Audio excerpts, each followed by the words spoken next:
DJ, dakika chache tu kwa ishara ya mkono ukiwa tayari.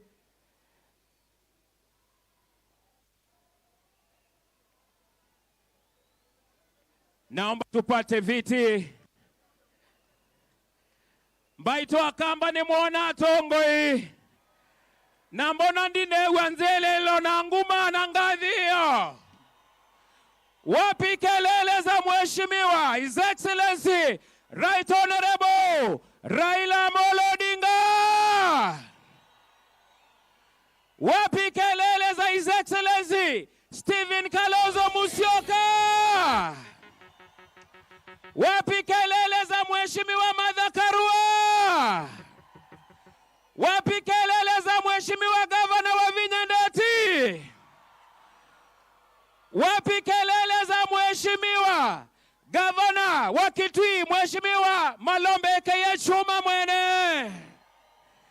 Wapi kelele za mheshimiwa Eugene wa Malwa. Wapi kelele za mheshimiwa Jeremiah Kioni. Basi naomba ikiwa tumesimama hivyo zote, ikiwa zote tumesimama, naomba zote tusimame. Zote tusimame. Ninaomba wanahabari tafadhali tu kwa heshima songea kidogo ili tusimame wima. Zote tutulie ili tuweze kupata wimbo wa taifa.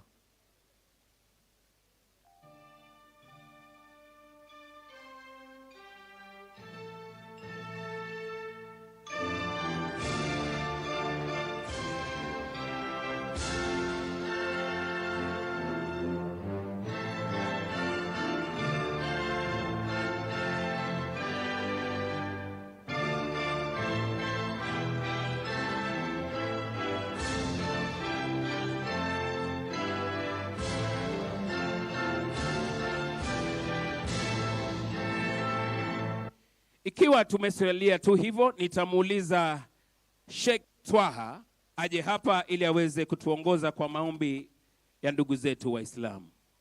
Hali kadhalika nitamuomba aandamane pamoja na Prophetess Overflow ili muweze kutuongoza kwa maombi. Tafadhali.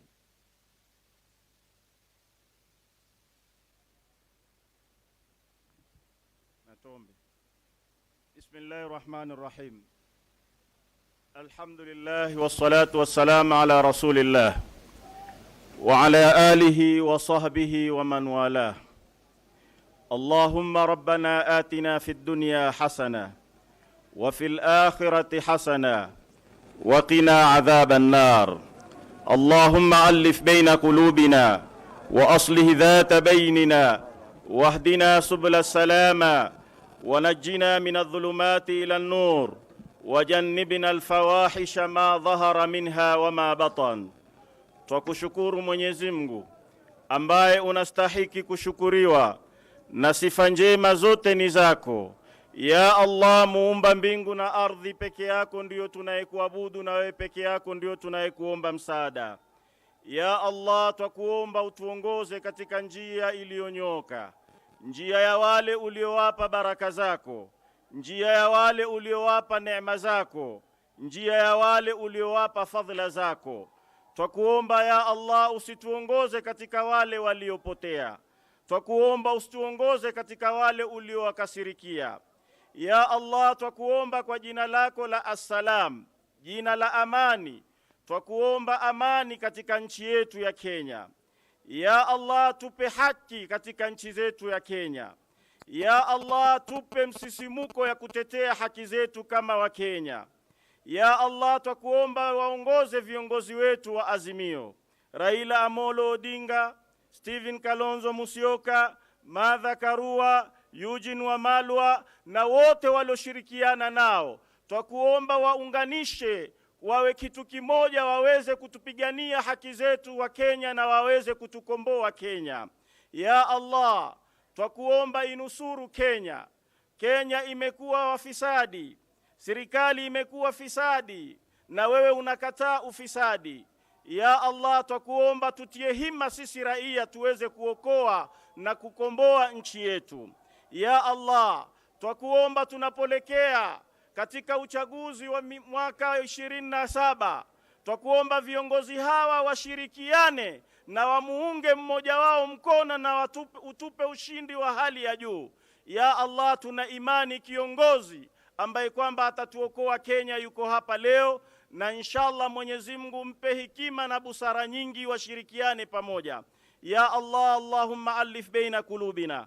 Mwenyezi Mungu twakuomba ziunganishe nyoyo zetu, wa aslihi dhata bainina, na uyasuluhishe yale yaliyo dhidi yetu. Wahdina subula salama, na utuongoze sisi katika njia ya amani. Wanajina minadh-dhulumati ila nur, na ututoe sisi katika giza utupeleka katika mwangaza. Wajannibna alfawahisha ma dhahara minha wa ma batan, na utuepushe na machafu yale ya siri na ya dhahiri. Allahumma aftah lana bil khair, twakuomba Mwenyezi Mungu fungua kikao hiki cha maombi kwa khairi. Wakhtim lana bil khair, na utuhitimishie kwa khairi. Waj'alna min ahlul khair, na utujalie sisi tuweni watu wa khairi. Amin, amin, walhamdulillahi rabbil alamin.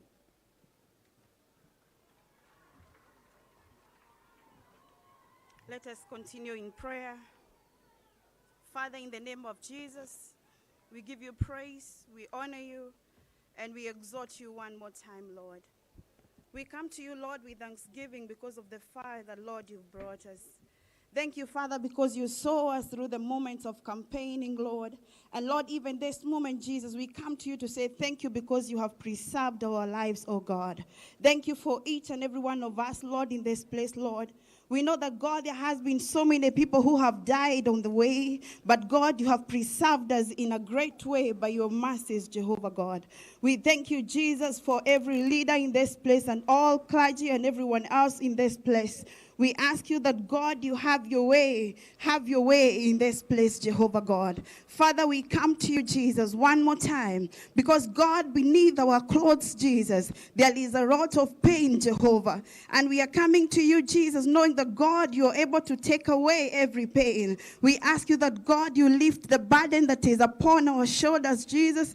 And, Lord, you give us your weight that is light, Jehovah God. Father, we know that up to this moment, Jehovah, as it is in Exodus 3 verse 19, that the king of Egypt will not let us go until or unless compelled by a mighty hand. Lord Jesus, we have come to you because you have the mighty hand. We've come to you, Jesus, asking for your help. Yes, Lord, we have tried where we can, but Jesus, we need your heart to be upon us, that, God, you may deliver us, Lord, that your children may go and let there be peace, and that we may worship you in the name of Jesus. Father, we ask you for healing, that everyone who is sick in this place, either sick because of their hearts are bleeding, all our bodies that are sick, Jesus, we ask you that, God, you heal us, Jesus. Heal us, Lord, from the front to the back, Jehovah God. Let your healing be upon us like never before. Heal every heart that is bleeding. And I pray that, Jehovah God,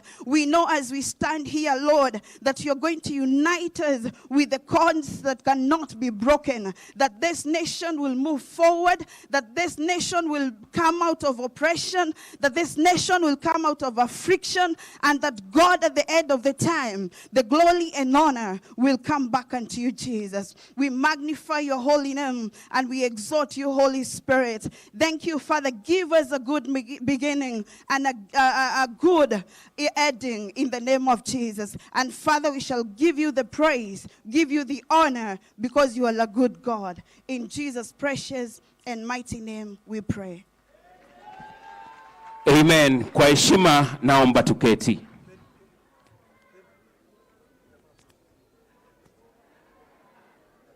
Asante. Tafadhali, ikiwa tunaendelea na kupata wageni mbaitone ngomokulia aya tuibaya tutulie tafadhali. Na ndikulia au mealame baya anza meulonza tutulie wini kana tuende enesa. Wageni wetu, kwa heshima wakati huu ibada hii ya Leaders Thanksgiving meeting, nitamuomba MC Nicholas Ikui ATG aje hapa ili aweze kutupeleka mbele ya ratiba ambayo imesalia.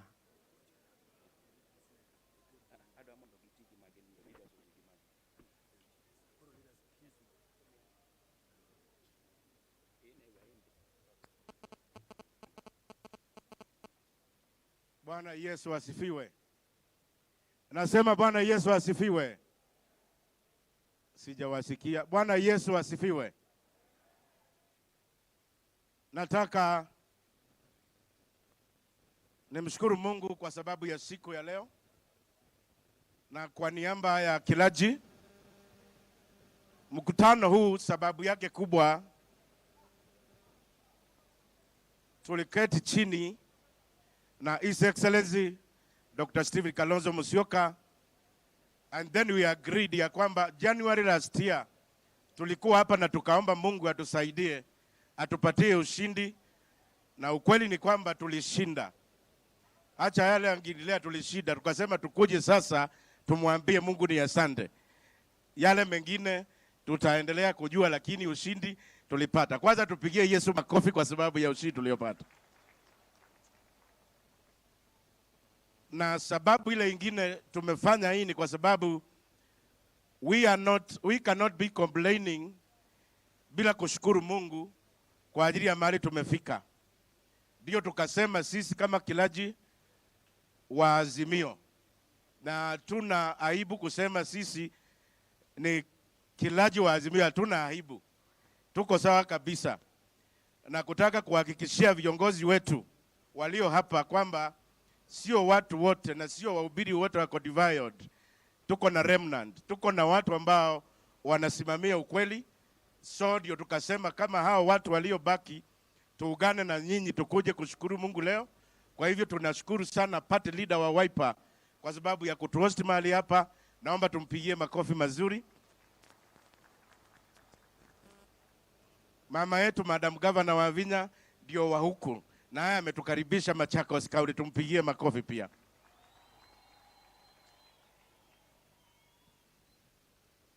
President wa Azimio Baba Raila Amolo Odinga ako hapa, tumpigie makofi mazuri. Na viongozi wengine wengi, nimeona gavana wangu wa Kitui Dr. Julius Malombe, tumpigie makofi mazuri. Alafu mama wa nguvu Deputy President Martha Karua, tumpigie makofi na yeye. Na senators wote, tuko na viongozi wengi hapa, na kwa sababu ya wakati tutaenda na urefu tuliopanga. Tunataka kuombea tu mambo mawili matatu kisha tuweze kumaliza. Na ningetaka niite wale watumishi wa Mungu ambao tuko na prayer point ya kwanza, just to repent. We are repenting about what? Tuna repent kwa sababu ni vitu vingi vinaendelea. Na kurepent ni kwamba hata kama sio wewe umekosea, una repent for the behalf kwa wale wamekosea. Unaona mambo ni mengi Kenya hii. Kuna Shakahola, tuna repent juu yake pia, na mambo mengine hata kama sio sisi tumekosa, kwa sababu wale wanafaa kurepent hawa repent. Na hiyo tutaongozwa na Dr. Rafael Kituva, nitamuomba akuje hapa mbele. Alafu tutakuwa na maombi ya dakika tatu tu. Tutakuwa tunaombea reconciliation and unity. When we talk about reconciliation, one day tulikuwa na party leader Dr. Stephen, na tukamwambia reconciliation, na akatuambia iwezekani bila repentance. Na unajua party leader anakuanga kama bishop kwa sababu alitukosoa kama wahubiri, tukasema ni sawa. Basi tunaanza na hiyo. So Dr. Kituva atatuongoza hiyo dakika 3. Hatutatoa speech because of time. Then nitauliza Bishop Daniel Mutiso atakuwa hapa. Wa Redeemed Gospel Church kule Mavoko atatuongoza kwa reconciliation and unity. Then Mungu alitusaidia sana. Hata kama mvua haijatosha, tunashukuru kwa sababu ya ile iko. Imetusaidia, ng'ombe wamepata maji, sisi tumepata maji. Hapo tumefika, na hatuwezi tukakosa kushukuru Mungu, maana Mungu anajua vile atatupeleka hata kama mvua haijatosha. Na Dr. Joseph Ganda kutoka Kitui ndiye atatuongoza hiyo dakika 3. And then nataka wapewe microphone. Then tutakuwa na maombi ingine ya 4 ambayo ni ya kushukuru Mungu kwa ajili ya victory ya Azimio na ya Wiper. Tukushukuru Mungu maana tulikutana hapa na tukaomba Mungu atusaidie. Tutakumbaliana sisi, na nakumbuka siku hiyo nilisema shida yetu ni kwa sababu, na Apostle Musilidi anatuambianga hivyo, hiyo ni ya Wakamba. Wapo somsia alituambianga shida ya Wakamba, tubitutule tudongo twote. Tuna dilaitiwa. Kama ni kang'ombe ni kadogo, unasikia Mkamba anasema haka ni kakikamba. Kama ni mahindi ikiwa dogo ni ya Kikamba. Tukasema hapana. This time Wiper itaongoza Ukambani, na ukweli tumeona imetendeka.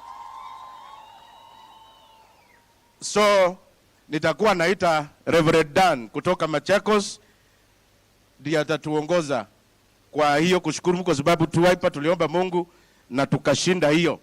Ningetaka afike kwa madhabahu Reverend Dan. Nafikiri kila mtu anakumbuka yake. We can start. Karibu. Wapendwa na wasalimu katika jina safi na takatifu la Yesu Kristo. Mjambo. Bwana Yesu asifiwe. Ni maombi, tumeambiwa tusitoe taarifa, maana tukitoa tutafikiria kama tuko Jumapili na tutaanza kuhubiri. Na leo ni siku ya kusema asante kwa Mwenyezi Mungu kwa yale ambao ametutendea. Mheshimiwa Kalonzo, Mheshimiwa Raila, Mheshimiwa Martha Karua na wale wengine Eugene Wamala, naona magovernors wako hapa, waheshimiwa wako hapa. Na washukuru kwa kuja na twende kwa maombi.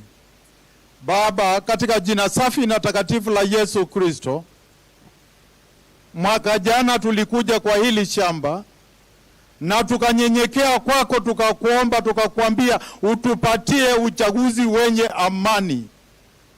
Na bila kupoteza wakati Mwenyezi Mungu ukatupatia uchaguzi, na yenyewe uchaguzi ulikuwa wa amani tupu.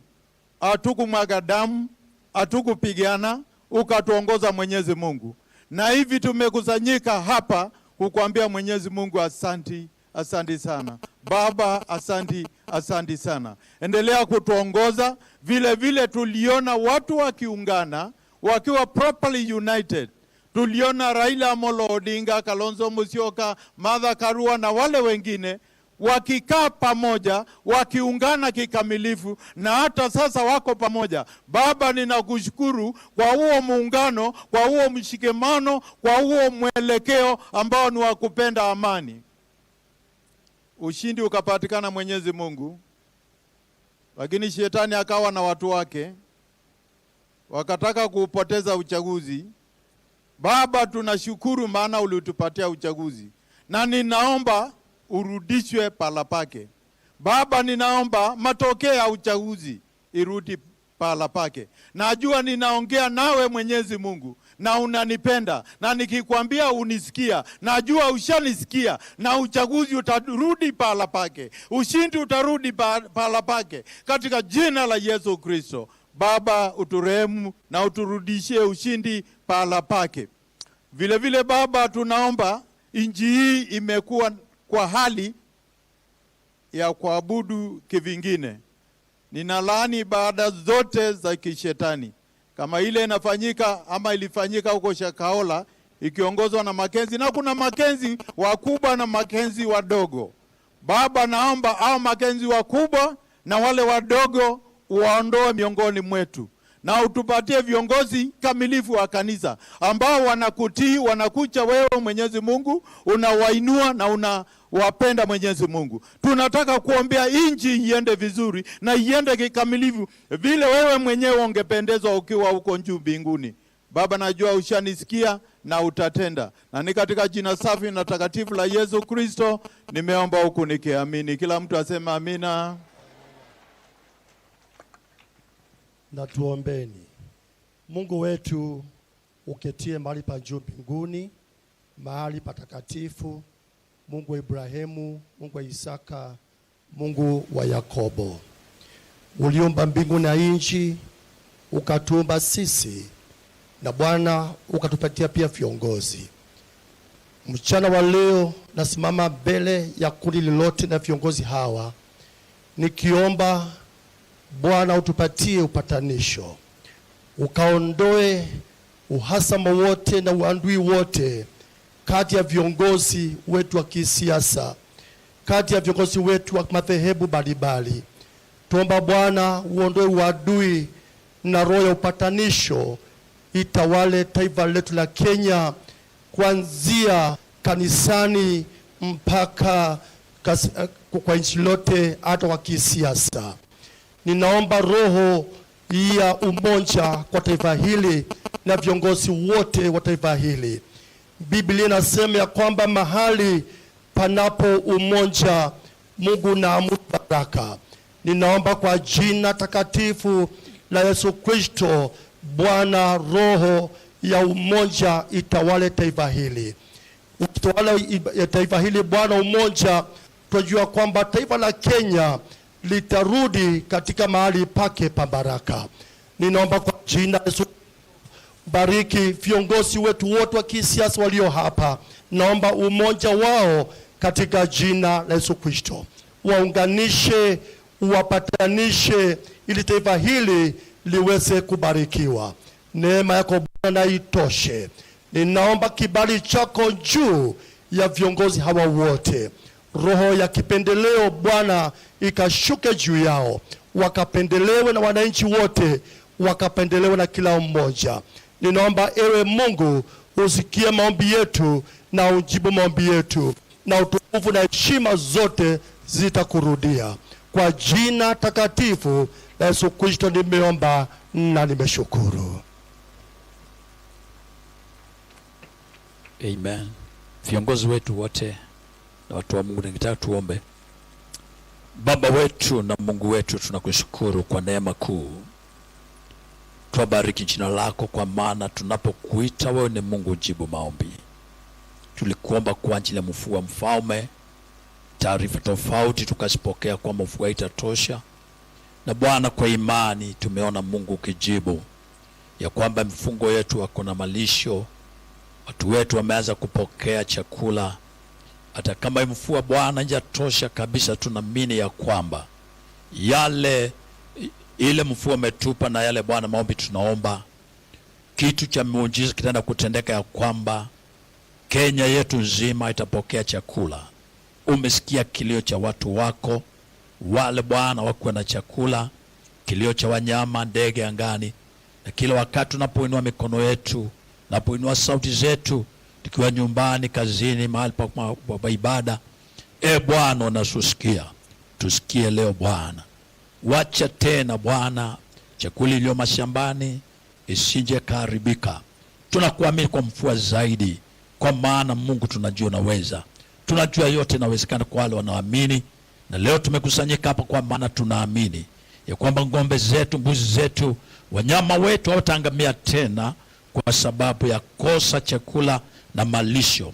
Watu wetu watakuwa na chakula cha kutosha kwa kila pembe ya nchi yetu, na jina lako litukuzwe. Uhimidiwe milele, kwa maana wewe ni Mungu unayejibu. Na tunapoomba haya tunaamini ya kwamba umejibu.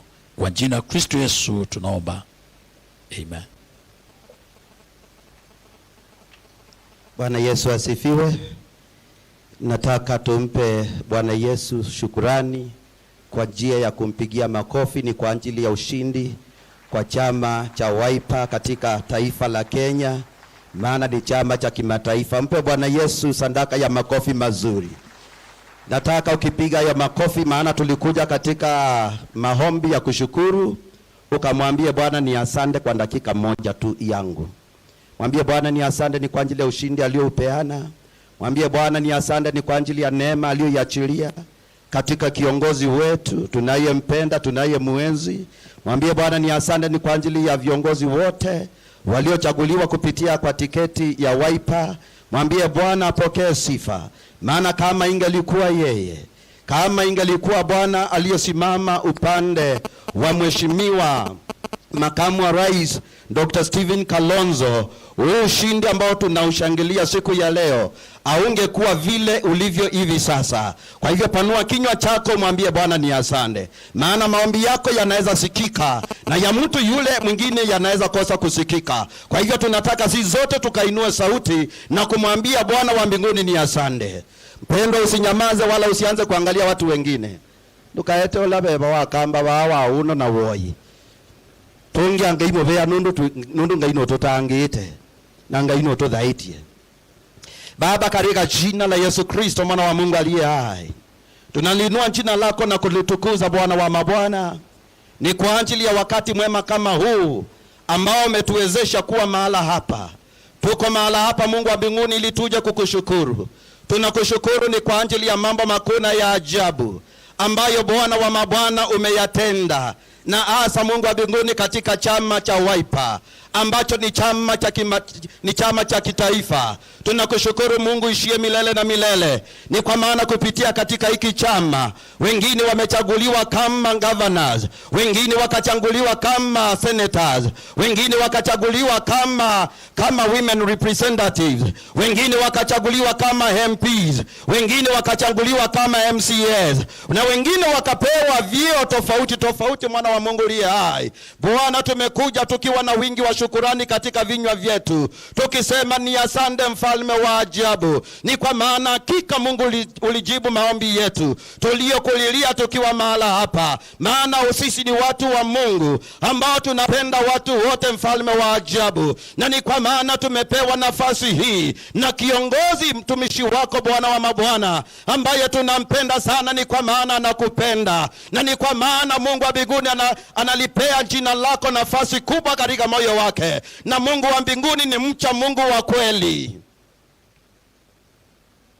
Huyu ni kiongozi aliye tofauti Bwana wa mabwana. Huyu si mnafiki, mwana wa Mungu aliye hai. Huyu si mdanganyifu, Bwana wa mabwana. Na ndiyo maana hata akiwekewa mitego, Mungu wa mbinguni unamshindania. Tunakushukuru sana hasa kutoka katika eneo la Ukambani. Ni kwa maana kwa kipindi kilichopita Mungu wa mbinguni hakuwa na wakilishi wazuri katika viti vya ungavana, walakini wa sasa Bwana wa mabwana tunakushukuru. Ni kwa maana Kitui, Makueni na Machakos, Bwana wa mabwana umempa watu wake ambao Mungu wa mbinguni wanaweza inua jamii hii, na pia viongozi kutoka katika maeneo kote nchini, mwana wa Mungu aliye hai, ambao Bwana wa mabwana wanafanana naye. Tunawaombea umoja, tunawaombea Mungu wa mbinguni kupendana, tunawaombea Bwana wa mabwana wasimpe kiongozi wao muda mgumu, bali wakamshikilie.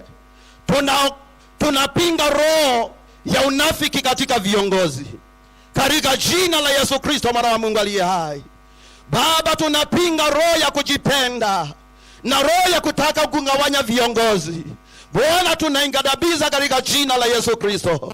Tunapokushukuru Baba, tunaomba Bwana ukawashikilie, tunaomba Bwana ukawainue kiwango kimoja hadi kingine, mwana wa Mungu aliye hai. Tunakushukuru sana Bwana wa mabwana. Ni kwa ajili ya uchaguzi uliopita Bwana ulitupa uchaguzi wenye amani, na chama cha Wiper kikiwemo ndani ya Azimio. Mungu wa mbinguni ukawawezesha, na neema yako Bwana ikawakalia, licha kana kwamba matokeo Bwana hayakukubalika. Walakini tunakushukuru ni kwa maana walionyesha utu uzima, walionyesha ya kwamba wanaipenda nchi hii, walionyesha ya kwamba wao ndio ambao katika roho zao wanaitamani Kenya.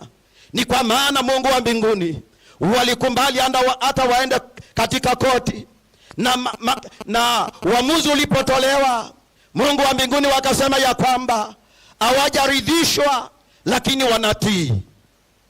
What a wonderful leaders. What a wonderful leaders, King of glory we have. What a wonderful leaders, King of glory we have. We thank you, King of glory.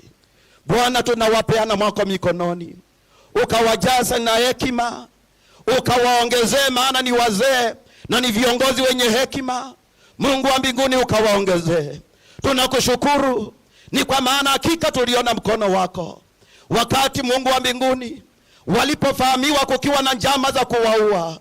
Mungu wa mbinguni uliwalinda ukawahifadhi. We thank you, King of glory. We worship you, Jesus.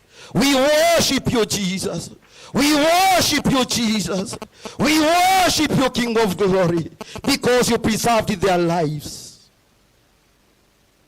Tunaweza danganyika ya kwamba eti ni nini na nini, lakini sisi ambao tunatembea katika roho tunajua ni Mungu, tunajua ni ulinzi wa kiungu, tunajua ni malaika aliyesimama, tunajua Yesu mwenyewe ulishuka ukawatetea. Zidi kuwatetea, zidi kuwapigania. Njama mbaya zikipangwa juu yao, Mungu wa mbinguni wewe ukizifunua. Mipango mibaya ikipangwa juu yao Baba, wewe ukiharibu katika jina la Yesu Kristo mwana wa Mungu aliye hai. Na hivi sasa tunaiombea taifa hili ili likawe na amani. Tunakataa roho ya ufisadi, tunakataa roho ya kutaka kuumiza wananchi, tunakataa roho ya kunyanyasa wananchi. Baba, tunaomba ukahurumie taifa la Kenya, ukatuhurumie Baba, ukatukumbuke na kututendea mema. Katika jina la Yesu Kristo taomba na kuamini. Amen. Mpigie makofi Pastor Dani, imekuwa maombi mrefu sana. Mpigie makofi mazuri. Thank you. God bless you. Mungu awabariki. Tunaenda haraka sana na wakati huu tunaenda session ya mwisho. Nataka tukushukuru Mungu. Wale watu wanaweza kusema Wakamba wako pamoja, wanadanganya. Ukiangalia hii crowd, hapa kuna watu wa Kitui, Machakos, Makueni, kuna watu wa diaspora wengi. Nimeona Gavana Mwangi wa Iria leo ako hapa, ni huko ni Murang'a. Nimeona Mheshimiwa Maina Jenga huko ni bali sana. Wangapi unakubaliana Wakamba tuko kitu kimoja? Atuko wangapi wanasema tuko kitu kimoja, mtu asidanganye.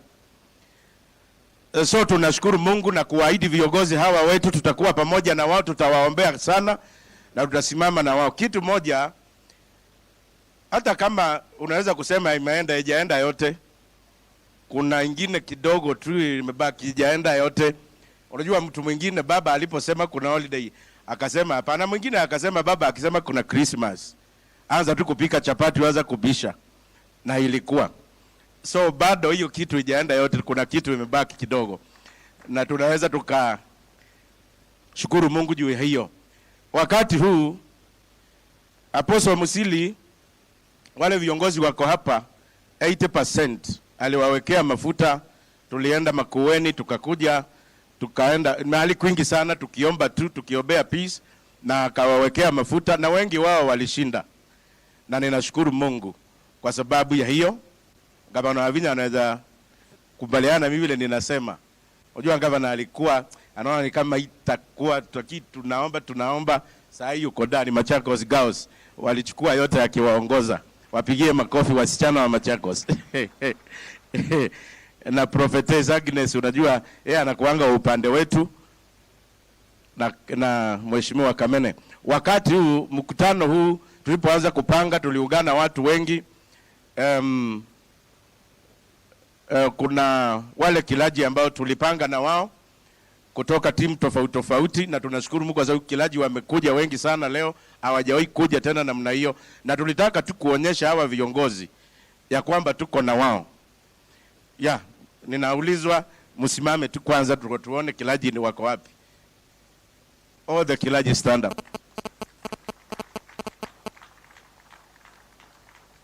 Na wengine hata sio hapa wengine ni wa mbali, wengine ni wa Nairobi. Hebu tupigie kilaji makofi. You can sit down. Kwa dakika moja nataka nimuulize Bishop Peter Mwangangi, maana tulikuwa tunaongoza na yeye komiti hii. Ataongea tu dakika mbili alafu atuletee mhubiri wa leo. Apostle Musili ndiye atakuwa anatuhubiria na kuombea hawa viongozi sasa baraka, alafu tuwapatie watuhutubie. Kwa hivyo acha tumkaribishe Bishop Mwangangi, kisha atakaribisha Apostle Musili. Apostle Musili atamalizia ya kanisa Thanksgiving na kuombea viongozi, then we give it to the leaders. God bless you, Bishop. Thank you. Bwana asifiwe. Mwasio. Natawe Yesu. Bwana asifiwe sana. Nataka kuchukua fursa hii nishukuru Mungu, Your Excellency,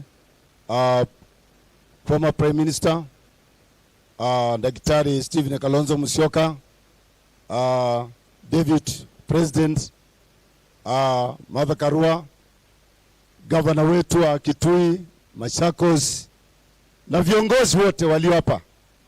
Nataka kuwasalimia kwa jina la Yesu Kristo.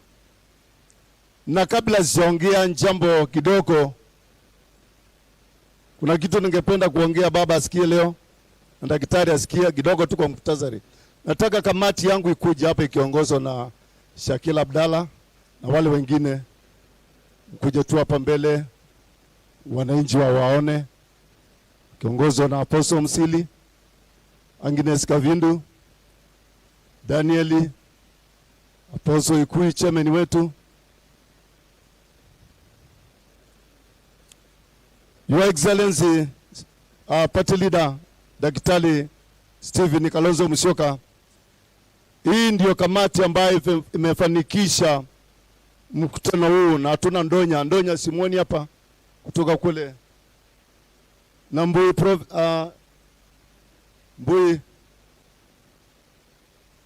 coordinator wetu, okay, anakuja na Rosi Musioma ali yuko tu aja Rosi akaya pale, alitusaidia.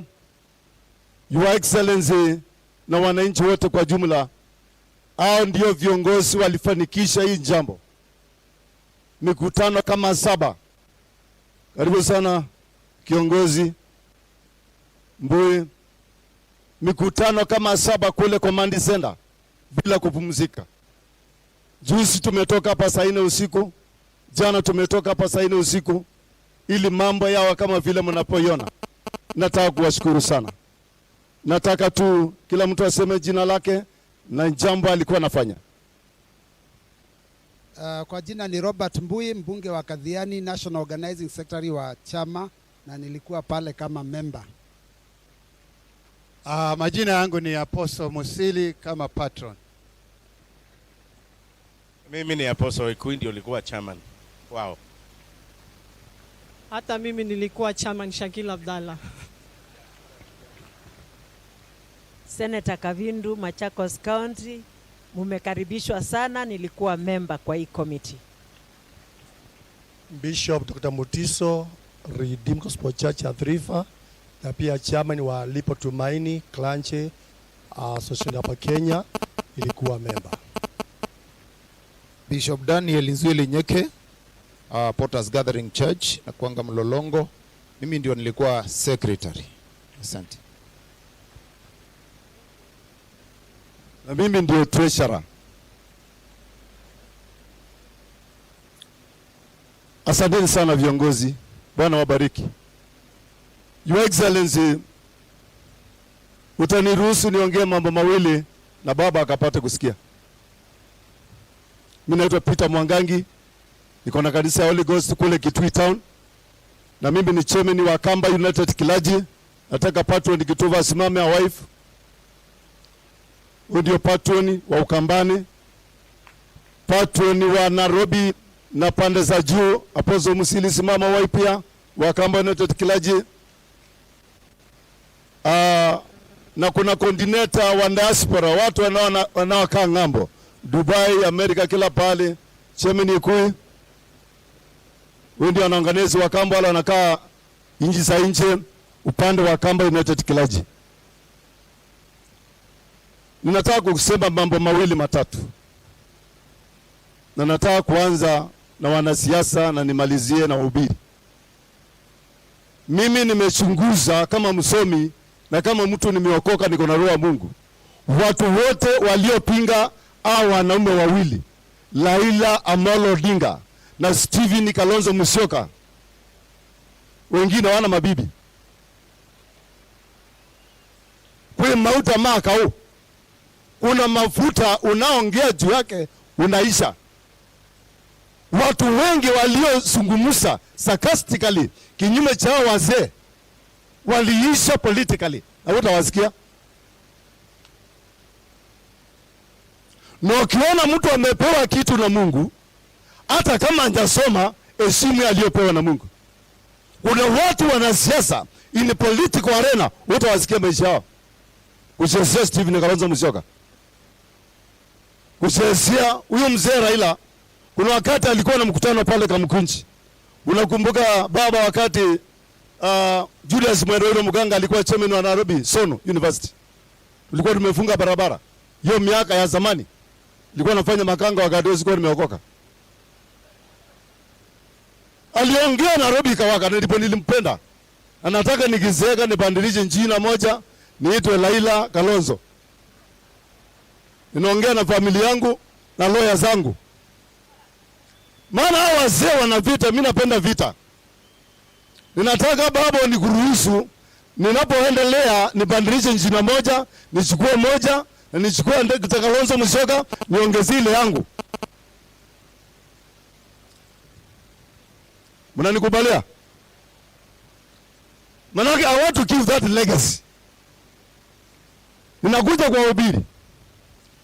Na kabla sijamalizia kwa ubiri, kuna watu wamechakuliwa na Wiper. Kuna watu wamekuwa nominated na Wiper. Na pale Kitui, Machakos, Makueni, kuna watu wa yellow wanatusi Daktari Kalonzo Musyoka. Na mko pale nyinyi mmechakuliwa, wengine mmetafutiwa mishahara, ni nominated na muongei. Mko tichau. Eva mayonena mabe no chama. Kama waongei wanyang'anywe wasimame kama Musyoka. Kama waongei watetee Kalonzo watolewe hiyo tikiti. Iwe revoked. Kwani kuna nini? Kwani kuna nini? Pale Kitui tuko na watu wamechakuliwa na wengine nominated, alafu Kalonzo anatukarwa hapa kwao na muongei na mko na mshahara, wengine MCA na muongei.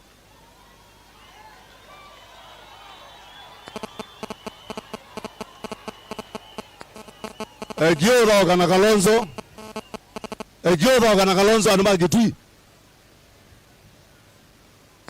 Ila mundu mmoja ambaye na Betelo, siku moja Yesu alikuja akataka kusulubiwa. Na unajua wanaume walikuwa nakula kwa Yesu. Hasa askari moja akataka kushika Yesu. Unajua shingo ilikuwa imeenda. Baadhi alikuwa ni askari. Unajua sikio ndio lienda. Maana alikuwa ni mtu amefunzwa kubeba visu. Sasa sikio imeenda. Unajua shingo ilikuwa imeenda. Sasa nataka kutangaza wasi hapa Yatta Ukambani. Anataka kushukuru Wavinya kwa kutupatia nafasi hii. Mtu asichezee Kalonzo kuanzia leo. Gari ya Wiper iko kwa mteremko na haina breki. Ndio kuanga we. Nitu kukua we.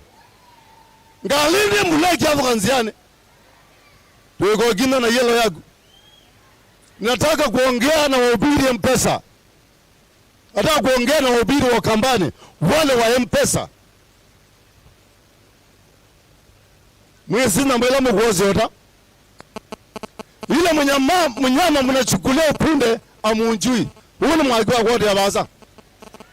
Hii ni moto ya kuotea mbali.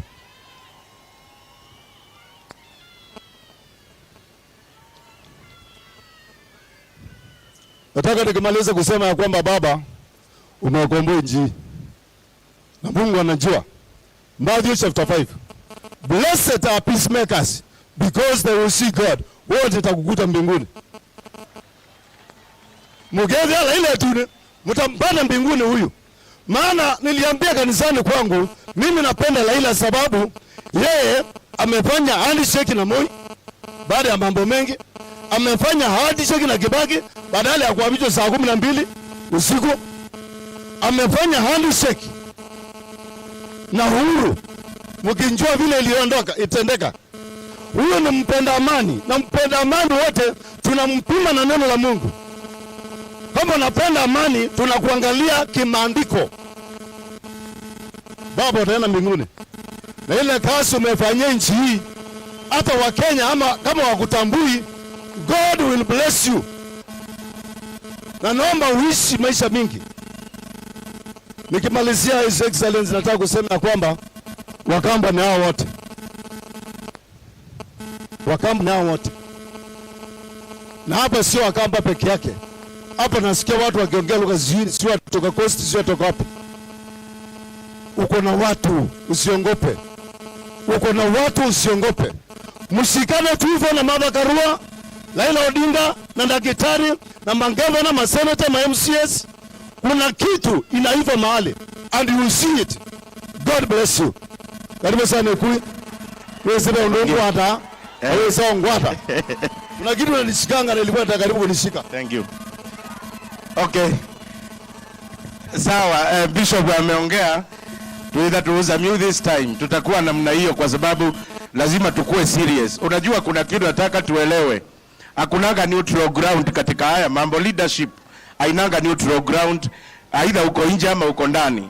Na ndio maana Bishop anaongea useme si mhubiri, maana hatuwezi enda leo tuko hapa kesho tuko pale, lazima twende vizuri. Alafu Apostle Musili akikuja hapa atuambie. Tuache kusema ati tutaanguka na Raila wetu, tutaanguka na Kalonzo wetu. Haiwezekani. Usitabiri tutafaulu na wao. Tutafaulu na Kalonzo wetu. Tutafaulu na baba Raila Odinga. Tutafaulu na MASAKU. Tutaenda mpaka tufike. Wakati huu ningetaka wabu ya wakati mtumishi wa Mungu aliye kati yetu. Hakuna mtu wangapi wanamjua Apostle Musili? Wote. Ako hapa leo live na ameombea wa viongozi wote walio hapa. Kuna wachache ambao hatukukutana lakini wengi aliwawekelea mafuta na wakapata hiyo kiti. Na yeye alisema atashikilia upande wa kiroho, naye Mheshimiwa MUSYOKA ashikilie hii nyingine, tukutane pamoja. Na leo ndiye atakuwa anatupatia sermon na akimaliza ataombea viongozi na kutuongoza kwa Thanksgiving na kanisa itakuwa imemaliza.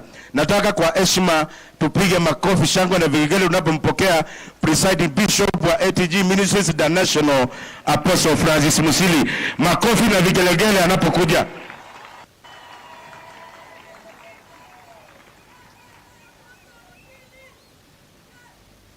Mpigie Yesu makofi mazuri.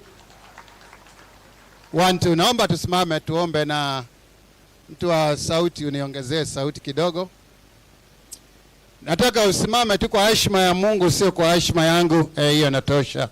Baba wetu wa mbinguni, tunasema ni asante kwa ajili ya neema na wema wako na mkutano huu ambao ni mkutano wa kanisa wameita ili kuweza kushukuru kwa ajili ya wale viongozi ambao tuliomba nao wapate viti na wakaona kwamba ni vizuri ya kwamba wanje hapa mahali hapa, wakasema ni asante. Ni asante kwa ajili ya taifa letu, ni asante kwa ajili ya malaika wako waliotuongoza mpaka mahala hapa, ni asante kwa ajili ya kila kitu na Roho Mtakatifu ambaye ndiye captain wa kazi yako katika dunia hii yetu yote, na ni katika jina la Yesu Kristo watu wote waseme amen.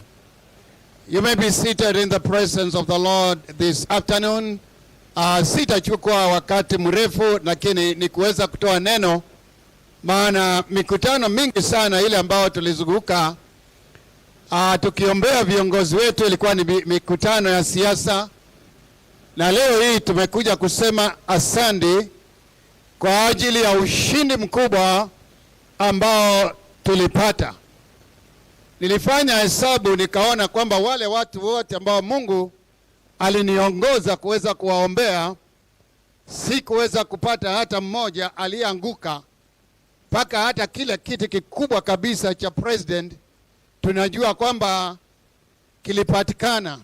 Na hivyo ninasema ni asante kwa ajili ya Mheshimiwa Raila Odinga, Mheshimiwa Martha Karua, Mheshimiwa Stephen Kalonzo Musyoka, waheshimiwa magavana, senators, wale wote MPs, MCA, women rep na kila mheshimiwa yote. Wote wanajua kwamba niliwaombea na tukapata kiti. Hata ile ilienda ikiwa na milioni 2 juu, na mpaka leo hatujawahi kuelewa namna gani ilienda. Mimi personally nilimaliza siku 11 usiku na mchana bila kulala. Ninakaa hivi kunakuwa usiku, ninakaa hivi kunakuwa mchana, lakini baadaye nikaanza kuzoea. Lakini nikamwambia Mungu ni asante, maana neema yake na wema wake unatosha.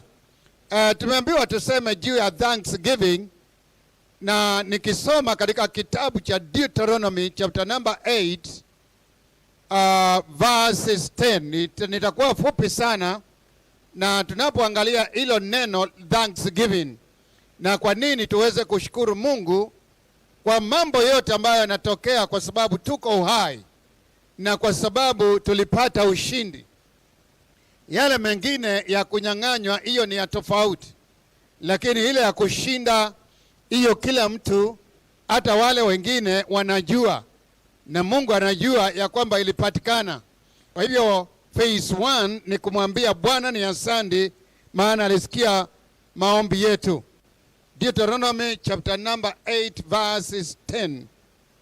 And he repaired them and ate them to their face. No, 8:10. When thou hast eaten and you are full, and you shall bless the Lord your God for the good things which he has given you. Beware, mstari wa 11, that you will not forget the Lord your God, and not keeping his commandments and his judgments, statutes which he commanded thee this day, lest when you have eaten and you are full, and you have built good houses, and you dwell there, you shall forget the Lord your God. And when your hands and your flock multiply, your silver and your gold multiply, and all that you have shall be multiplied, then your heart will be lifted up, and forget the Lord your God, who brought you out of the land of Egypt, from the house of bondage. Maneno haya yaliongelewa na Musa, na alikuwa anawaambia wana wa Israeli, maana aliona kwamba watakapokuwa wamefuka na wakaenda Kanaani, danger ile ilikuwa kubwa ambayo Musa alikuwa anaona ilikuwa ni danger ya kusahau.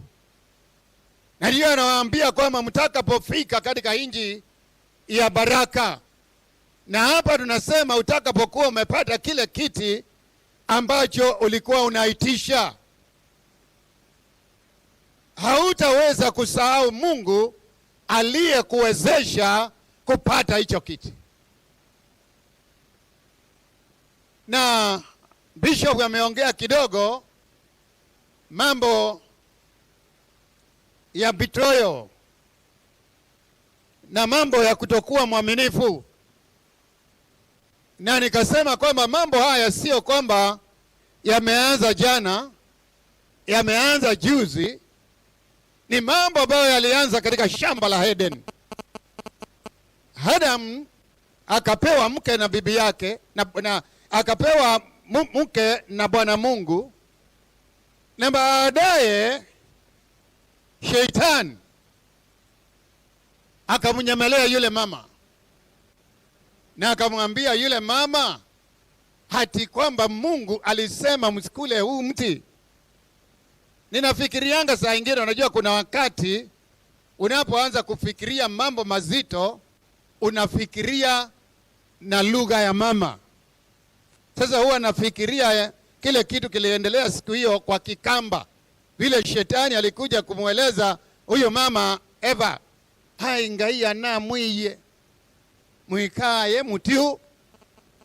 Yani, he caused this lady to have doubt in what God and told them not to do. Na baadaye tunajua ile ambayo tuko nayo mpaka leo, na mahali ambapo tuko kama wanadamu, ni kwamba yule mama alikula ule mtunda, na baadaye akaconvince bwanake kula ule mtunda. Lakini tunapo kuangalia, hiyo ilikuwa ni betrayal, maana alimkuja akamwambia mambo mengi sana.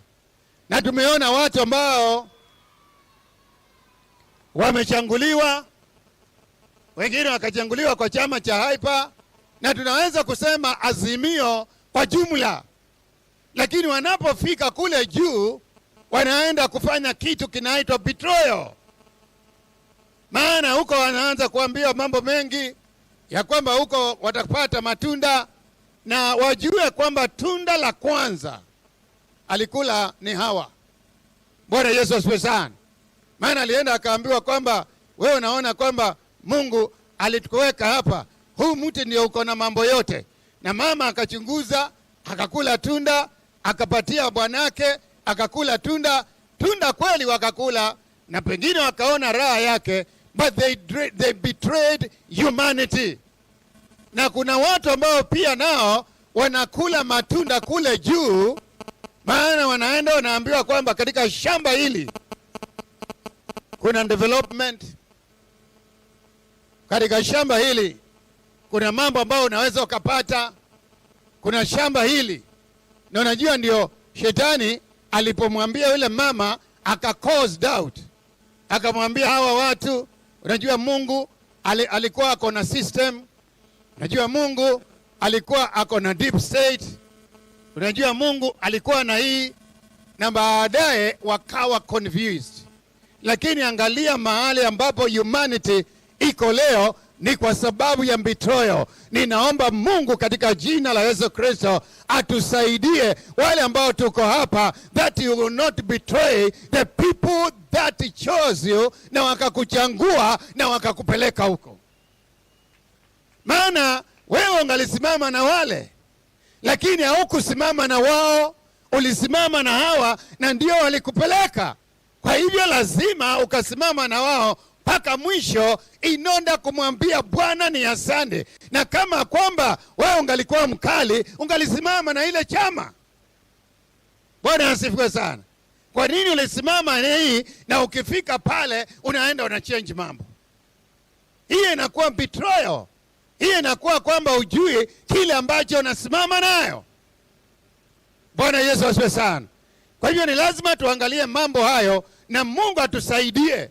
Na haya maneno yanatendeka kila mahali. Bishop ameongea hapa juu ya mambo ya Shakahola. Na ninataka niseme kwa sababu ni mkutano wa kanisa, ya kwamba Shakahola had nothing to do with the church. Maana kanisa kama itaanza kuua watu, si kanisa ile. Na mimi nimeishi na nimekulia kwa kijiji. Kijijini hata ng'ombe moja ikikufa, ng'ombe wache mwanadamu, na ziwe 2 na ziwe 3, sababu chifu atajua kwa Musili kumekufa ng'ombe. Si ni kweli? Wewe unataka uniambie watu wakufe 10, wakufe 20, wakufe 50, wafike 100, 200, na chifu hajui, nyumba 10 haijui, wacha mtu ng'ombe. Hiyo tutaambiwa na wanasiasa wakikuja. Lakini mimi ninasema mahali ya kanisa, that was not church. Maana hata huyo jamaa mwenyewe Makenzi alitangaza 2019, akasema ile sauti ya Mungu nilikuwa ninasikia sisikii tena, na akarudisha vitabu, akafunga kanisa na akaenda msituni. Sasa ile sauti alienda kusikia msituni, hiyo hatujui ni sauti ya nani.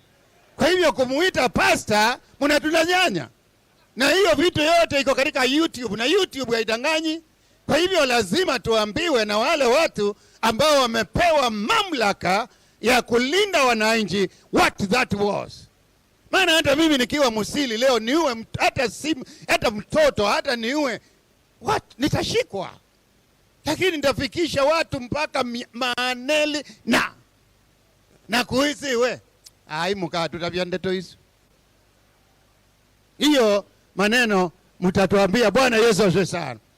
Kwa hivyo tunapoongea juu ya Thanksgiving ni kuweza kumwambia Bwana ni asante, na wale watu ambao ulishinda kwa Azimio, muwe na asante kwa Azimio, maana mnakulia mshahara wa Azimio, mnakulia matunda ya Azimio, mnakulia goodwill ya Azimio, na mkae kwa Azimio. Mimi si mwanasiasa, lakini mimi ni bishop wa baba. Nilitembea na baba na nikamuombea na akashinda. Bwana asifiwe sana. Na niko very proud. Kuna mahali tunakutananga, na kila wakati namwambia baba tuko pamoja, bana mimi nilikuombea na Mungu akanisikia. Vile kitu kilienda huko, hiyo sijui, lakini ile niliuliza Mungu alitenda. Hallelujah. Bwana Yesu asifiwe sana. Kwa hivyo Thanksgiving ni kumwambia Bwana ni asante. Ninajua wengine wanaweza wakaniambia kwamba tuliombewa na watu wengi, na ni ukweli mliombewa na watu wengi, lakini leo tumewaita kama mahala pamoja katika wing moja ya Azimio ambao ni wing ya Wiper kuja kusema ni asante and to say thank you to God. Maana mstari umesema hapo utakapokula. Najua katika philosophy ya mtu anaitwa Abraham Maslow anaongea juu ya ile triangle basic needs za human beings na wanadamu, na inaanza na chakula. Mwanadamu kabla hajashiba, na ndio wanasiasa watakapokuja watatueleza mambo ya unga, watatueleza mambo ya mafuta, watatueleza mambo ya bei ya vitu. Mimi sitaenda hapo, lakini hapa inasema utakapokula na kushiba. Maana kuna kukula number 1 na kuna kushiba. Unaweza ukakula lakini hujashiba. Alafu utakaposhiba, number 3 inasema na ujenge nyumba nzuri.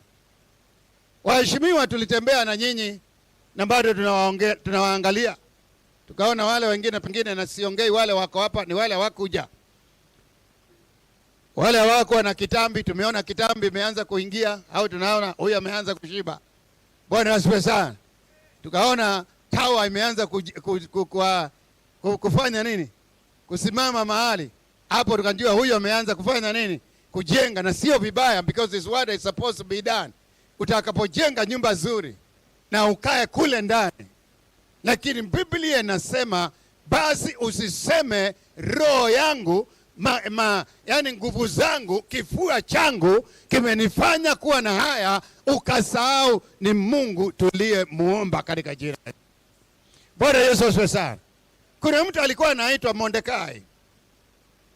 Na Mordekai alifanya hivyo. Mfalme akataka kuuawa. He was about to be assassinated.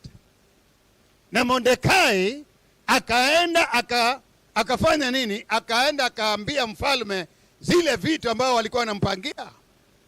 Na wale watu akakamatwa na hiyo mambo ikaisha. Lakini siku moja Mungu akamkosesha usingizi mfalme. Akaenda kwa maktaba. Msitufanye kuanza kuomba mkose usingizi ndio muende kwa maktaba. Bwana asifiwe sana. Akaenda akaangalia ile report, akaona kuna mtu alikuwa anaitwa Mordekai. Na Mordekai alifichua njama za kuua mfalme. Akaita na akasema huyu mtu alifanyiwa nini? Akaambiwa bado ako kwa gate mahali ambapo ulimwacha. Na Mungu akafanya yule mfalme kuweza kufanya nini? Kuweza kuchukua Mordekai na kumfanya ashukuriwe. Afanya nini? Ashukuriwe ama afanyiwe vile alivyofanyiwa, akafanyiwa mambo ya heshima. Mimi siwaambii kufanyia mwanadamu, hata kukumbuka Apostle Musili. Ninasema tukumbuke Mungu.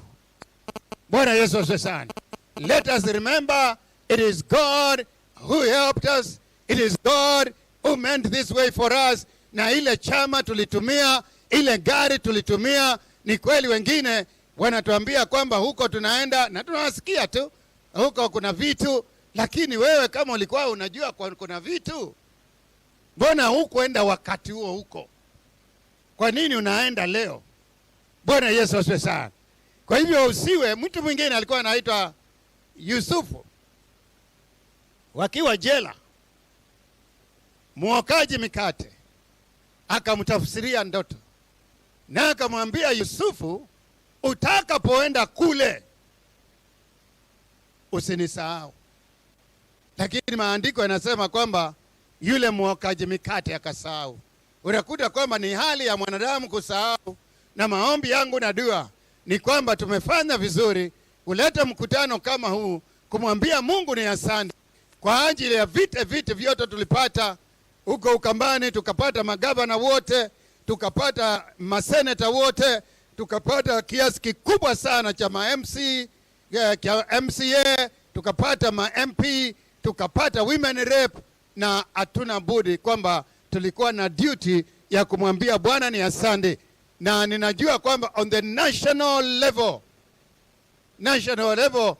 Mheshimiwa Baba, Your Excellency, national level, utuite Nairobi pale Uhuru Park ama mahali popote, tushukuru Mungu kwa sababu tulishinda. Tuwe na mkutano wa kusema ni asante. Mkiwa na Mheshimiwa Martha Karua, sio kwamba hatukushinda, tulishinda. Kwa hivyo tutakapoweka mkutano, na mimi nitakuja kuomba tu, nitakuja kusema ni asante. Tutakuwa na mkutano wa kumwambia Mungu ni asante. Kwa sababu tulifanya nini? Tulishinda. Kwa hivyo ninamshukuru Mungu na sitakuwa na mambo mengi. God reminds us that he has supplied our needs, and not being thankful huwa inamuirritate Mungu. Kwa hivyo tunapomwambia Bwana ni asante, ni kuweza kumwambia asante. Leviticus chapter number 7 verses 11, give God praise and thanks continually for what he will have done for you. 2 Chronicles chapter number 20 verses 21, inasema show praise before God for victory. Na hiyo inakuwa ni mzuri. And then verses 22, it is against every overwhelming odds that we ever go through. Paulo na Sila wakiwa gerezani walimshukuru Mungu. They were delivered out of prison after they continually sang God praises. Na ndio ninasema hata wakiwa gerezani wakaendelea na kumwambia Bwana ni asante. Na nikimalizia Deuteronomy chapter number 28 verses 47 to 48, inasema aje? Because you did not serve the Lord your God with joyfulness of mind and a heart with gratitude for abundance of all things which the Lord God blessed you with. Therefore, kwa hivyo nakuta kwamba kitu chochote Mungu anapokubariki nayo, maana yale ambayo yalitendeka si ya Mungu, ni ya wanadamu. Mungu alimaliza yale yake na akatupatia kiti. Kwa hivyo tunamwambia ni asante. Na yale ya wanadamu tunaachia Baba na timu yake, wataenda kufanya yale ambayo ni ya kawaida, na Mungu awabariki sana. Na nikienda kumalizia katika mkutano wa kanisa, because now this is church, na kwa sababu hatutaongea mambo mengi, ile shukurani ya mwisho tutakayokuwa nayo ni shukurani ya kumtolea Bwana sadaka zetu. Sadaka ile ambayo tutatoa ni ya kumwambia Bwana thank you because we got the seat. Na wale wengine najua wanakuwa na ile inaitangwa homecoming. Homecoming pia ni ya kwenda kuambia wale watu waliowachangua ya kwamba ni asante mlinichangua, lakini ni vizuri kuita mkutano wa kanisa na kuita mkutano wale wa msikiti, kuita mkutano wa msikiti kama vile Imam Sheikh ametuombea hapa na kule kwingine, kuweza kumkumbuka Mwenyezi Mungu katika jina la Yesu Kristo. Pigia Yesu makofi mazuri zaidi. Hivyo kabla hatujapeana mkutano kwa wanasiasa, na nitakuwa nikiwaombea, tulienda kila mahali, nikaita baba hata Nairobi kwa kanisa lile ninaongoza na Nairobi, tukaenda Machakos, tukaenda Kitui. Na baba wakati hata alikuja kwangu wakati ambapo nilimpoteza baba yangu, kwa sababu niliingia hasara kubwa sana mimi wakati ambapo baba yangu wakati kura zilipoisha na kukaanza kutangazwa, alikaa pale. Lakini wakati Chebukati alipotangaza vile alipotangaza, hakuishi masaa 24, maana ilimuumiza, na baba akaja akamzika. Na ninasema ni asante baba kwa kuja kuzika yule mzee, maana yeye alikuwa ni supporter wako adani sana, na kwa sababu miaka yake ilikuwa inaendelea. Niliambia watu hata mimi kama ningalikuwa mzee kama baba ningalienda, lakini vile nilikuwa mimi ni myangi, lakini yeye akashindwa kuvumilia, akalala, na mheshimiwa akaja, tukasaidiana kumweka. Na watu wa kule Ukambani si mbali kutoka hapa wakaniambia nikuambie ni asante kwa kuja kunisaidia kumpumzisha mzee, na neema ya Bwana itoshe. Kwa hivyo nitaomba, lakini tutachukua sadaka ya shukurani, Thanksgiving offering. Sijui kama wale committees wametayarisha watu wa kutoa sadaka tu ile ya kumwambia ni asante. Kwa hivyo kuambia Mungu na asante. Kwa hivyo nataka kama wewe una shukurani, hata kama ulikuwa hujasimama kiti, hata kama ulikuwa hata kuwa na uhai ni kumwambia Bwana ni asante. Kuna watu wengi wameenda, kuna hata wale walidanganywa na Makenzi, lakini wewe unapumua. Ninataka mlete hizo vikapu hapa niviombee, alafu tutachukua sadaka na baadaye tupeana mkutano kwa politicians. And God bless you so very much. Na neema ya Bwana itoshe. Ukae ukimwambia Bwana ni asante, ukae ukiwa faithful kwa chama, ukiwa faithful kwa Azimio, na Bwana awabariki sana sana sana sana katika jina la Yesu Kristo. Mulete vikapu. Na hakikisha kama wewe unapumua, hata kuna sadaka ya kumwambia Bwana ni asante kwa kupumua. Sio politicians peke yake. Wale wako hapa mbele watapewa vikapu hapa mbele. Wale wako huko nyuma nitaomba vikapu vipelekwe nyuma. Sijui kama itakuwaje.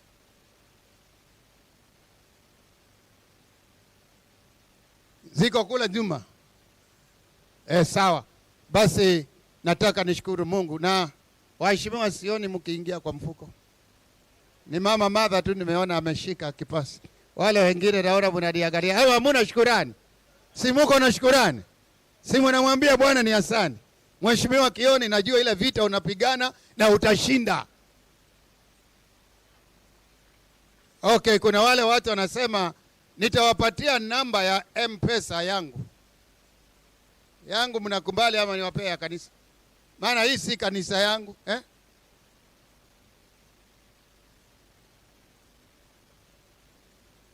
Niwapatie ya kanisa. Yangu, okay, yangu nitadownload. Mimi sina shida mingi sana hivyo. Kwa hivyo namba yangu utaandika 0713 62 1974. Hiyo ni namba yangu, lakini natumikanga na kanisa, sile niko nayo. 0713 62 1974. 0713 62 1974. Wale ambao unaweka pale, na Mungu awabariki sana. Ni sadaka ya shukrani, na kawaida mikutano ya siasa haichukuliwi sadaka, lakini huu si mkutano wa siasa, ni mkutano wa kanisa. Na mimi nasema ni asante, na baba ni asante. Unajua watu wanasemanga baba hatoi sadaka, lakini si ukweli.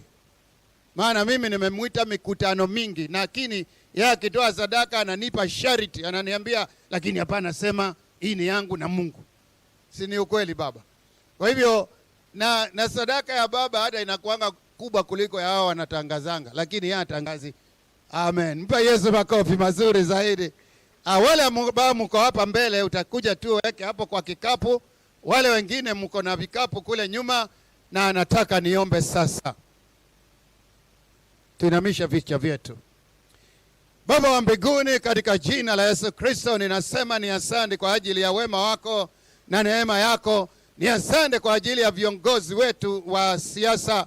Ni asante kwa ajili ya kiongozi wetu wa hapa wa Wiper, His Excellency Stephen Kalonzo Musyoka, kutupatia mahali hapa na kama host, ili pawe ni ground ya kukwambia ni asante kwa ajili ya wale watu ambao walichaguliwa na tikiti ya Azimio. Ni asante kwa ajili ya viongozi waliokuja na sadaka ambao tunakwenda kutoa. Ninaomba Baba, katika jina la Yesu Kristo, ikakumbalike kwako kama ni sadaka ya kukwambia asante. Inaweza ikawa nyingi, inaweza ikawa kidogo, lakini Bwana uikubali kutoka katika mioyo yao, na ni katika jina la Yesu Kristo watu wote waseme amen. Basi Bwana wabariki sana wale ambao wako hapa mbele. Wewe tu uingiza sadaka yako hapo kwa kikapu. Usahau kwamba tuko kwa mkutano wa siasa, ujue huu ni mkutano wa kanisa.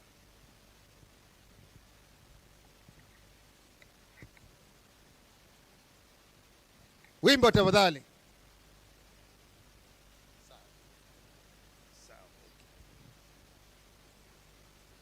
Yule anasemanga waheshimiwa hawatoi sadaka, si unaona wanatoa? Na wale wengine unaona hawakuji, wametuma kwa namba. Kwa hivyo niseme kwamba Mheshimiwa Malo, God bless you so very much. Umekuwa shujaa wangu kabisa kabisa. Na Mheshimiwa Wairia, Bwana akubariki sana sana kwa kuja Ukambani. We are the voice of the nation. God bless you.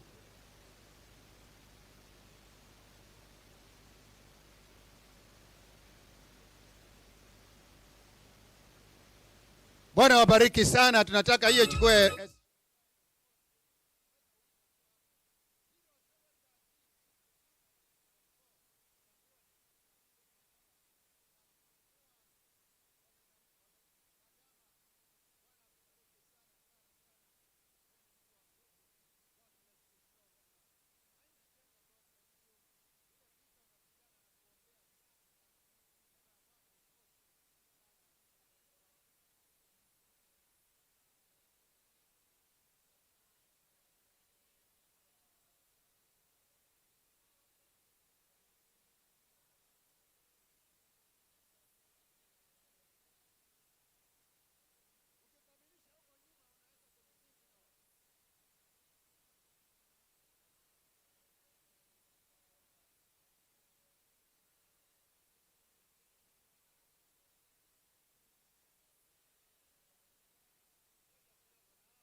Tutakuwa na kipindi tu cha kuombea viongozi wetu tu, atasimama hapa mbele. Gavana wangu nimemuona hapo Malombe, naona Gavana my sister Wavinya. God bless you so very much. Na neema ya Bwana itoshe sana sana sana.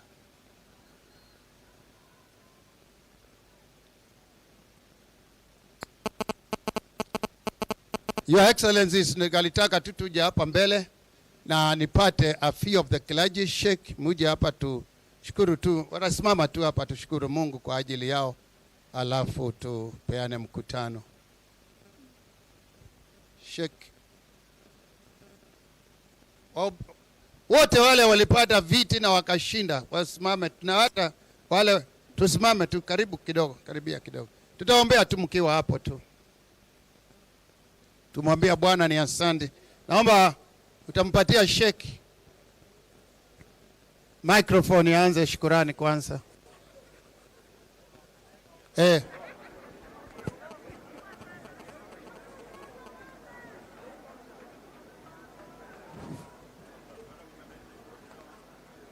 Microphone. Tulia kwanza, tulia kwanza. Okay, wacha tuombe na sadaka ziletwe huko mbele.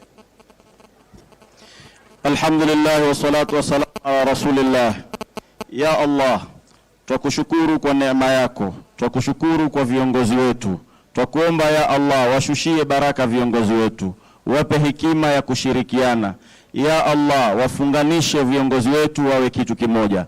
Ya Allah, twakuomba wape nuru na hekima zaidi ya kuweza kutuokoa sisi wa Kenya.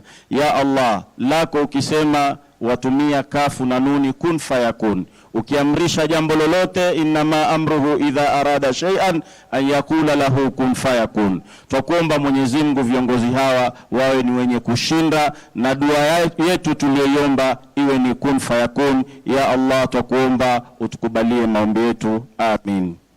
Baba kwetu, tunasema ni asante kwa ajili ya neema yako na wema wako, na kwa ajili ya viongozi hawa uliotupatia. Katupatia viongozi wa kitaifa, viongozi wa mbunge, viongozi wa senate, magavana, ma-MCA, viongozi wa wanawake na kila mahali na government zao zote ambazo waliweka.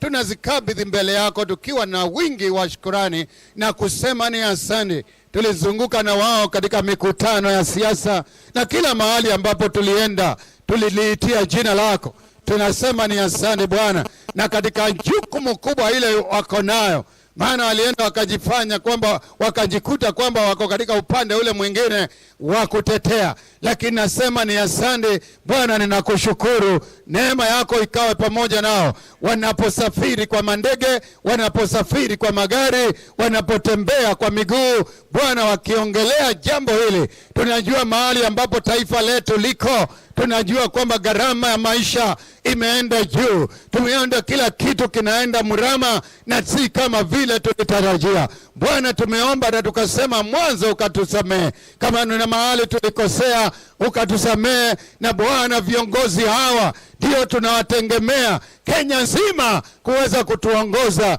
katika mahali pale ambapo walitaka twende, na ni katika jina la Yesu Kristo mwana wa Mungu aishie milele. Watu wote waseme amen. Pa Yesu makofi mazuri. You may be seated. Murudi kwa vikao vyenu na Mungu awabariki sana sana. Mchukue sadaka, neema ya Bwana itoshe, na Bwana wabariki sana. Apostle Ikui. Mungu awabariki sana, na sisi kama kanisa tunashukuru sana kwa hiyo nafasi, Your Excellency. Na wakati huu ningetaka turudishe nafasi hii kwa leadership ya political leaders. Kwa hivyo Bwana Kelly, karibu.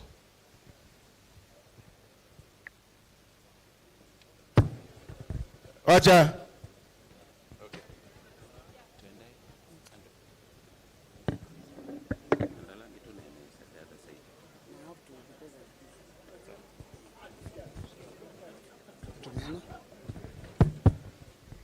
Asante sana viongozi, tafadhali tuchukue viti zetu ili tuende kwanza sasa kwa viongozi wa kisiasa.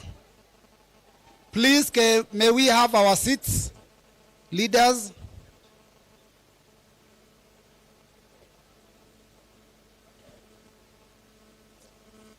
Your Excellencies, our leaders,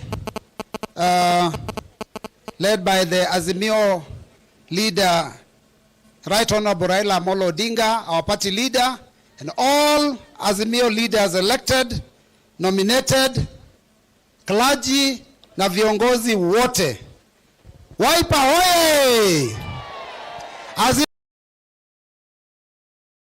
Sasa wacha niwafunze salamu kamili. Nikisema Wiper, mnasema kazi, kazi bila wizi. Sisi we are the right opposite of Kenya Kwanza. Wiper! Asante. Nikisema Azimio, mnasema inawezekana.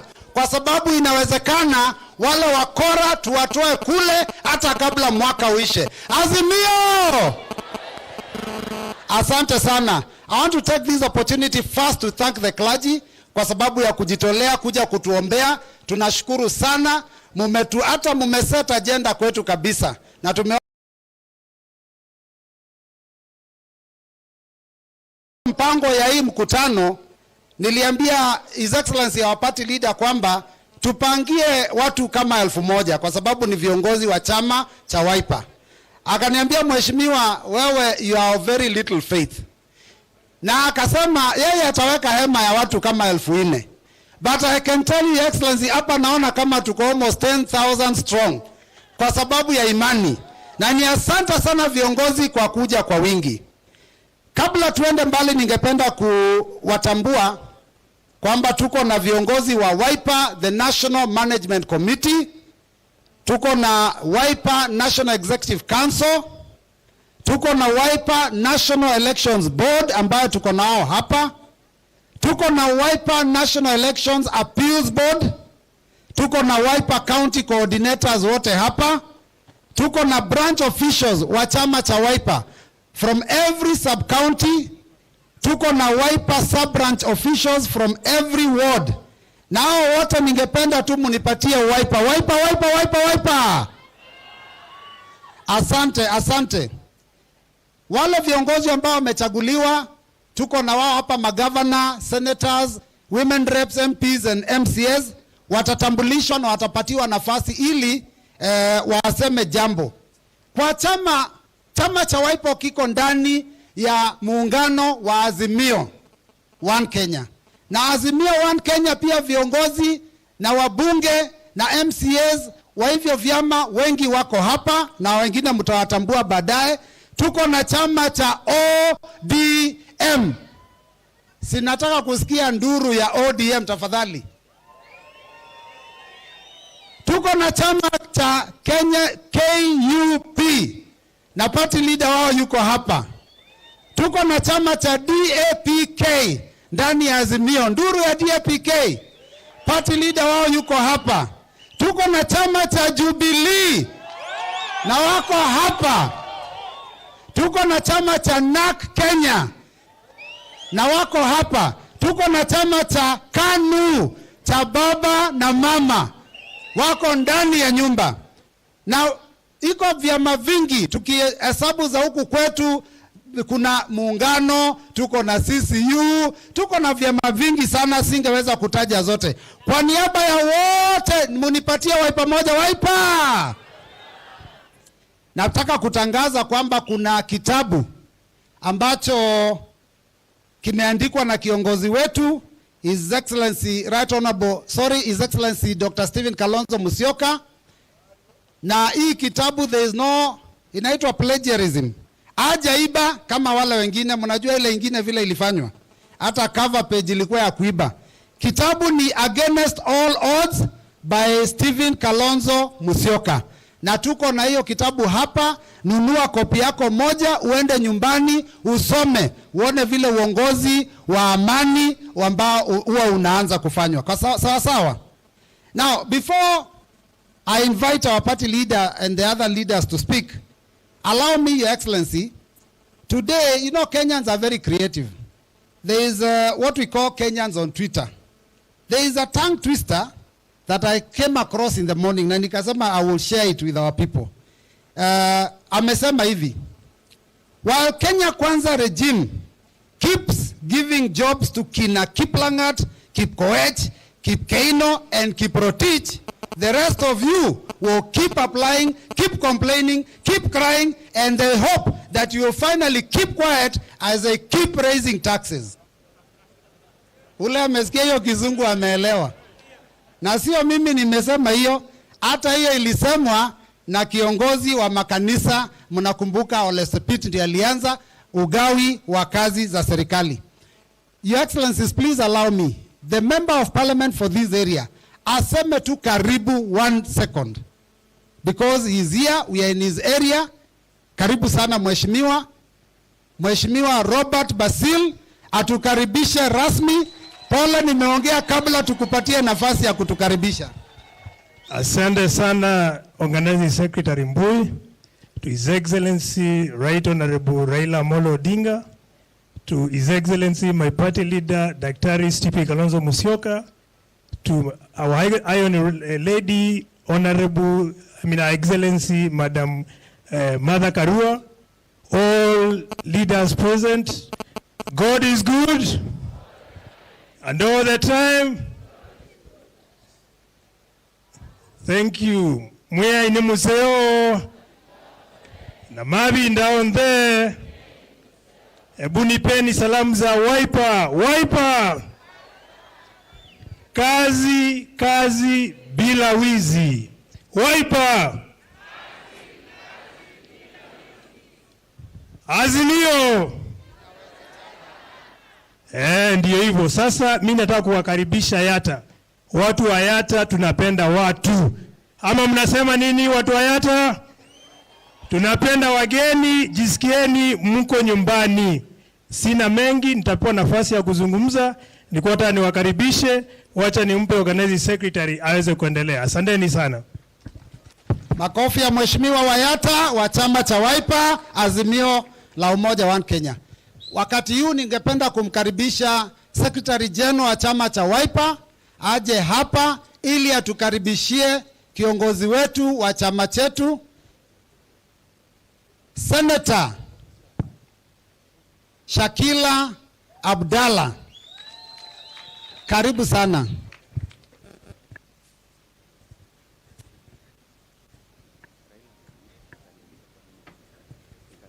Asante sana Bwana Organizing Secretary. Naomba tusalimiane kwa hewa. Wiper! Wiper! Wiper! Asanteni sana. Leo ni siku ya maombi. Na mimi pia niko na maombi yangu ningependa kuomba. Na naamini Mwenyezi Mungu ataitika maombi yetu. Your Excellency, our party leader, Dr. Stephen Kalonzo Musyoka, Azimio principals, governors, members of parliament, MCAs, members of the clergy, members of NEC, our National Election Board, our supporters, all protocol observed. Hamjambo. Hamjambo tena. Thank you. I have 3 prayers. I want to start with the first one. Oh Almighty God, we pray for Mama Pauline Kalonzo, who is unwell, for God to give her back her health and strength. If she were here today, I am sure she would play a vital role to ensure we are all comfortable and happy. Let's all pray for her healing to get back on her feet so that she can serve her family and the nation. Amen. My second prayer is to the party leader and the party. As we pray today, remember to pray for our party leader and the party. May God give him patience, strength, and keep himself to continue serving this party and the country as a whole. Let us all remember to pray for him always. Let's pray for our party and stay united and strong. As unity and strength keeps us together. My third prayer is to our party members and the country. I would like to pray for our members and thank you all for your unwavering support and dedication. Wiper Party stands for the principles of democracy, justice, and progress. We believe in Kenya, where every citizen has a voice and should be heard with equal opportunity to thrive. This specifically goes to the members of the ruling coalition. You cannot tell us that the finance bill has to be passed without amendments, not even a comma. Kenyans have said they are sure there are issues which needs to be amended in the bill. The people have spoken. Listen to the people. Hii sheria inataka ukarabati, marekebisho na kupigwa msasa. Haitapita hivyo. To our elected and nominated leaders, let us always remember that our party's success relies on our ability to connect with the citizens of Kenya. We must actively listen to their concerns, engage in constructive dialogue, and develop policies that address their needs. We must be the champions of the marginalized, advocates for the voiceless, and initiators of positive change. By doing so, we can earn the trust and support of the people and build a better future for all. Message to the current regime. Every Kenyan needs to live in a peaceful environment. But peace is not merely the absence of tension. It is the presence of justice. As leaders, we must therefore be ready to take political decisions that are neither safe nor popular, but ultimately bring justice to the nation. I implore the religious and political leaders not to remain neutral in situations of injustice, because by being neutral, you have chosen the side of the oppressor. Both religious and political leaders must therefore care the welfare of all Kenyans and be ready to condemn the habits of knowledge without character, worship without sacrifice, and politics without principles. The current regime must understand that democracy cannot thrive where powers remain unchecked and justice is reserved for a selected few.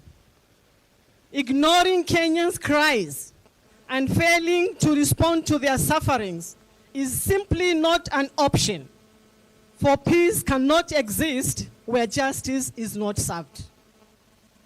As I wind up, I want to thank each and every one of you for your commitment, not to forget the clergy for their continuous prayers.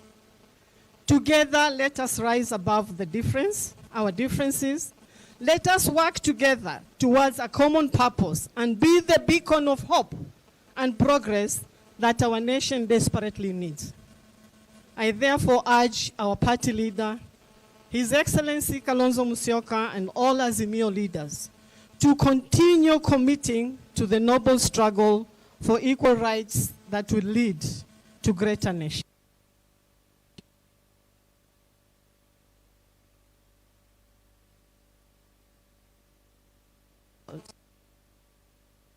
Fika na karibuni sana. Tulienda Shakahola, mimi nikiwa mwanakamati. Nataka niwape habari kidogo. Tulipofika Shakahola, tukaambiwa na polisi kwamba walipoenda kumkamata Mackenzie aliwaambia Shakahola itawaramba. Na mimi leo nataka kuambia wale walipigia hii serikali yenye misingi ya urongo na utapeli, hii serikali inawaramba na itambaramba, itaendelea kuwaramba. Kwa hivyo mimi ningependa kuambia ndugu zangu, hiki kidonda, dawa iko kwa baba. Baba, naomba unisikilize. Wewe ndio uko na dawa ya hiki kidonda baba. Wanyoshe hiyo dawa, na kama ni nzito uwapake. Uwapake hii dawa baba, ikolee, kwa sababu hiki kidonda ni lazima kipone. Hatuna njia, ni lazima wapewe dawa na wapewe dozi yao. Kwa hayo machache na mengi, ninashukuru sana. Karibuni sana, karibuni tena. Thank you very much. I would now take this opportunity to invite our party leader, His Excellency Kalonzo Musyoka. Kalonzo, Doctor, karibu sana. Tusimame, tusimame. Wiper! Wiper, wiper! Wiper, wiper! Thank you. Karibu sana, Your Excellency.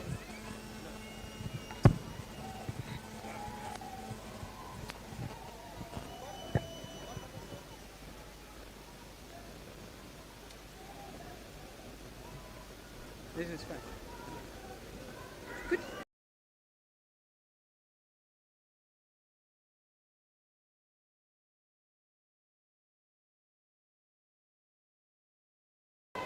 Thank you.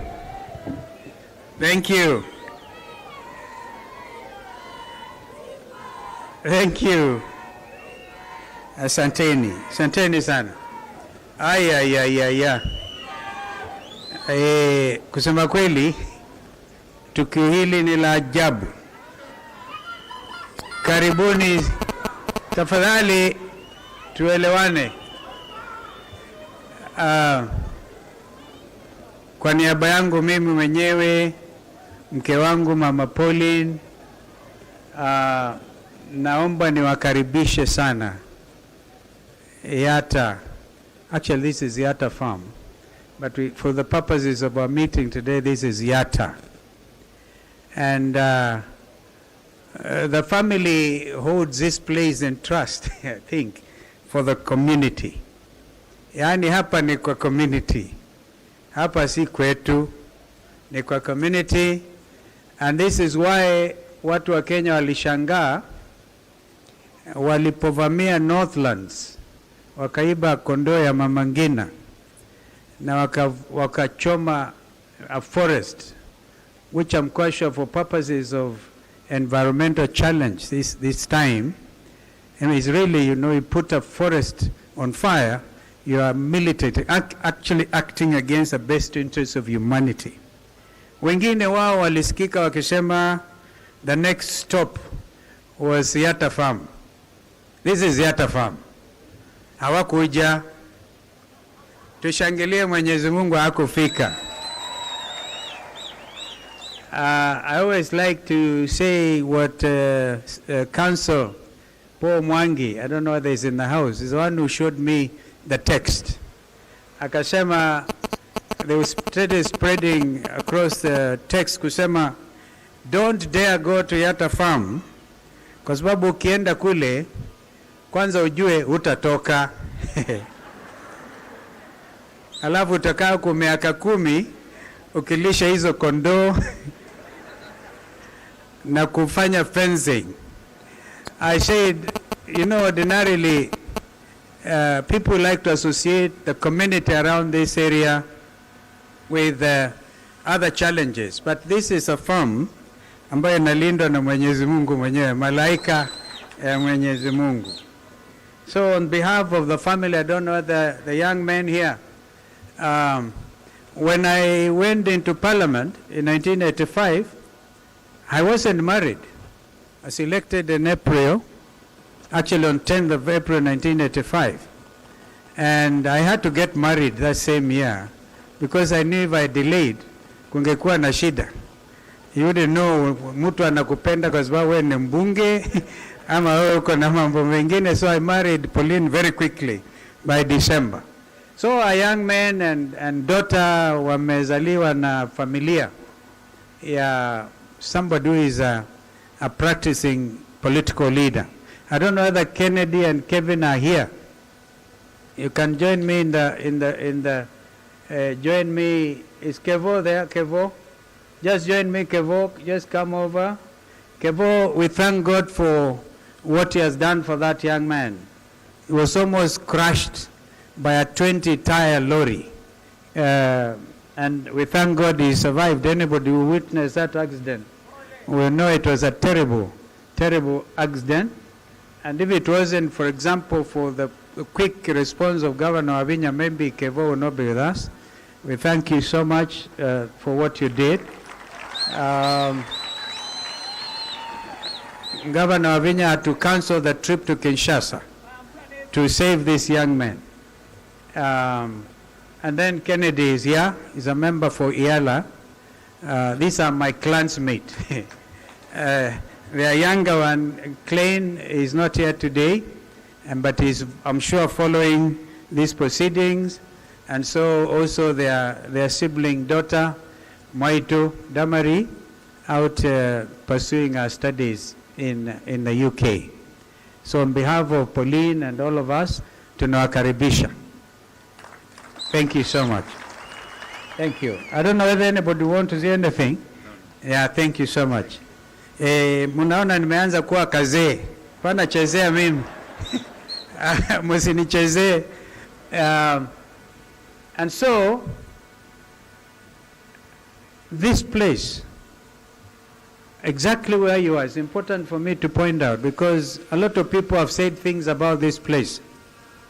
This portion, which touches Thika Highway, was bought by this family from a lady called Janet Chirchir, a widow from Kericho who had been allocated 100 acres. And below kule kwingine, from a gentleman called David, from I think Major Langat, who is also a gentleman from Nakuru. And this is in Ukambani. I thank Charity Ngilo because when she was Minister for Lands, she clarified these matters. So all the family did was to make sure tuweke to kuta nikana ukamba ndukalikelo mbewapo. Na nicho kitumi anakalame bano a David wakithimani masi aume mao kitumetele. Nundu maisi the kaba undu sili. Lakini mayaoka. Sorry for going local because allow me today just to spoil myself by being a little bit not obnoxious, absurd. Because that is what we are. We like to be very open. And so the story of why we are here is different. We met here on the 15th of January last year. And you want me to now allow me to just read this following one, kwa Kizungu. After that, I will invite my brother Raila, Haji azungumze like our practice is, and then the principals of Azimio will speak. Today, I want to make a very special request that nobody leaves this place in a hurry. I can tell you, the collective effort I've seen in putting this effort together is amazing. I want to thank Governor Malombe, Governor Junior, Mutula Junior, the host Governor Wavinya. And I want to say my friend RK, immediate former MP for Wajir East. I know, I saw him. Alipeana mbuzi, wakubwa tano all the way from Wajir. Our sister Agatha Solitei, the chair lady of elections board. I've never seen a more wonderful lady. Alitoa mbuzi huko Sultan Hamud, zikachinjwa. Na mimi nikaongezea mbuzi, na nikaongezea ng'ombe. Kama na wengine ma MCA, I'm shocked. MCAs wa Makueni wametuma mbuzi, MCAs wa Mkitui, and I didn't want this to be a collective effort. In fact, quite honestly, tulikuwa tungangana. Kwa hivyo, the conclusion of that matter is please don't go in a hurry. Tutatafuta mbuzi Kioni, Nyandarua ni mbali. Tutachinja zingine na zingine until really we feel that we have fraternized because we are celebrating the wonderful performance by the Wiper team within the Azimio coalition. And I want to thank the clergy again, Apostle Musili, and wonderful. Let me actually again ask kwa heshima all the clergy who are here to stand again, because we want to really recognize in a very special way. Yaani hawa watu ni wengi, tuwapigie makofi. And I know there were prayers in Machakos yesterday. I thank Governor Wavinya for inviting them again. She attended out of courtesy. Alafu akasema kujeni pia Yatta Farm kesho tuungane na nyinyi. Tuwapigie makofi, because we are all doing this with a very clear conscience. There is no conflict of interest. Hakuna mabishano. You cannot compete when it comes to prayers. Thank you so much. There's no competition whatsoever. I know that Father Mutie in particular, I want to recognize Father Mutie. That gentleman is actually the chair, the national chairperson of all the religious community in Kenya. And I'm told that the only time the Catholics, the Muslims, the Hindus, the Presbyterians and all feel comfortable is when Father Mutie is actually on the chair. And I think if I'm not wrong, our brother comes from Mwala. That is true, isn't it? Mwala. Oh, where exactly? Oh, Matungulu, kwa mwana mole. I want to actually ask you, we'll be very unorthodox. Just come onekane, because then anybody who feels not recognized, I recognize Father Mutie, and I think all of us will know that even Olesapit will feel recognized. He may not be here at the Church of the Anglican Church in Kenya. He came the other day to talk to me and to pray with me, and I want to thank you. It reminds me of the country, my second country, where I went to do my postgraduate work, Cyprus. But him, I think, is Orthodox, and I want to really thank you for finding the time. Thank you. Thank you. I therefore now I recognize the others as I go on, and then I'll call my brother Raila. Nimevalia kijeshi na sio jeshi. Kuna vijana hapa when I was coming in walikuwa nasema KDF. So now KDF I discovered nikauliza ni nini, nikasema Kalonzo Defense Forces. Ukiwaangalia wengine they can do with an extra lunch, but it is the spirit of commitment and the love for their country which makes them come out strongly, and more particularly defense of democracy. I am wearing like this, and if a time at the end, I really love to sing the words in one of the gospel songs, stand up for Jesus. Ye soldiers of the cross, lift up his royal banner, for it must not suffer loss. From victory to victory his army shall he lead. And beautiful hymn writer, how relevant it is. This is a time to stand up, the clergy, Kenyans, stand up for Jesus. Because you cannot be standing up for Jesus if you're in Shakahola. And I'm happy the church has come out very clearly on this matter. But I wonder why Raila Odinga was denied access to Shakahola, and they allowed Shakila, my party secretary general, because I think the Senate committee was going there. So in the spirit of openness, this matter about Shakahola has hit international news. It has put this country's name negatively. Watch Al Jazeera, you watch other places. So therefore it behoves us as a nation to be very open about what happened in Shakahola.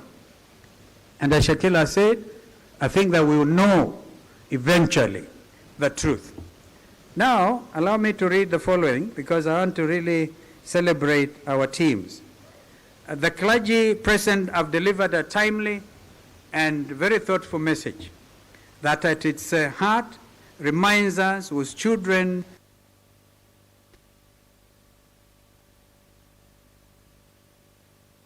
thankful to our mighty God.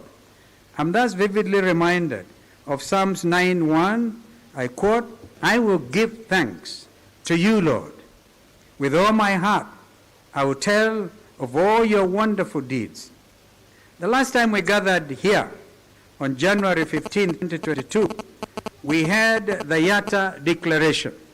And I would want to invite my brother Raila, on behalf of Azimio fraternity, to come up with the Yatta Declaration 2.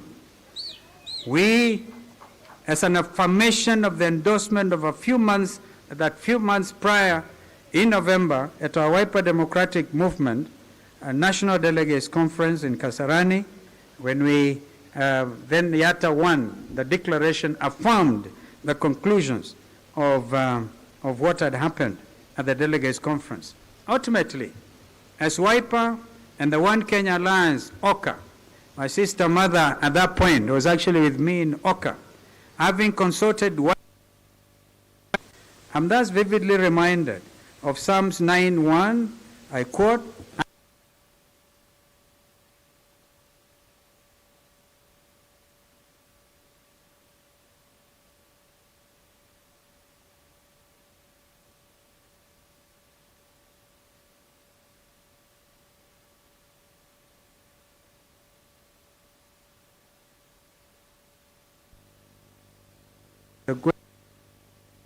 I saw one of them running as independent somewhere in Luo Nyanza.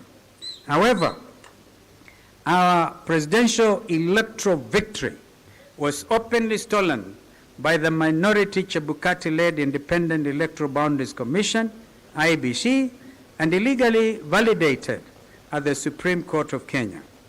In the National Assembly, our majority coalition numbers were unlawfully and systematically reduced to mirror the farce of a stolen election.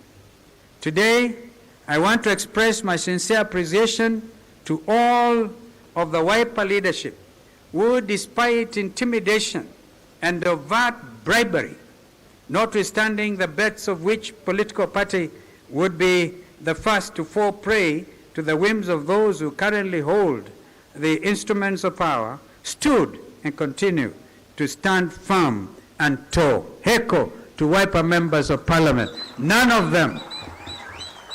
them was able to get hoodwinked. And if any of them would dare today, clearly, the election utakuwa umejipeleka nyumbani wewe mwenyewe. As your party leader, I take particular pride when I look at all of you and take in our diversity of representation. Against all odds, we have grown from Ukambani region. This is a national political movement of Machakos, the Ukambani region of Lower Eastern, Machakos, Makueni, and Kitui counties, and spread to Taita Taveta. Out of the 4 elected members of parliament in Taita Taveta County, 3 of them are Wiper. And of course, we also spread to Tana River, to Nairobi. That's why we have Mawathe and Embakasi South and other places. To Kajiado, to Embu, Busia, Kisii. Now I know where you come from. Now we know the culprit. It is one Mawathe Musili. Tafadhali, hold your peace, hold your peace. We hear you. We hear you. We hear you. We hear you. You know, ndugu Raila Wakamba ana msemo that an animal smells exactly like the forest from which it slept the previous night. Nyamwenyunga kethekakela ye. Amenyunga kethekake ilobi. So, I can talk of Garissa, Wajir, Wiper's presence in 14 counties, and as a movement, I honestly believe this is just the beginning. But we might in the interest of this nation and growth of democracy and deepening of our gains, have to operate now perhaps, and this is my challenge to the leadership of Azimio, we now must move with speed, consolidate Azimio National Secretariat, and be able to see whether going forward we will not give Azimio #1 priority. To our 3 elected governors, the 3 deputy governors, our 4 senators in this Lower Eastern region, 23 members of National Assembly, apart from the council, I think we're about 30, 4 county women members of parliament, 3 speakers of county assemblies, and 111 members of county assemblies. I salute you all and loudly say, hongereni, hongera, hakika tutaweza, na hakika muliweza. I would also like to pay tribute to all those who sought elective office on a Wiper ticket across the country, but unfortunately did not prevail.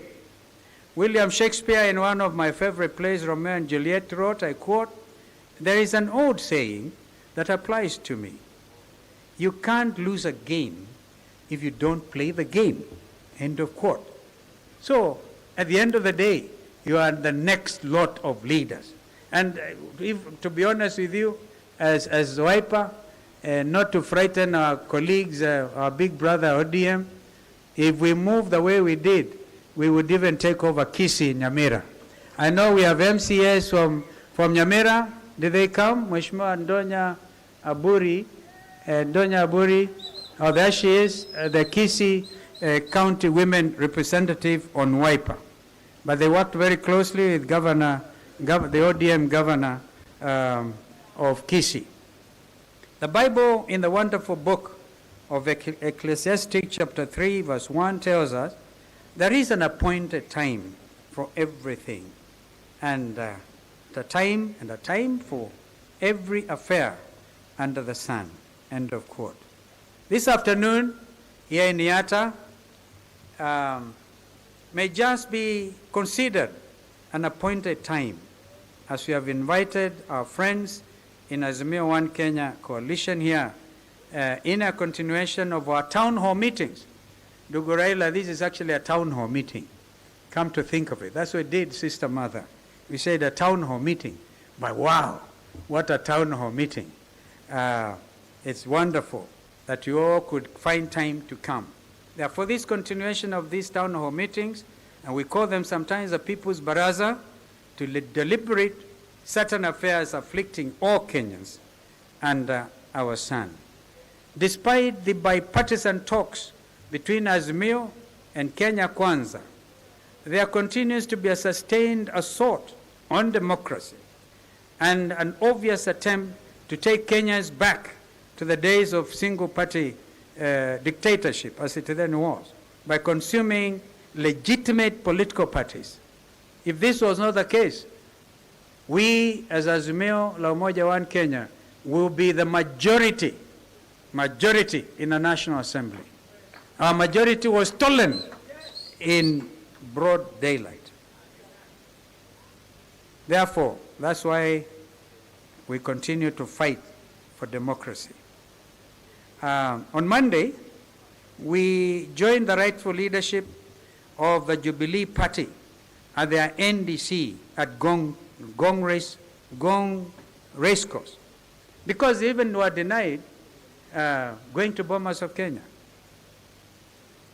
And we did this in solidarity, as well as to publicly express our revulsion at the blatant attempt to take over party by hypocrites. As the nation heard from Gong Racecourse, let them too today loudly and clearly hear our emphatic no, you will not take over Jubilee for the sake of democracy. Not now, ever. And here, there's no clergy and political class. Kenyans must stand up and defend democracy. That's why I'm wearing this fatigue. I'll continue wearing this until I'm sure that the provisions of Constitution 2010 on multi-party democracy remain respected.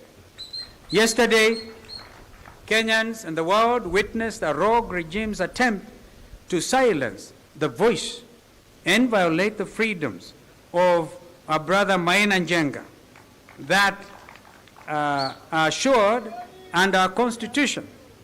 In spite of the tear gas lobbed at them, you heard the freedom song sung at the DCI headquarters on Kiambu Road. I quote, and because I tried to get a quick translation, notice I can pick 90% of Kikuyu, because Mwangiria, ikiongea Kikamba unasikia yote, ikiongea Kikuyu nasema, this is how it went. Mount Kenya belongs to the warriors. You will not confuse us anymore. Our brothers and sisters from the mountain are loudly and clearly stating enough is enough. On Wednesday, we suspended the bipartisan talks, in fact agreed with senior counsel, my learned brother, Otienda Molo, who is in the house. I think Kenyans will want to see Otienda Molo, who is leading the team here of very able negotiators, absolutely able. We gave them our team A, wakatupatia under 17. There's my brother Poshin, who is, as you heard, the leader of KUP and member all the way from West Pokot. And of course we have also some of the other members there, your own Senator Wambua Kiyo. Did I see Kitui Senator is right there, himself a renowned journalist, and of course able, my young learned junior brother, Edwin Sifuna, Senator for Nairobi. And I think I saw the of course the minority leader in the Senate, our senator from Kilifi, is not sitting in that committee, but I saw him. Welcome so much, our brother, all the way from Kilifi. And others whom I think our party leader may want to introduce. I wholesomely concur with our minority leader and member for Kathiani, who also serves as our national organizing secretary of the party, Honorable Robert Mbui's conclusions on the bill. And I quote, this is now, I'm sorry, I should go backwards a little bit. When we gave them our team A, they gave us team B, the other side has put forward an anti-people finance bill. Anti-people finance bill. And Sifuna, I think, was able to tell Kalwale the entire truth about this matter.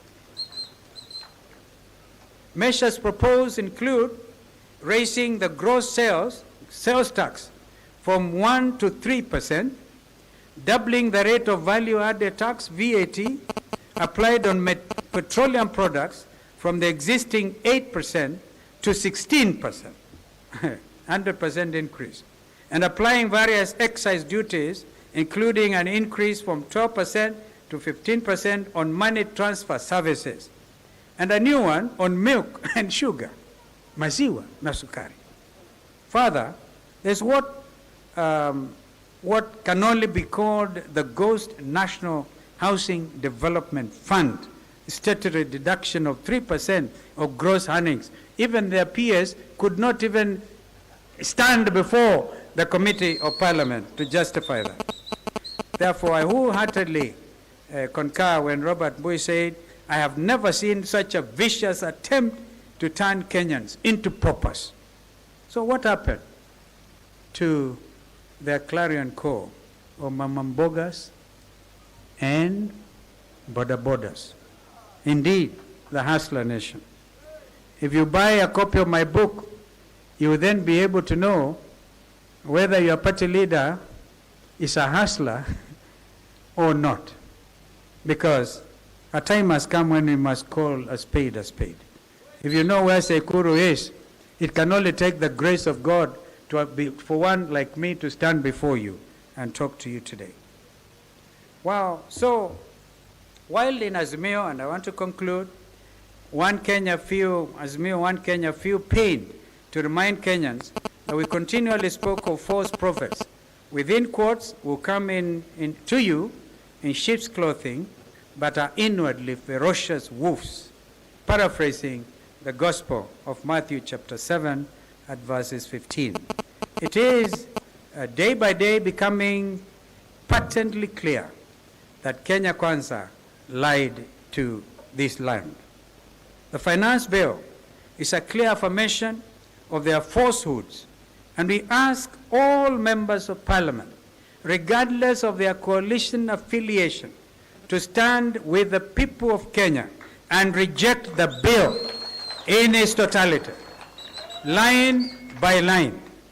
We will push for an open vote where one's name is called out and he or she openly affirms yes or no. Kenyans want to know whether you are with them or against them, because this is a matter so basic.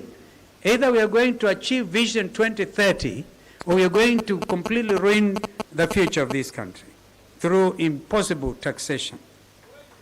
We too ask unions and other organizations to remit rejection memoranda on the anti-Kenyan proposition. This is our appointed time to make a difference. And today here in Yatta, under the Yatta Ukambani Sun, we ask all Kenyans to join in the noble cause of political and economic liberation of our country. I thank you. May God bless Kenya. May God bless our visitors.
Kyathi kikote keteu.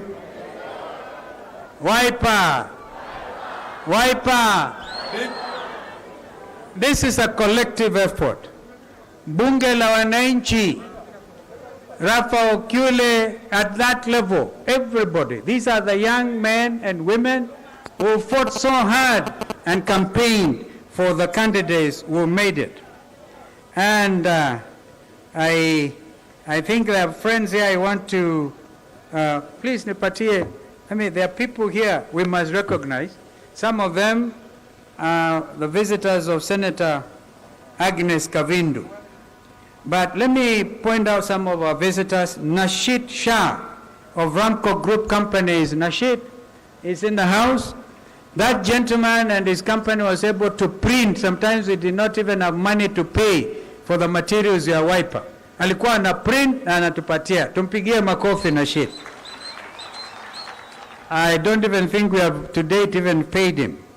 Then our brothers here. My brother, Reverend Dr. Joseph Mutuki, lecturer at Daystar University, and my friend Mutua. Mutua That's my friend Peter Jacob. We gave him the name Mutua with Diguna. We have Mkamama team who are led by their national chair Tabitha Mutero. And we also have Matatu Owners Association Director Steve Njenga. Can you please inua mkono Steve Njenga? They are right behind our party leader. We thank you because you know the Matatu owners actually stood with us. As you remember, Ndugu, we met them somewhere near the breweries and they came out very strongly. I want to thank in a very particular way our friends, business community for Mavoko and the river. Our chairman Muimi. You lost Chairman Musembi and you gave Musembi a heroic send-off. Those are men and women who really take to heart the cause for this community and for this nation. Chairman Julius Mutua, tunawashukuruni sana. Mutua Kavungu. Wiper NEC members, again, I want to think, really stand up. The NEC National Elections Board, could you please stand? Led by Agatha Solitei again. I saw Kibara, I saw Abdulaziz. I don't know whether they're still in the house. I saw them. Tuwapigie makofi because they're the ones, that particular lady actually midwifed all of you, those who are in position. So now, I want to, wale ambao hatuja watambua sasa hivi, mjue kwamba mnakaribishwa sana. And as I said, don't be in a hurry. Today I pleaded with my brother that we don't live in a hurry. Sasa Lendama, we have a date with me. Tukitoka hapa tunaelekea Ukasi. If you know where Ukasi is, utarudi Narok, tutakaa huku. Again, I just want to, in a very special way, know the governors made it. This function was heavily supported by Governor Avinya, Governor Junior, and Governor Malombe. Senator Kavindu, thank you very much. Kamene County Women Rep, they're even sending some money inaingia kwa M-Pesa inasema imejaa, haiwezi kutoka. Where is Mheshimiwa Kamene? Those Mheshimiwa Raila are the Machakos girls. The governor, the senator, and the county women rep. And they are doing a brilliant job. Tuwapigieni makofi. Tuwapigieni makofi. So now we propose, because we said hatutaenda haraka. Kwanza county government wametuwekea hata mataa. Kwa hivyo usiku, don't be afraid, hakutakuwa na giza. Somebody, what's the name of the CEO wa energy? Kirema. Bwana Ngovi, thank you very much. Bwana Kirema, tunashukuru. So we are properly catered for. Nobody therefore should live in a hurry. Mheshimiwa Basil, this is a young man, member for Yatta, who has worked with the United Nations. Actually, the last posting was in Turkey under United Nations Secretary General. We have talent. We have real talent in this young man and others. Mama Rose Museo never tired. She was a midwifed BBI and appointed by Ndugu Raila na Uhuru that time.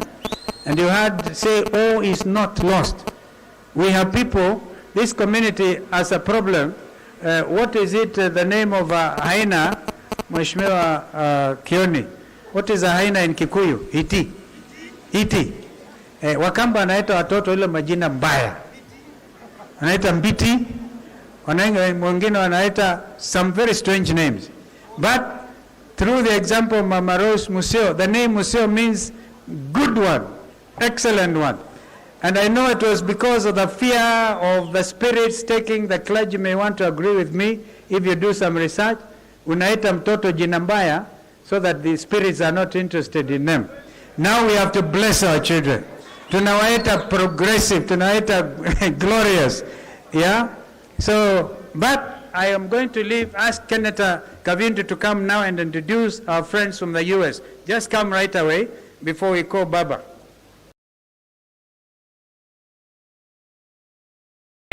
When there was a bomb blast in Nairobi, this senator went all the way and worked with people. And there's an international interest where the US government, I think, is being called to order by some of the men and women who came at the invitation of the Senate, the Kenyan Senate. Because you will speak later, introduce those ones. Thank you. Thank you, Your Excellency. Can you please be upstanding as I introduce you? We have Reverend Andrew, who is from Kenya, who has also come with a bishop from US, Bishop Getane, who is born in Ethiopia but has lived in the US for the last 25 years. Welcome. We have a senator friend of Senator Beth Siengo, Senator Morgan from all the way from Zimbabwe. He is here, and we thank you so much for coming. You are most welcome here in Ukambani. Your Excellency, thank you.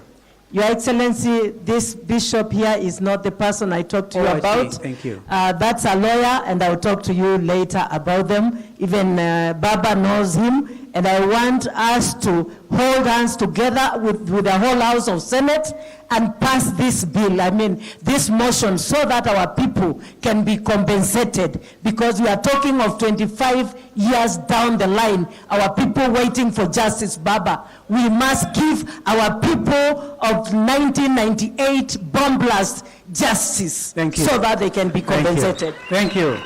I've just seen my son Zamir. Can you stand? He's a rally driver.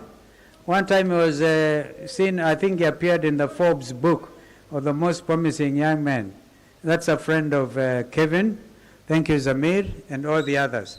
Now, please join me. And I said, please, we are so many, and I wouldn't want anybody to leave feeling that they are not being properly recognized and or spoken. We have, of course, a very able young man who is a minority leader, who should actually be majority leader, Opio Wandai, who will introduce members of parliament. But when it comes to that, for now, please, let us all be upstanding to mkaribishe Baba.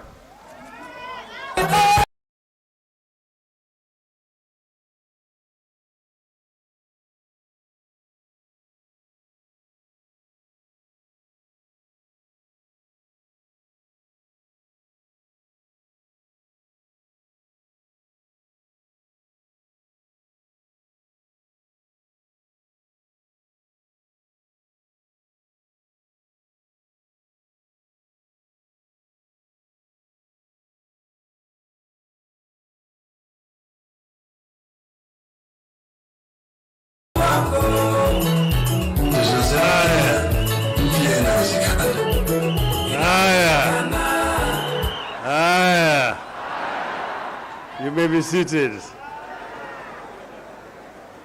Wananchi hoye! Akamba hoye! Asanteni. Akamba mwasio?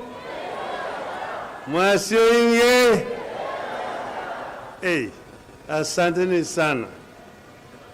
Leo ndugu Stephen Kalonzo amenipatia mimi what they call carte blanche, yani an open check.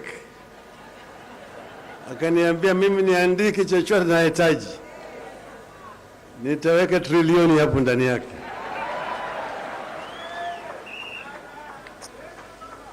Kwanza nataka kuanza kutoa shukrani sana kwa ndugu yetu Stephen Kalonzo Musyoka na wana Wiper kwa kuandaa karamu kama hii.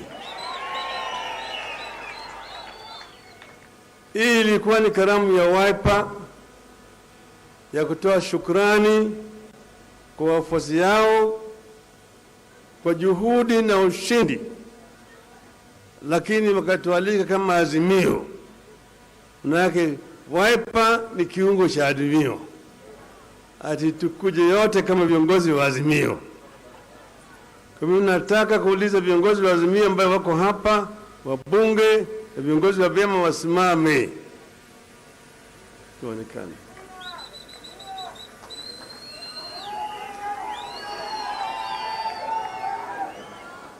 Sumaona? Wengine wakuja hapa, isemekana wakuja hapa juu, waonekane.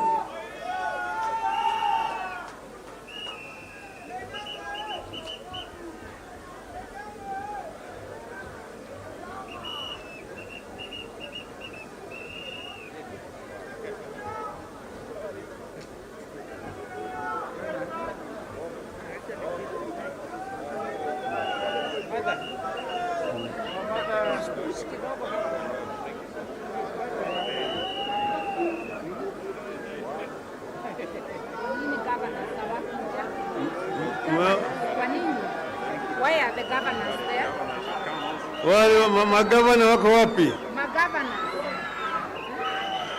They are the primary elected leaders.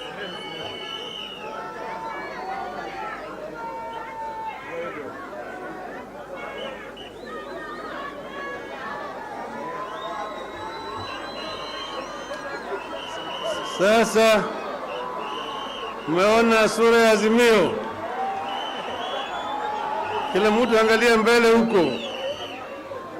Kila mtu angalia mbele. Azimio. Inawezekana. Azimio. Inawezekana. Azimio. Inawezekana. Asanteni sana, mnaweza kurudi kuketi.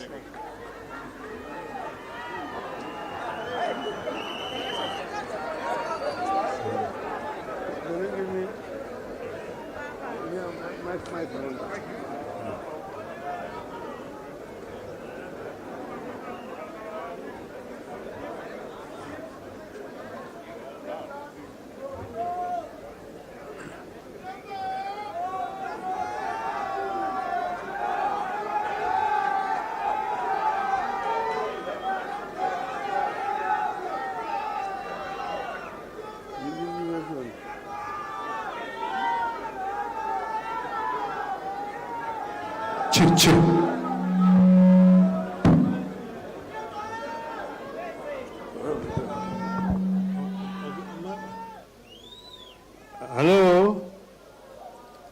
Halo. Nataka vilevile kutoa shukrani kwa rafiki yangu ambaye tunakuwa naye kila mara kwa mara tukifanya mazoezi. Apostle Musili. Huyu ni rafiki yangu sana. Tunafanya naye mazoezi kwa gym. Naona pia sisi tuko fit kabisa. Nazungumzia nyinyi tofauti na mambo ya Mungu, yeye ako fit kabisa. Sasa hii hafla ni muhimu sana kwetu kama wana Azimio. Sasa Biblia inasema katika kitabu cha Yohana, John 1, that at the beginning there was Word. Word was with God, and the Word was also God. Sio? Pili, katika hiyo kitabu tu ya Yohana 8:32 mpaka 33, Jesus says that you shall know the truth, and the truth shall set you free. Kwa hivyo sasa leo tunasema ukweli. Ukweli mtupu. Nothing but the truth. Sasa marehemu Askofu Desmond Tutu wa Afrika Kusini, may the Lord rest his soul in peace, alisema that without truth there can be no justice. Without justice there can be no reconciliation. Without reconciliation there can be no peace. Without peace there can be no development. Haya ukweli mtupu, ya kwamba bila ukweli hatuwezi kukuwa na, bila ukweli hatuwezi kukuwa na haki, na bila haki hatuwezi kukuwa na utengamano. Bila utengamano hatuwezi kuwa na amani, na bila amani hakuna maendeleo. Leo tuko hapa kusherehekea ushindi wa Wiper na ushindi wa Azimio la Umoja One Kenya Coalition. There's no doubt in our mind that Azimio won the elections convincingly. The facts are there. We got the highest number of members of parliament in the country. We got the highest number of members of county assemblies in the country. We also won a number of governors and senators. We won in most of the regions, in Nyanza, in Western, in the coast, in Lower Eastern, in Upper Eastern, in Northeastern, in a number of counties within the Rift Valley, in Nairobi, and according to the whistleblower, several countries in the Central Province. With those kind of statistics, how could we lose elections? So we know that we won elections. And that's the reason why we talk with a lot of confidence that we won the elections. And people know what transpired. People saw what happened at Bomas of Kenya on the 15th of August. It has never happened anywhere in the world where the Electoral Commission, where the referees in an election disagree publicly. Out of 7 members of the Electoral Commission, 4 said no to the results which were being announced by the chairman of the Electoral Commission. Only 2 said yes jointly with their chairman. Under normal circumstances, those results should not have been accepted. They should not even have, nobody should even have announced them. There's a dispute within the Electoral Commission. And that's why we talk with confidence. 3 and 4. My little knowledge of arithmetic tells me that 4 is bigger than 3. For the first time, we have seen a new math where 3 is bigger than 4. We will not tire telling the truth. We want to make rigging a very, very expensive enterprise that nobody will ever again think of rigging an election in this country. Without resolving this matter convincingly, there will be no peace in this country.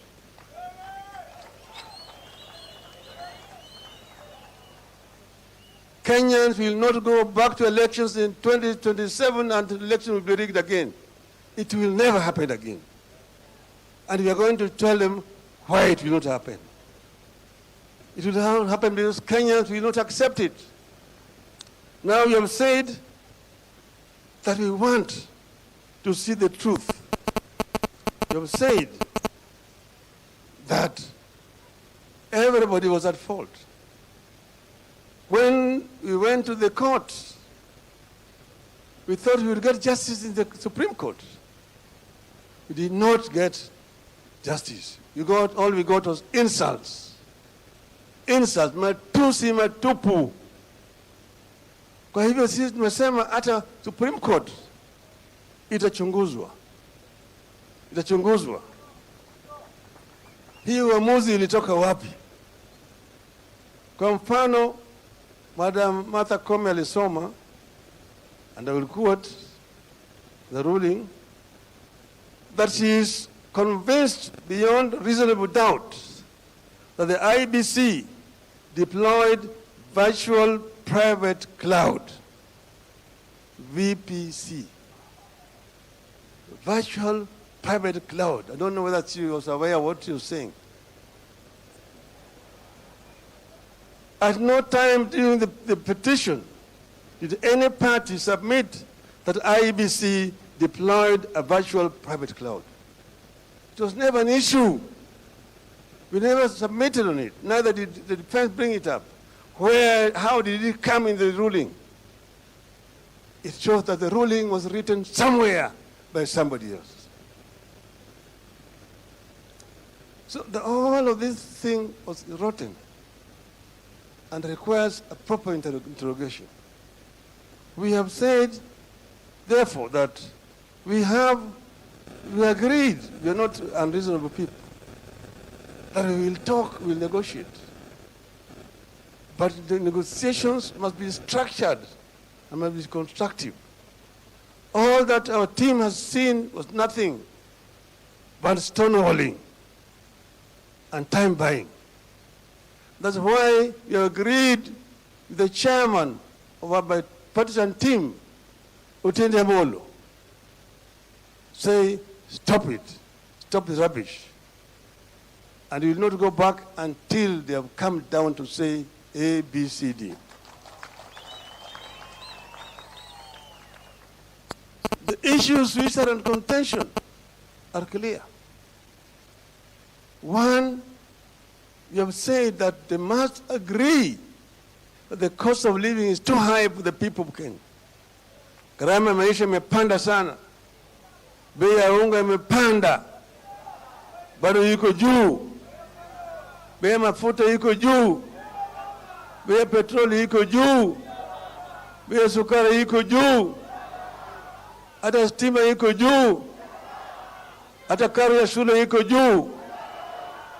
Punda imechoka.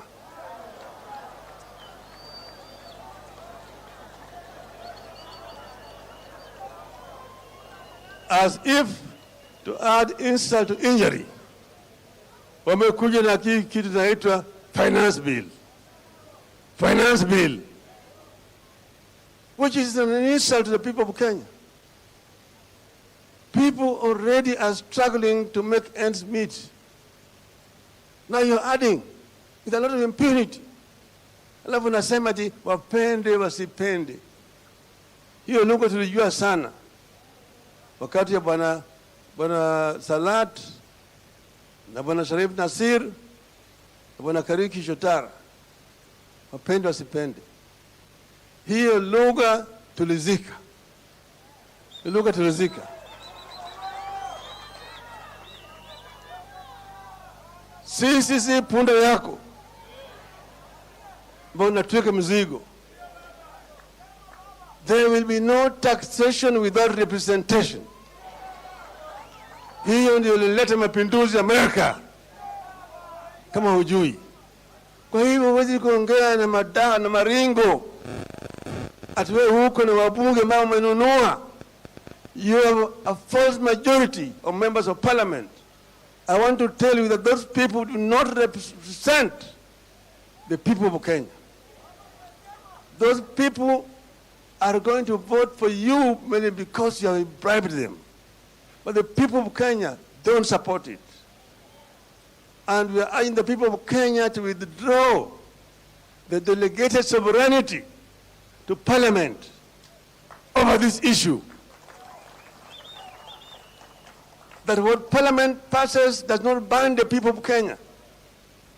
And the people of Kenya will be entitled to come out and protest and resist repression by this regime. You have said it's not acceptable. Secondly, you have come up with a housing levy. Housing levy. You remember housing levy? Mimi najua sana. Wangekuja kwangu kwa mafunzo, ningewafundisha. Hawajui. You cannot introduce additional tax when the economy is in depression. You can't do it. And where did you get the 3% from? If you're saying it's investment, how about the employer? 3%. Employers investing in what? Additional tax of 3% on an employer. That is completely unsustainable. So we said this thing need to be shelved and must be shelved. Secondly, servers.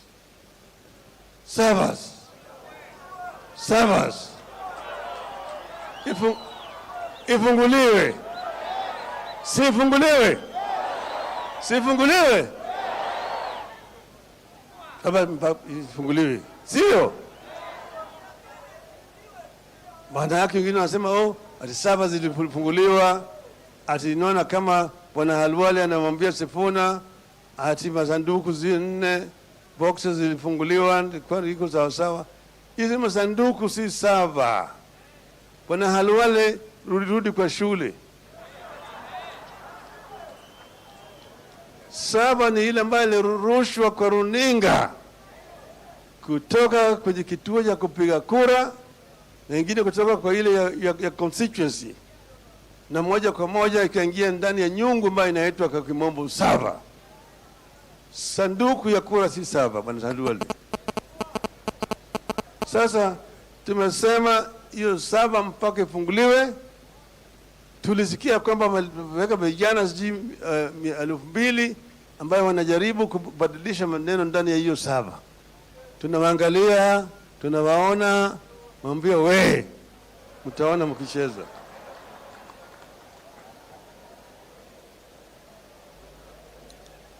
Tatu, mambo kuingilia vyama vya Azimio. Kenya Kwanza ilikuwa na vyama vyake ambayo waliingia huko kwa hiari. Kuna zingine ambazo ziliingia ndani ya Azimio kwa hiari na waliweka sahihi. Kulikuwa na mkataba baina ya Azimio na hizi vyama zote hizi. Baada ya uchaguzi umeingia kununua hizi vyama. Kwanza ilikuwa ni UDM ambayo ilikuwa ni chama chetu cha Azimio. Bila notisi, nasikia jamaa wamevuka mpaka, wameenda ngambo hili. Huyu bibi anatoka bila kupeana talaka. Hakuna talaka. Hata Kiislamu hiyo si halali. Si mpaka peana talaka. Kwa hivyo hiyo kutoka kwake sisi hatutambui. UDM bado ni hapo kwetu. Akitaka warudishe mahari, ndio tutaweza kuwaruhusu wale wote. Pili, sasa Jubilee wamekataa kutoka. Unanunua wale wabunge ati wao wanataka sasa wao ndio officials ya Jubilee, wanataka kutoka na Jubilee wengine pande ile. Hakuna kitu kama hiyo.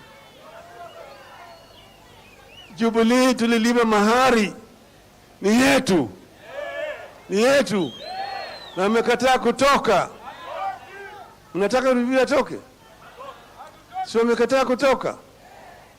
Alafu sasa unachukua wale wajumbe, unapeleka kule, unapewa rupurupu. Sasa nyinyi ndio officials, natambua. Sasa nasema ati mimi natambua fulani kama party leader kama mimi. Ujinga hiyo. Si ujinga hiyo. Ni sasa gani hiyo? Hatuwezi kukubali kama hiyo. Hiyo ni matusi ambayo mtu anafanya mchana kwa kutoheshimu vyama vingine. Kama wajumbe wanataka kuvuka mpaka, tulikuwa tumeweka sheria tangu tuliporejesha mfumo ya vyama vingi katika taifa letu. Hiyo sheria imekuwa inaheshimiwa. 1992-93 tulipoingia kwa bunge, kwa mara ya kwanza kuna wabunge ambao walivuka mpaka. Wa kwanza alikuwa anaitwa Charles Likoa, mwingine Dr. Protas Mamanyi kutoka Bonchari, walienda kwa by-election. Apili Wawire kule Malava alirudi kwa by-election. Javan Shavanga, Wanomani na Jafet Shamala alirudi kwa by-election. Nicodemus Haneri alirudi kwa by-election. Ocholo Gur hata Tomo Bondo alirudi kwa by-elections. Wale wote ambao walikuwa wanavuka wanaingia kwa KANU walikuwa wanarudi kwa by-elections. Kwa hivyo hao wabunge wa Jubilee ambao wanataka kuingia Kenya Kwanza warudi kwa by-elections. Warudi kwa by-elections. Tumesema juzi na tunarudia tena hapa, tunaambia registrar wa political parties Andritu, jichunga sana, chunga sana. Hatuwezi kukubali uingilie mambo ya ndani ya chama na kufanya mapinduzi ndani ya chama. Hiyo sio kazi yako. Chama ni wanachama, na juzi Jubilee iliandaa mkutano wao kubwa zaidi kule katika Rescos, na tulikuwa kama wanaazimio, na wakapitisha resolutions pale kamili ya kutoa wale jamaa kwa mamlaka na wakapeleka huko. Tunataka wale officials ambao wameletwa wapya wasajilishwe mara moja. Hatutaki register political parties ambayo mtumishi wa umma kujaribu kufanya siasa na vyama vya siasa. Yeye ni mtumishi, na kama yeye anacheza atoki. Asipotoka tutamtoa hii. Maana yake sasa yeye amekuwa mtumishi wa ikulu, wa State House. Anatumwa na ikulu. Kwa hivyo yale ni watu, ni masharti ambayo tumesema mpaka yatimizwe kama timu ya Uktindi ya ujarudi huko kwa hii mazungumzo. Tunaelewana vizuri. Ingine sisi tumesema ati sasa wale ambayo wataendelea na mazungumzo ni wao peke yao. Sisi kama wanaazimio hatutaendelea na mazungumzo na hao watu.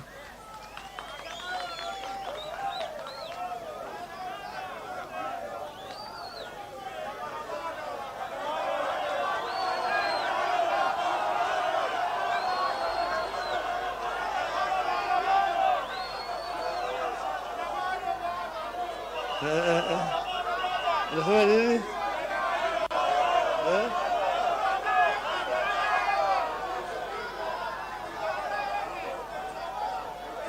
Hello?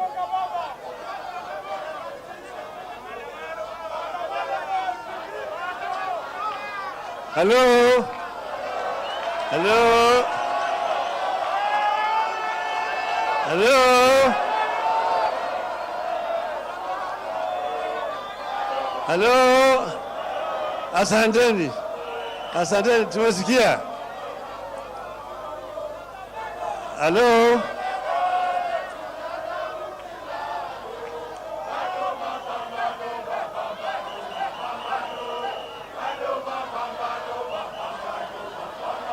Hello?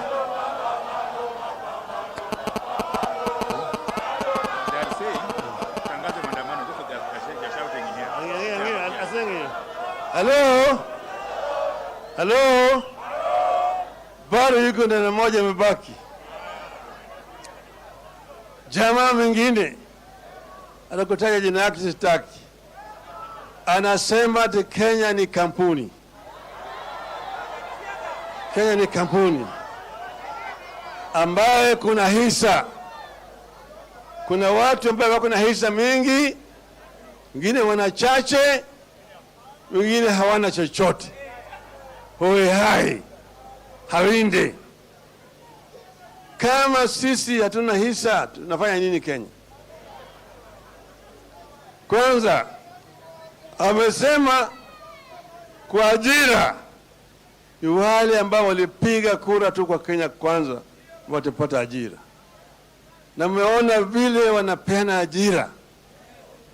Peana ajira. Jamaa anafanya kama yeye haishi hapa Kenya hii. Ukisoma Kenya gazeti kila wiki eneo moja peke yake. Peke yake. Peke yake. Tunataka kuambia kwamba Kenya iko na makabila 45. Na kuna mmoja ambaye yuko hapa kwa kibali au kwa mwaliko ya mwingine. Wakenya wote wako hapa kwa haki yao. Na wote wanatoa ushuru. Wote wanatoa ushuru. Hakuna ni Wakenya ambao watoa ushuru. Unasanya pesa kwa watu wetu, alafu wewe unatumia hiyo kwa maendeleo upande yako peke yake. Ajira kali unapata kabila yako peke yake. kabila yako peke yake, wanaongea hata lugha yao peke yake katika maofisi ya serikali. Hizi ni matusi, ni matusi. Huna haki Bwana Ruto kufanya hiyo kwa Wakenya.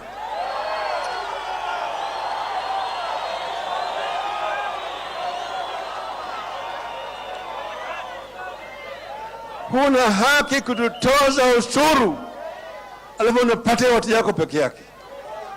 Kazi unapatia watu yako peke yake. Kila mahali upatie Mkamba unatoa ati hata Mkamba amepata, hata Mjaluo amepata, hata kama Mkisii amepata. Hao ni Wakenya. Unaajiri PS permanent secretaries 51, hakuna hata Mkisii moja huko, hata moja. Hata katika cabinet yako parastatals zote unazajaza directors, chief executives, chairman na kadhalika, kabila moja peke yake. Hiyo ni haki? Hiyo ni haki? Hiyo ni haki? Sisi tumekataa, tumekataa. Tumesema ya kwamba sisi ni Wakenya bila mwaliko ya mtu yote. Wakenya wako na haki. Kama wewe unasema, wewe naibu yako ndiye amesema ati hao watu watakuwa naangalia tu, yeye kazi yake kukaa pale kuangalia kama gatekeeper, wewe uko na shangapi, wewe huna chochote, rudi nyuma. Wewe kuja hapa mbele hapa namna hiyo, na wewe hujakanusha hiyo. Tunampatia wewe wiki moja kukanusha yale maneno haya. Usipokanusha hiyo, tutaandika kwa Umoja wa Mataifa tunataka self determination.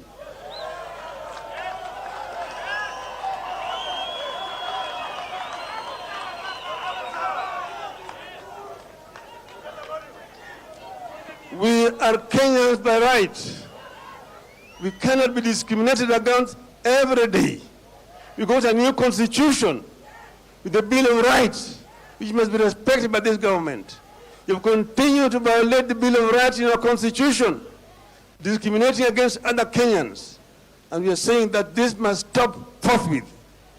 And we must begin the process of correcting all these imbalances so that we know how many ministers do you have and where do they come from? How many permanent secretaries do you have? Where do they come from? Parastatals, how many are they? And who will the leaders come from where? And so on. So that every Kenyan community must feel completely accommodated in the government. Kwa hivyo sisi kama wanazimio hatutaki fujo. Tunataka amani. Tunataka amani. Lakini ili tuwe na amani mpaka tutayarishe kwa vita, sio? Sivyo? Sivyo? Kwa hivyo tumemwambia Bwana Ruto ya kwamba kabla tujafika kwa ile mambo yako ya budget, mambo yale yote yarekebishwe. Sivyo? Isipofanyika namna hiyo, unajua. Si unajua? Mnaunga mkono? Mnaunga mkono? Azimio la Yatta. The Yatta Declaration. The people of Azimio assembled here in Yatta declare, one, that the cost of living must be come down. Two, that the servers, the presidential elections 2022 must be opened for auditing.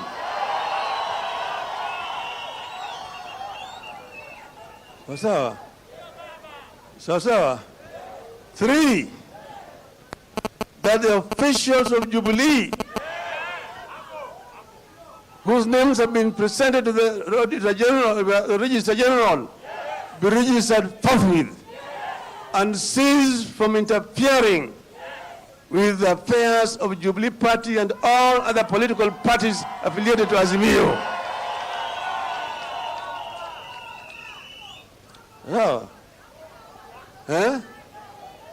Tatu, begin the correction of imbalance in appointment in all public positions in the country, or we will call for self-determination. As many as those some of you say aye,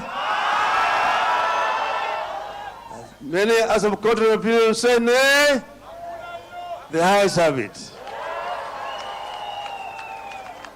Nikiwa hapa Yatta, mimi naongea bila wasiwasi wote.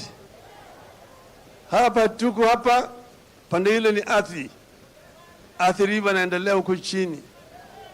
Ngambo ile nyingine ni Tana iko pande ile, between two major rivers in Kenya, with two great rivers here going down, which have got a history and which can eventually become the breadbasket in our country.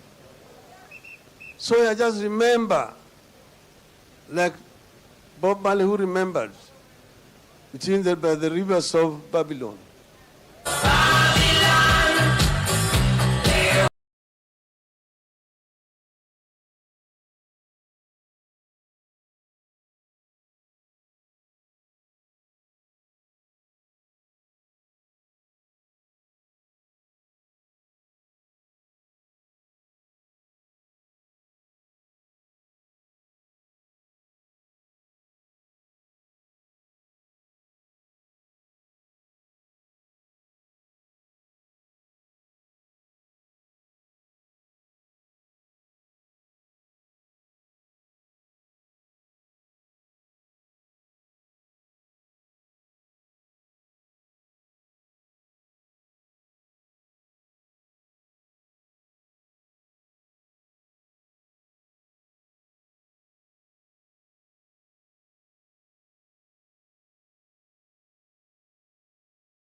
Azimio!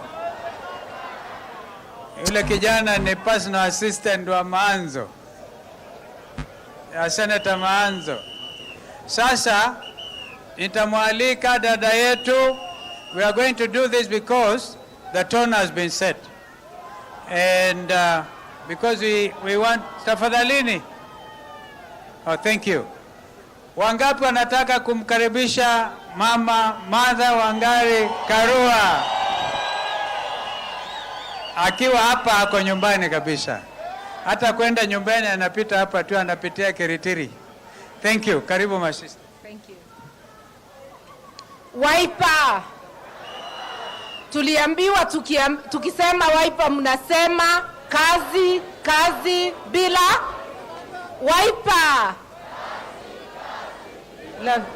Wiper. Azimio. NAK Kenya. Munasema maua. NAK Kenya. Asante. Hiyo ni ya kuwakumbusha ya kwamba Azimio ni muungano wa vyama vingi. Nianze na kusema asanti sana ndugu yetu Kalonzo Musyoka kwa kutualika kwa hiki kikao ambaye ni ya kufana sana. Tumefurahia maombi na pia tumefurahia Yatta Declaration. Na kwa vile nyote mumekubali, niko na machache sana. Nataka kuwakumbusha ya kwamba Wiper is the most, in my view, cohesive political party in Azimio. You have managed to hold together and you have not lost any member, the elected members. I want to urge you to continue being the glue that unites Azimio together by being steadfast. Always remembering that the people who put you there, put you knowing that you are in the Azimio coalition. You have been true to the cause. As Azimio, I want to ask us, tuige mfano wa Wiper. Let us emphasize on the things that bind us together, not on our differences. One of those things is our love for our nation and the love of our people. The other one is our revulsion to matters corruption, oppression, and denial of justice in this country. And that is why we are pursuing electoral justice. The lack of electoral justice ni madharau kwa Wakenya. Kura zinapigwa na wananchi, na sikikosa kuheshimiwa ni mwananchi anadharauliwa. Na hiyo madharau imeleta madhara kubwa kwa mwananchi wa Kenya. Leo wengi wanalala njaa, watoto hawaendi shule, wakiwa wagonjwa hawana namna ya kufikia hospitali. Madharau ya kura yako ndio inaleta hiyo yote. Tuko hapa kuungana mikono, tuendelee kuuliza haki yetu. Nataka pia kupatia heko ile timu yetu ya watu 7 kwa zile talks. Waliona wanapelekwa round and round kwa njia ya upusi, wakasema wamesimamisha. Endeleeni kufanya kazi kwa hiyo njia, na ndivyo tuweze kupata haki. Ningependa kusema wale wapinzani wetu wangetaka kututawanya, ndivyo tuwe kila mtu upande wake na waweze kutugandamiza zaidi. Divide and rule. We should be wary of those tactics. Tukae pamoja kama Azimio la umoja, na Mungu ni mwema sababu nyumba yetu inaendelea kuongezeka. The principles are continuing to become more and more. We have also held together, and we pray that God binds us together for the benefit of Kenyans. I want to pledge to you and to all Kenyans that as principles, we shall put the needs of Kenyans first, not our needs. We shall make whatever sacrifices are necessary to liberate Kenyans from the yoke of oppression. And to William Ruto and his illegitimate government, haki zetu hatuzipati kwako. Tunazipata kutoka kwa Mungu na zimelindwa na katiba yetu. Mukiendelea vile mnaendelea na kukosa kusikiza sauti ya Mkenya. Mmesikia kinara wetu akisema ile ushukani tumepatia our representatives itarudi kwa mwananchi, na sisi wenyewe ndio tutawafurusha nje. Kwa hivyo musichoke. Even the darkest night will still end and the morning will come. Tusichoke wakati tuko karibu kukamata waya. Nikimalizia, mukisikia tunaitisha sava, ujue bila kujua ukweli wa uchaguzi wa 2022 hakuna haja ya uchaguzi mwingine hapa nchini. Ni afadhali kugonjea tuwe tunasomewa majina. Kwa hivyo tusukume kama Wakenya. Tusipojua ukweli tutaendelea kunyanyaswa, demokrasia itanyongwa vile mmeona wakivamia nyumba ya Azimio. Jubilee ni nyumba ya Azimio. Hawawezi kuvamia nyumba yetu na watuambie turudi kwa meza. Tunarudi kwa meza tukiwa tumeshikwa shingo. Tutapambana. Hakuna chama hata moja ya Azimio tutakubalia kwenda. Na huyo registrar dada Anderito, uelewe unafanyia Wakenya kazi na ni sisi tunakulipa, sio Ruto anakulipa. Na ndio tunakuambia, kama wewe umekosa njia na unafikiria wewe ni mfanyikazi wa Ruto, omba kazi State House, wacha ofisi ya Registrar of Political Parties. Tunasema enough is enough.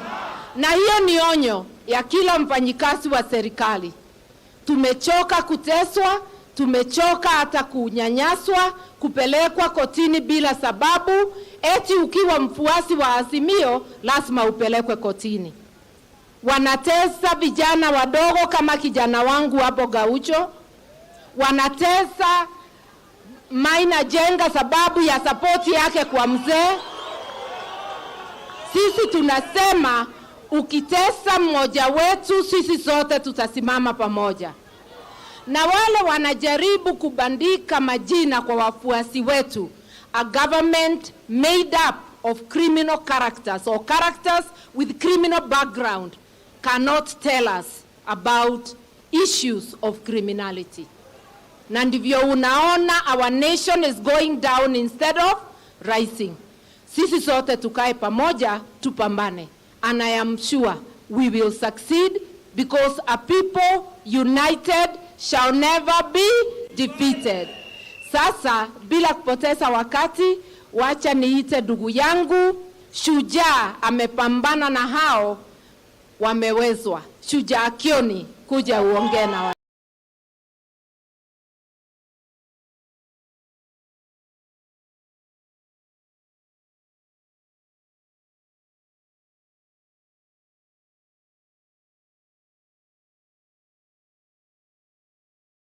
Wiper!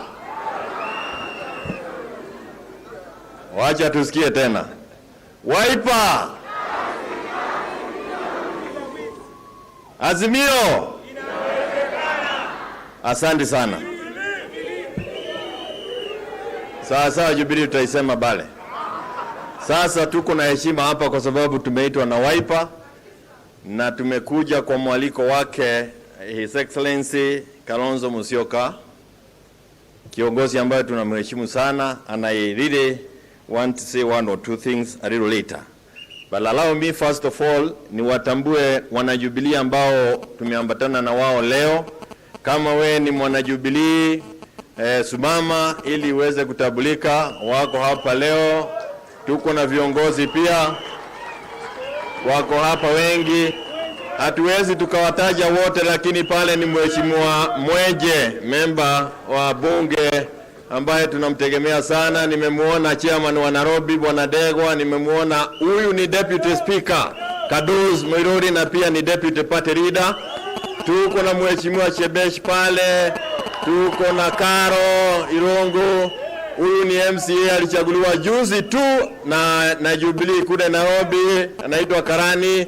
Tuko na CK Sisiria, Tende yako pale, ule ni Stano. Chairman wetu mpya wa Jubilee alikuwa PS Torome Saitoti, PS wa planning. Tuko na asante sana, tuko na viongozi Magi, Eunice, Nyambura, hao wote wako pale hivi. Wakili ambaye tumekuwa naye kule anapigana Degwa Jiro, hii Degwa kabisa inapigana na kila mtu. Chairman wa Business Council kwa chama ya Jubilee NEC, Mheshimiwa Governor Deritu Mureiria, na tunashukuru sana. Tuko na viongozi wengi kwa sababu hata wengine wako hapa. Mkubali tuendelee kwa sababu ya muda. Mheshimiwa tuliyekuwa naye, Mheshimiwa Waihenya Dirangu kutoka Roysambu, asante sana. Thank you so much for being there with us.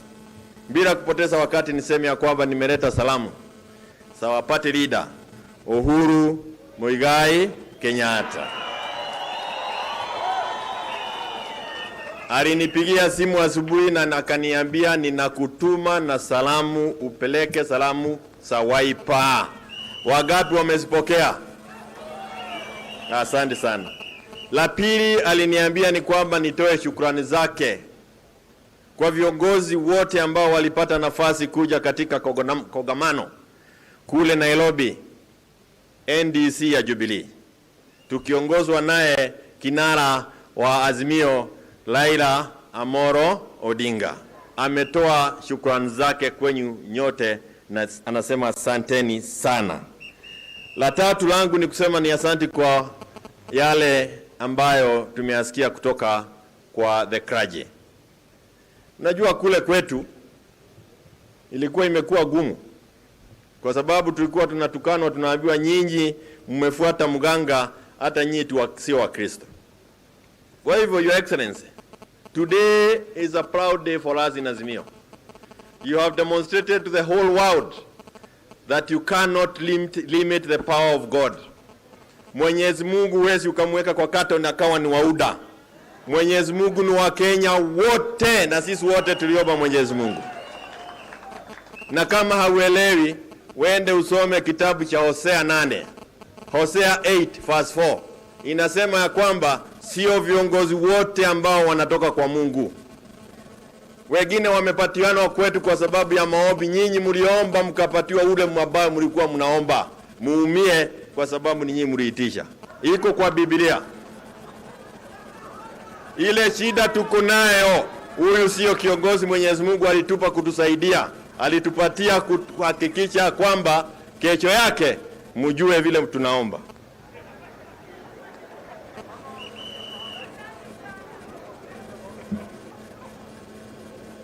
Leo, Your Excellency, ni tarehe 26 mwezi wa 5.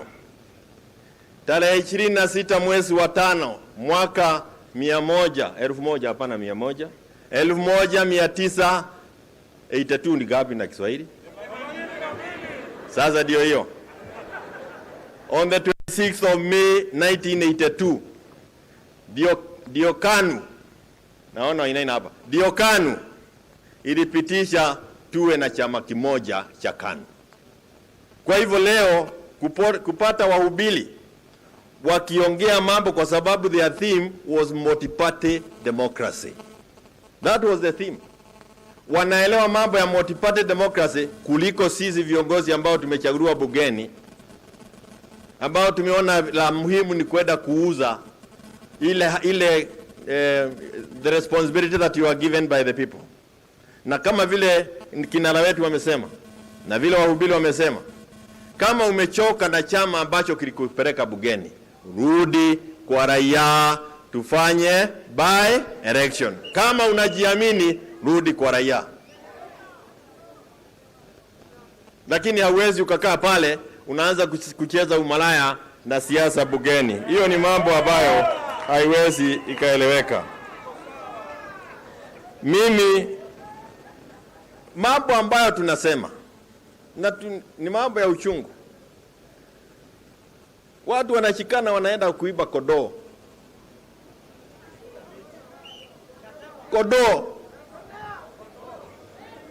Na wale wanakuja kupiga ofisi ya Jubilee na mawe. Wale. Na wameongozwa na viongozi ambao tunaweza wataja hapa kwa sababu mimi sina uoga. Lakini kwa sababu baba ameongea hayo mambo yote, mimi sitaki nirudie. Nataka kusema ni shukrani kubwa sana kwa sababu kama Azimio vile tumeshikana na kusema ya kwamba multi-party democracy must be respected. That is the minimum. Bila multi-party wananchi hawana lao, their voice will be lost. Na ni kweli kula ambazo zilipigwa baba na mama hapa, 8.1 million votes. 8.1 million votes. na hawa ambao walipitia kwa dirisha 5.9, na wao ndio sasa wakimaliza mambo ya Chakahora wanaongeza bei ya chakula ili sisi wote tuwe candidates wa Chakahora.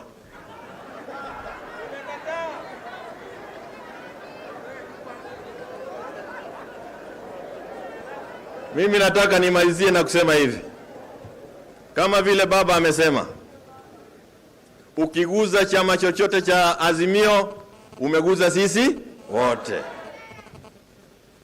Ukiguza Maina Jenga umeguza sisi wote. Ukiguza Kaucho umeguza sisi. Ukiguza Okanga umeguza sisi wote.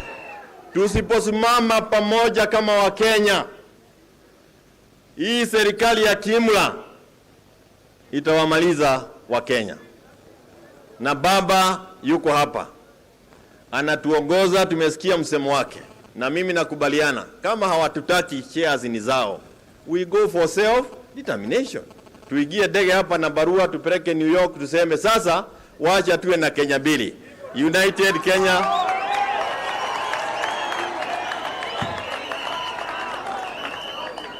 Moja iwe ni kampuni ya United Democratic Limited Company na ile ingine iwe ni the Republic of Kenya, na hiyo ndio tuko nayo hapa. Nataka nichukue nafasi hii kwa sababu yangu ilikuwa kushukuru. I am really excited and thank you for having us here as members of Jubilee. I am really excited and thank you again for setting us as the example of how a cohesive party should work. Na nataka kusema pia hapa, Ani Derito, tafuta kazi kwingine. Tafuta kazi kwingine.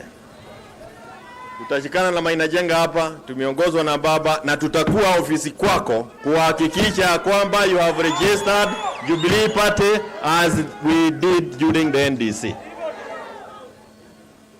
Na usijaribu, wewe utajua hujui.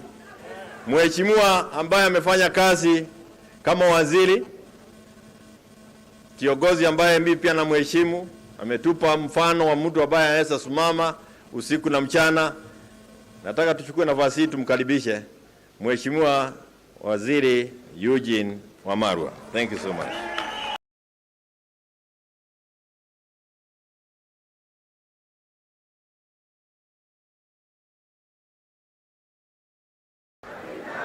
Mavinda onde, asanteni sana kutukaribisha Ukambani. Kwanza nishukuru sana host wetu Mheshimiwa Stephen Kalonzo Musyoka. Nishukuru sana host governor wetu rafiki yangu Wavinya Ndeti. Nishukuru sana gavana Malombe, gavana Junior rafiki yangu sana. Nishukuru sana Apostle Musili na the House of Clergy wote ambao wametuombea siku ya leo. Mimi sijawahi kuwa Yatta. Nimekuwa Ukambani mara nyingi sana. Lakini nataka nishukuru sana Yatta sababu vile Mheshimiwa Kalonzo alisema, tulikuwa tumevamiwa. Shamba la Uhuru lilivamiwa pale Northlands. Same day wakavamia kampuni ya Mheshimiwa Raila Odinga, East African Spectre kule industrial area. Same day tuliambiwa wakitoka kwa Uhuru wanakuja kwa Kalonzo. Wangetoboa kweli? Kuna jamaa aliwaambia usicheze na Wakamba bwana. Hao wanaelewa sayansi nyingine. Badala ya wewe kwenda kula hiyo mbuzi, utabaki huko Yatta ukule nyasi kama mbuzi.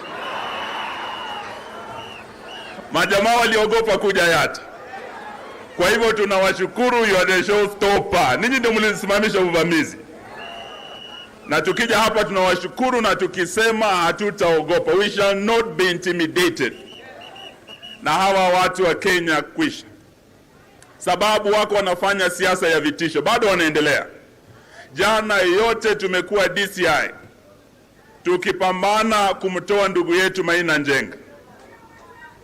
Juzi tena tumekuwa tunapambana kutoa kijana wa Gaucho. Huyu kijana ni president wa ghetto, alishikwa sababu yeye alikuja kuambia ukweli vile Ruto alidanganya mahasla, na mahasla kama Gaucho wanaumia. Si hata huku Ukambani kuna mahasla? Si pia ninyi mnaumia? Sasa leo tunataka tuwashukuru sana kwa huo msimamo wenu. Lakini pia tuseme ya kwamba yale baba amesema hapo, the Yatta Declaration, we want to put on notice the KK regime ya kwamba ikifika Jumanne, pursuant to the Yatta Declaration, we shall be making a major statement as Azimio kule Nairobi. Makataa tuliyowapa ya siku 7 kupitia timu yetu ya Bipartisan Talks wakiongozwa na ndugu yetu Chairman Senior Counsel Otiende Amolo. Hiyo notisi inaisha Jumanne. Na kama yale baba amesoma hapa, yale mambo manne, kama itafika Jumanne bei ya unga haijashuka, kama bei ya sukari haijashuka, kama bei ya mafuta haijashuka, na kama hawajasuspend ile 3% na ile 16% ya VAT, watu wa Yatta mnasema tufanye nini? Tufanye nini? Tufanye maandamano? Turudi kwa street? Tuonane na hao wakora?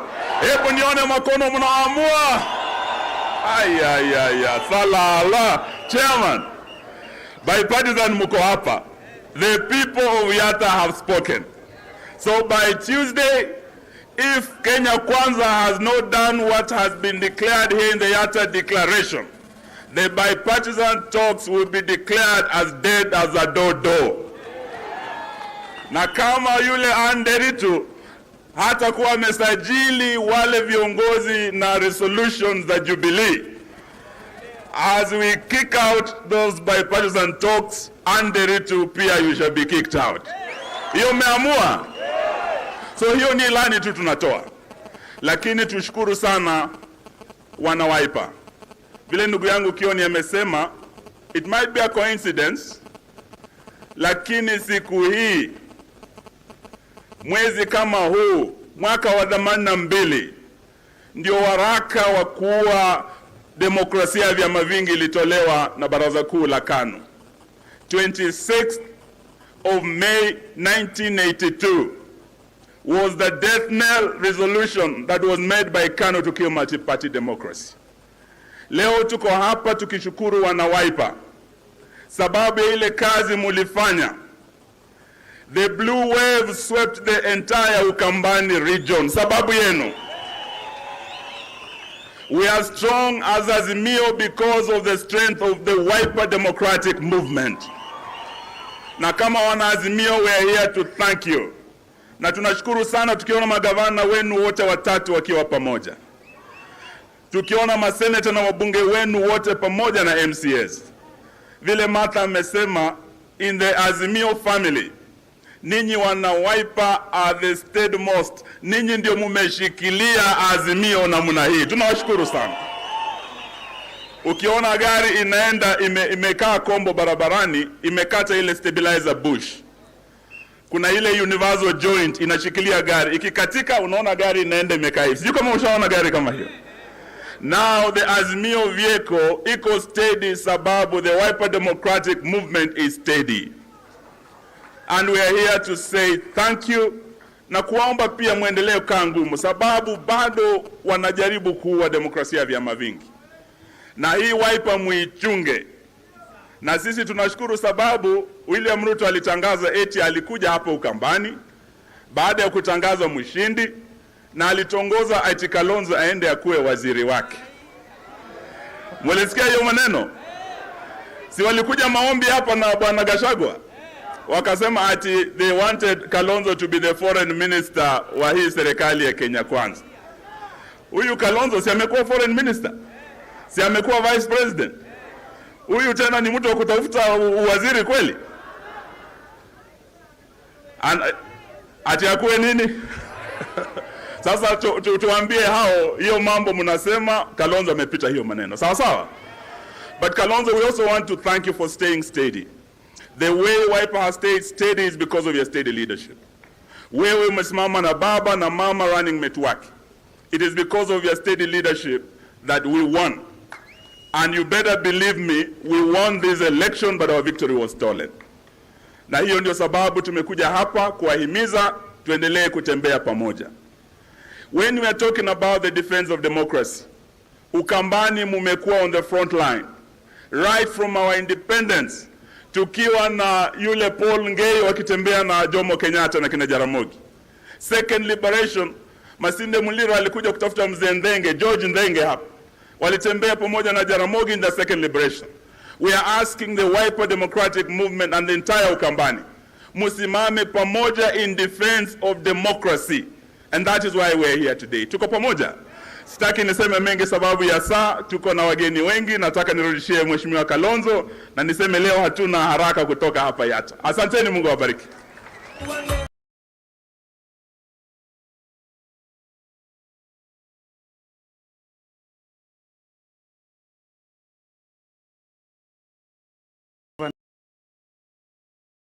So here, and while you are coming, oh, beg your pardon.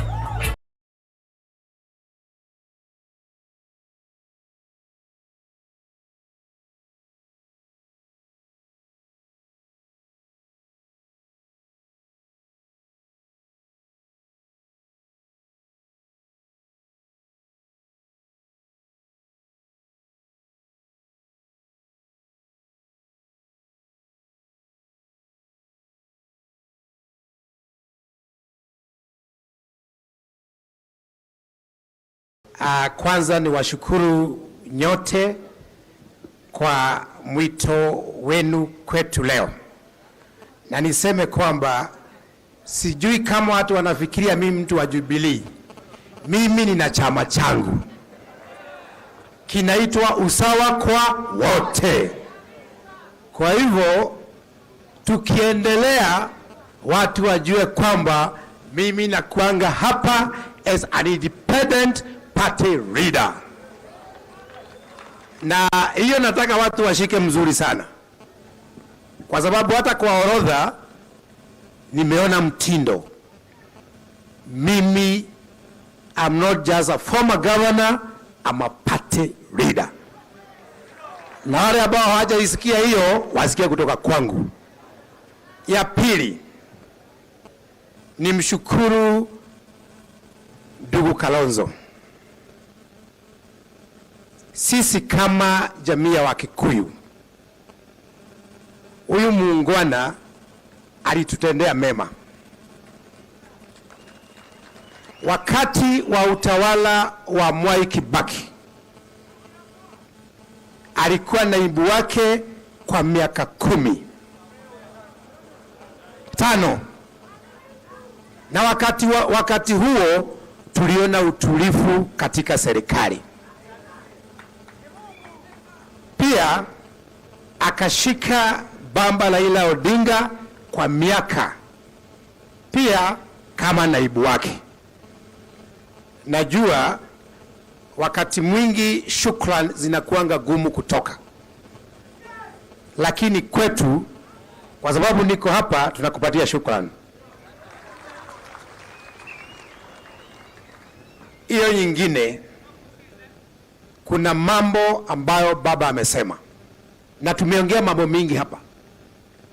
Unajua watu wakitaka kupoteza mwelekeo wanaongea kila kitu. Ile kitu kimoja ambacho baba amesema ni mambo ya self determination. Na unajua inakuwa kisungu. Hiyo kitu ukiweka kwa Kikuyu, kwa Kikamba na kwa kabila nyingine zote ni kugaya bururi. Ni kugawanya serikali. Inchi sio serikali. Kugawanya serikali ni handshake. Hii nyingine ni kugawanya inchi. Kwa sababu filosofia ya hii serikali kutoka kwa Gachagua ni kwamba itatawaliwa na filosofia ya shareholders and non-shareholders. na yeye amesema hiyo function ya kugawa Kenya yeye iko kwa idara yake. Kwa hivyo hatuwezi kataa, kwa sababu sio sisi tumesema. Amesema he's in charge of that department which is supposed to split this country into two. Sisi kama wanaazimio hatuwezi kataa hiyo. Mimi naomba baba tuanze kufungua register ya non-shareholders nchini Kenya, kwa sababu non-shareholders are not necessarily Azimio supporters. Wale walikuwa hustlers are now non-shareholders. Wale ambao hawapati huduma are non-shareholders. Wale ambao wanakosa karo ya shule are non-shareholders. Wale ambao walikuwa mama mboga are non-shareholders.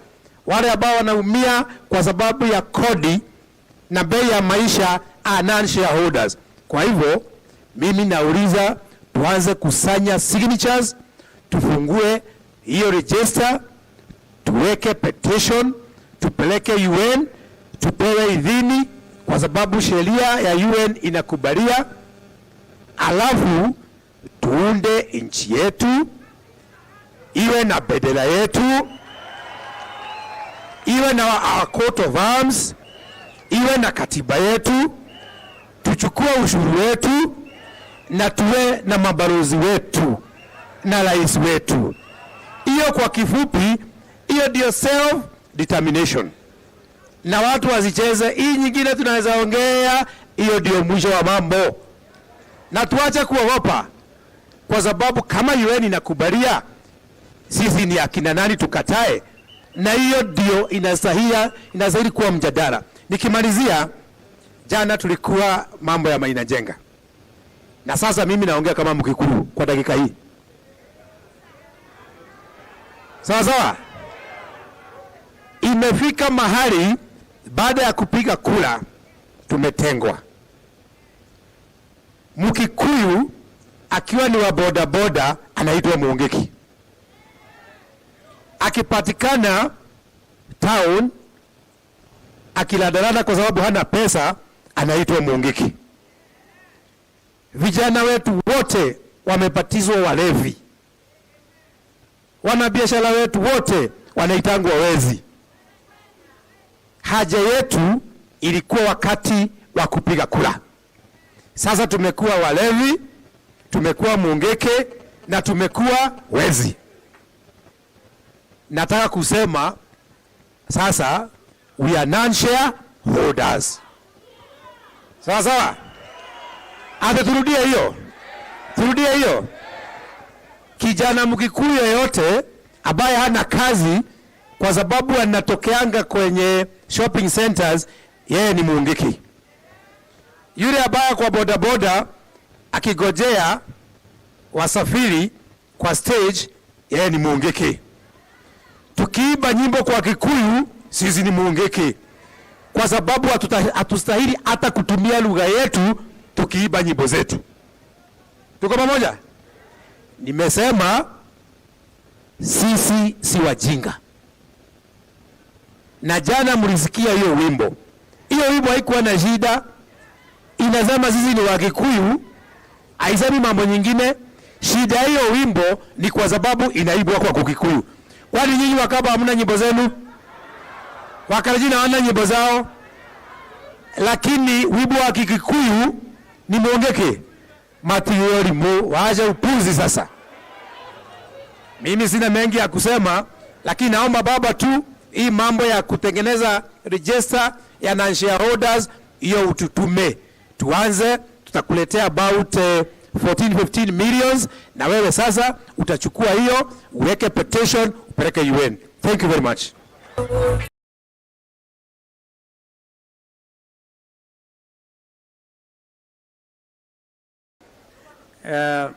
Inasemekana he was supposed to be a presidential candidate na Chebukati akamkataza.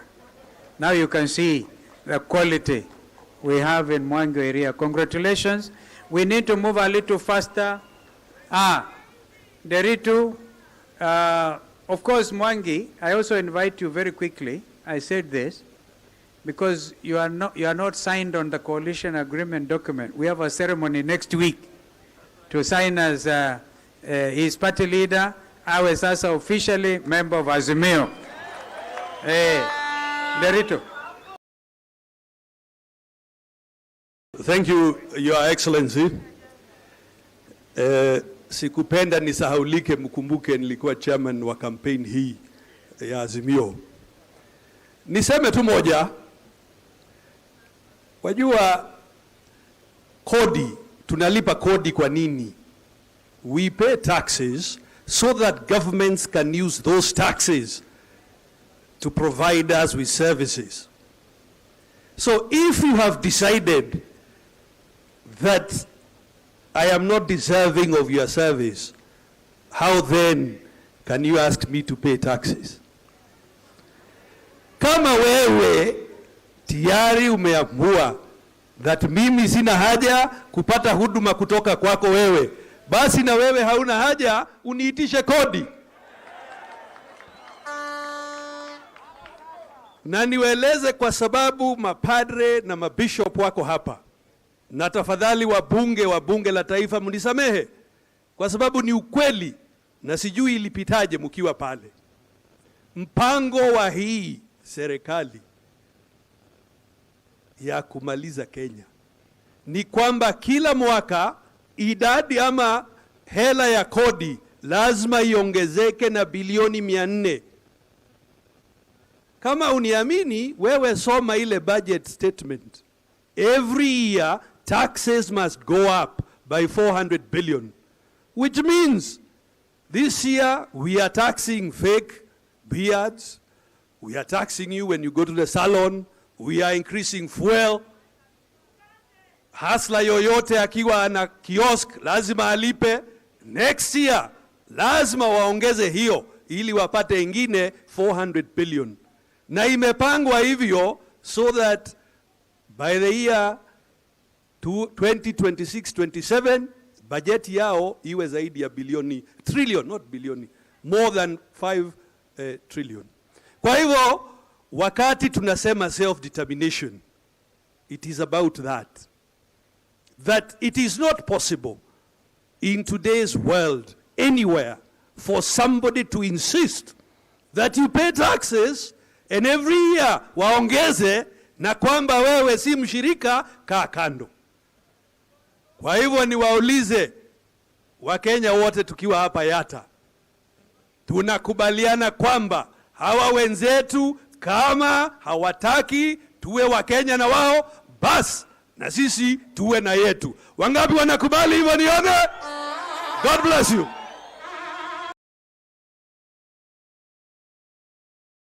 Kama nani? Kama nani? Huyu ni nephew ya late President Mwai Kibaki. Na alikuwa gavana wa Laikipia na atwane tamakuweni kwa junior. Atwaite wakili ku. Derito Modhoni wa junior. Ukitoka hapa leta mbuzi. Now we must move very fast because I will now call. I'll tell you what we must do. Ngoja. By demand, Maina tafadhali. Inaonekana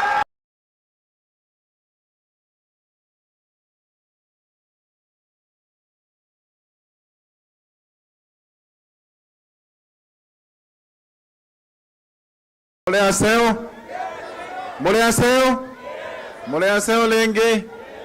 Habari zenyu? Mko salama? Kwanza kabisa nataka niwashukuru sana kwa sababu ya vile mmekusanyika hapa. Mimi sikujua mkutano huu, lakini nilitembelea Mheshimiwa Kalonzo Musyoka akaniambia ya kwamba lazima nije hapa tushiriki pamoja na nyinyi. Na pia vile tuliongea na baba juzi, nikamwambia nimevamiwa na waizi. Na in fact Mheshimiwa baba walikuja 4 o'clock in the morning, na walivamia nyumba 6, Nyandarua, Laikipia, Ngarua, Lavington, mpaka huko Mavoko kwetu kwa mheshimiwa Makau. Mimi nataka kusema hivi, sisi hatuku, wakati niliona hivyo, mimi nilisema wafanye venye wanafaa na wanitafute pahali wananitafu. Mwezi moja si walinitafuta, wakanitafuta, na mimi nikaenda mashimo. Sasa wakati mwingine nikaingia kwa Kalonzo, nikakunywa chai hapo, hata Kalonzo hakujua ninatafutwa. Wakati mwingine nikaingia kwa baba, nikakunywa chai. Wakati huo tulikuwa tumeambiwa tusiingie kwa Mukami Kimathi. Sasa ikawa sasa sisi ndio si maumau kabisa. Kuna wale maumau ambao wanatoka Mount Kenya, ni lazima wahudhurie mazishi ya Dedan Kimathi. Mimi niliambia baba, wewe ni maumau number 1 na mimi ni maumau number 2. Basi tutaingia hapo kwa Mukami Kimathi. Baba, nataka nikuambie wale watu walikukaribisha huko kwa Mukami Kimathi walifutwa wote. Wale walitulinda. Kwa hivyo nataka kuambieni Wakamba na Wakenya wote ambao wako katika kikao hiki, nchi ya Kenya imerudi katika ile siku za zamani sana, wakati watu walikuwa wanashikwa bila hatia. Na ninataka kuwashukuru wa Kenya, wakati mheshimiwa Martha Karua ambaye ni wakili wetu na deputy party chairperson alikuja hapo, alipiga masimu, na wakati mwingine aliniambia tuamke tuende. Wakati tulienda kwa DCI, tukaamka tukaanza kutembea, tulikuwa tunarudishiwa kwa gate. Ni watu zaidi ya 2,000 wakaja. Madam Martha ndio alikuwa anawatuliza, tulieni. Ikawa sasa tulidanganywa kidogo. Mheshimiwa baba na Mheshimiwa Eugene Wamaro tulikuwa naye hapa, na wakili wetu hapa Ndegwa, na pia na Wajakoya kwa wakati mmoja alisema sasa kama hii kesi itafanywa, bangi iwekelewe kwa meza. So ikawa ni hali ngumu. Wakati tulikuwa tunaenda na mheshimiwa Martha, tuliambiwa tukiwa na Jeremia Kioni. Niwapatie story ama niache? Tukaambiwa ati tulikuwa tumekaa kikao, ma-CID wote wako hapo. Sasa tukaambiwa, wakachagua mheshimiwa Martha Karua na Paul Mwangi, tukaambiwa tuende tukaone DCI. Kumbe kuna mlango iko hapo. Wakati niliambiwa ingia kwanza, ati wende uone DCI, Madam Martha Karua sijui alifanya nini, akateleza kidogo, mlango ikafungwa. Nashukuru mheshimiwa Martha Karua kwa sababu yeye ndiye alilace alarm. Akalace alarm na akaenda paka kwa gate, akakuta jeshi ilikuwa hapo zaidi ya 3,000, akasema ameibiwa. Amefanya nini? Kwa hivyo nataka mshukuru huyu Martha Karua, yeye ni amri jeshi mkuu. Alipiganisha jana paka tukafaulu. Baada ya kutoka hapo, hakuna mtu alitoka na mwingine. Mimi niliwekwa kwa gari 6, 7, 10. Nikaenda paka nikapelekwa paka kwa GSU headquarters. Baba. Huko nikatorokea, nikateremshwa hivi, pale pengine kulikuwa na pale tunakaa hivi. Sasa nilikuwa nauliza, sasa ninapelekwa wapi sasa? Nilikuwa kuja kuhojiwa ama kupelekwa kwa DCI. Sasa nikazungushwa. Baadaye nikasikia masimu zimepigwa, na hizo simu zimepigwa turudi Nairobi. Sasa tukarudi Nairobi. Ndio hapo tukakuta wakili wetu Ndegwa hapa. Ndegwa, simama, wewe ni mtu wa ajabu sana hata kama hauna nyama. Huyo ni Mau Mau.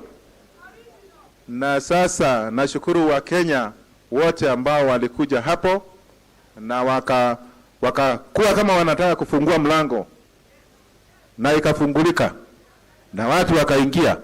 Watu wakafanya nini? Mimi nikatolea hiyo wakati, lakini nashukuru Mungu tulirudi tukakuta Mheshimiwa Martha na alikuwa ameongea na wakubwa, ikawa tumeambiwa tumepatiwa free board. Free. Sasa mambo haijaisha.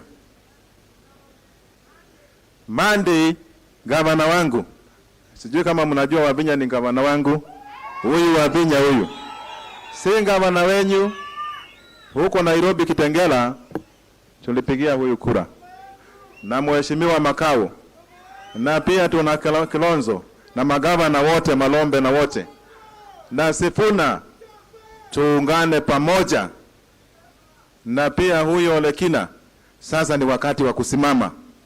Walikuja wakaniwekea bunduki 2 pisto, dabangi.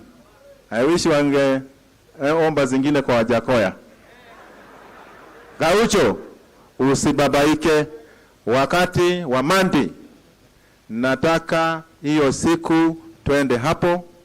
Walipeleka kotini bila hata kufanyiwa ile process ya kufanyiwa vidole. Nilistakiwa kama hasiko. Walivamia nyumba kama hasiko. Hata Mwenyezi Mungu ananisaidiaga sana. Unavamiwa mara 6 siku moja na upatikani. Hiyo ni mafuta ya baba Raila Amoro Odinga.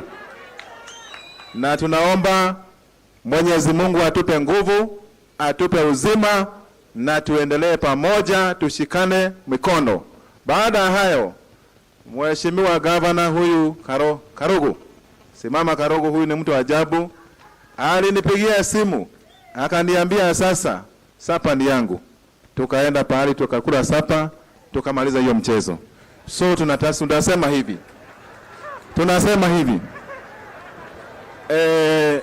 Wacha nimalizie kidogo. Wacha nimalizie kidogo.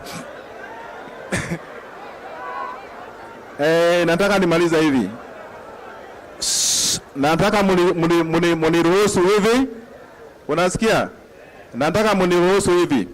Sisi tumeambiwa sisi ni watoto kuna wale Mau.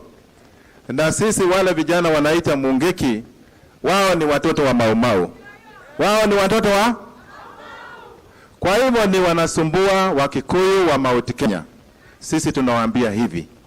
Kama vile viongozi, kama wanataka kukaa kwao, wakae kwao. Sisi tukae kwetu. Na vile baba utasema, hata kama ni kuanzia maandamano Mandi. Tukwe hapo. Niliambia Mheshimiwa Shebesh, kwa sababu wakati kuna kuwa kubaya sana mimi natorokagia kwa Shebesh huyo. Kaa tayari. Tutakuwa si ndio? Kwa hivyo tunashukuru sana kwa maombi yenu. Mheshimiwa Raila Amolo Odinga, na nataka muniruhusu huyu ndugu wetu Bwana Kalonzo Musyoka, si unaona ile inakuaga Gema community. Sasa tunataka ikue Gema, Gikuyu, Embu and Meru Akamba community.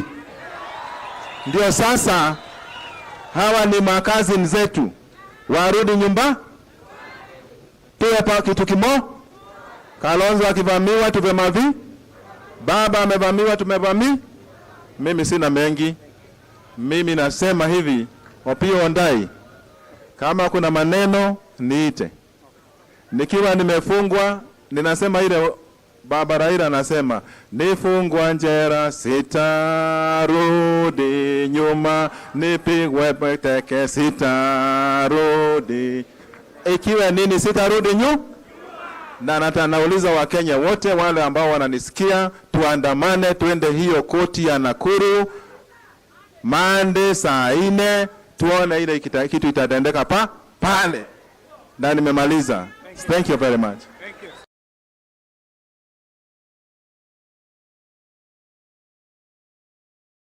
Ni Bishop na mother alikuwa amenirequest nikuambie Maina, on Monday kwanza muende kotini and go through the process, alafu mkitoka kotini bash. Kitoka kotini bash. Nimesema nini? Bash. Kwa sababu ya wakati, Maina was a special guest kwa sababu anadhulumiwa. We are in a country that believes in the freedom and the rule of law. Freedom for Kenyans and the rule of law. You cannot, and wao walikuwa wanaongea juu ya criminalizing the judicial system. Sasa you cannot do this. So mimi naomba tu nitamuita, kabla kumuita Edwin, niwatambue at the county level. Mnajua the three sisters niliwatambua hapa. Moja ni governor, mwingine ni senator, mwingine ni county women rep. Upande wa Makueni, the governor ni Junior, senator ni Maanzo. These are the county-wide mandate people, and Rose Museo, the county women rep. Kwa upande wa Kitui, governor Malombe, senator Wambua, county women rep Dr. Irene Kasalu. So I think at that level, ndio sasa Edwin, you take 1 minute, alafu Wabinya aje akaribisha wengine, aite Junior.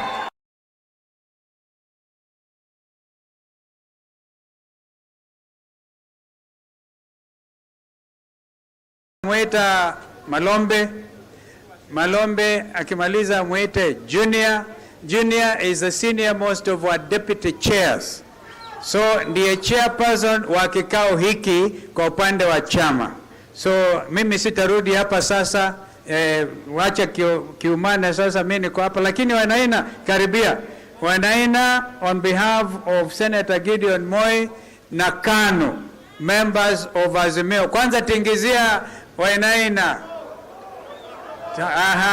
So Edwin, 1 minute. Thank you, Your Excellency Kalonzo Musyoka. Akamba Mweyaseu, Wiper. Your Excellency, I'm going to be very brief. I want to take this opportunity. You know that besides being the Senator of Nairobi, I am the Secretary General of ODM. And many people here, supporters of Wiper, wanajua vizuri ile mkwaruzano mimi, chama changu cha ODM, na chama chako cha Wiper, na wewe binafsi, tulikuwa nacho ndani ya muungano wa NASA. But Your Excellency, I want to salute your magnanimity and your humility. That at the critical moment when the decision had to be made to save this country, wewe ulikuja kule Nairobi katika kiwanja kule Embakasi East, ukasema kwamba yote ambaye tumejibizana sisi wana NASA, ya kwamba it is going to be water under the bridge, and you decided to shelve your ambition to support my party leader Honorable Raila Odinga. I want on behalf of the ODM party to say thank you for that show of magnanimity and being a statesman. And on a personal level, Your Excellency, mimi uliniita wakati moja pale Serena, ukaniambia unajua Sifuna, wewe ni kijana mdogo, wewe ni kama my son, wewe ni umri wa Kennedy. Najua ulisema mambo ambayo ulisema kwa nafasi yako kama katibu mkuu wa chama, lakini tukafanya handshake yetu mimi na Kalonzo. Na baada ya hiyo, Mheshimiwa Kalonzo Musyoka alinishika mkono yeye mwenyewe Nairobi, aka step down candidate wake wa Wiper wa Senate, na akainua mkono akasema yeye atasupport Sifuna kwa kiti ya Senate. Na kwa sababu hii ilikuwa ni ibada ya kutoa shukrani, kwa niaba yangu mimi mwenyewe Mheshimiwa Kalonzo Musyoka nataka kusema asante kwa kusupport kijana kama mimi kupata useneta katika jiji la Nairobi. Tuko na rafiki zetu wa Embakasi South hapa wanajua. Jambo la pili, Mheshimiwa Kalonzo Musyoka, sisi nataka kukukonfirmia kwamba katika bunge la Senate wale maseneta mliochagua Ukambani ni watu wenye msimamo, wakiongozwa na ndugu yangu seneta wa Kitui Mheshimiwa Enoch Wambua, Huyu jamaa huyu ni Simba. Huyu ni Simba. Wakifuatiwa na dada yangu Agnes Kavindu wa Machakos. Halafu ndugu yetu yuko pale.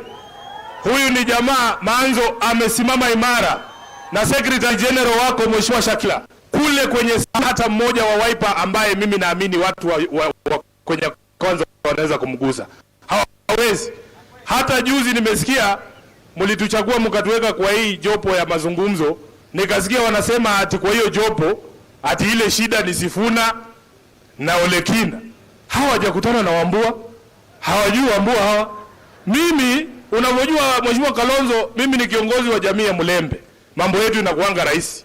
Vile Bishop amesema hapa, kwanza ukule ushibe. Hakuna siku utaniona nikisumbua. Wakitangaza leo bei ya unga imefika 100. Hakuna Mluya atakusumbua. Mimi sikwangi mbaya nikishiba. Kwa hivyo tunaambia hawa jamaa wawache maneno mingi, washukishe bei ya unga, Kenya isonge mbele. Asanteni sana, Mungu awabariki.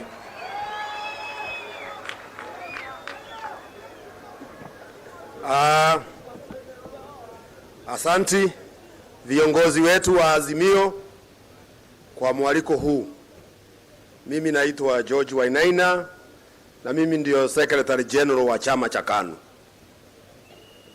Nimeleta salamu ya chairman wangu Gideon Moi, na wakati ya campaign tulizunguka kwa maeneo yenyu na mheshimiwa wenyu Bwana Kalonzo Musyoka, na niliona vile alifanya bidii kuombea kura ndio tuwe pahali tumefika leo.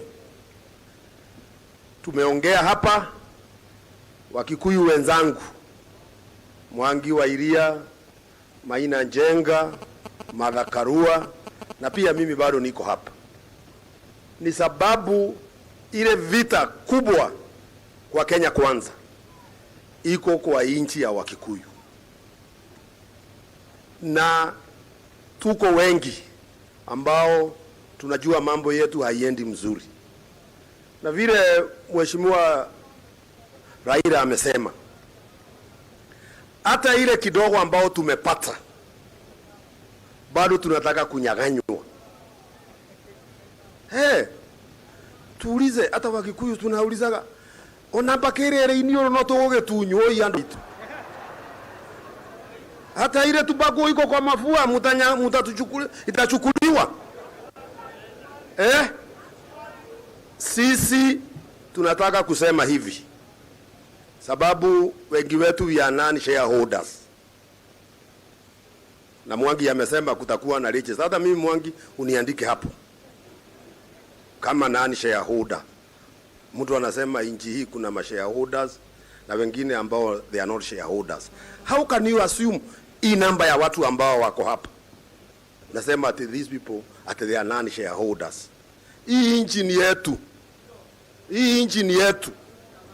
Na watu wakitaka tuwaambie ni yetu, tuko tayari kuwakumbusha, even to do it, ndio wajue hii nchi ni yetu. Asanteni sana na Mungu awabariki.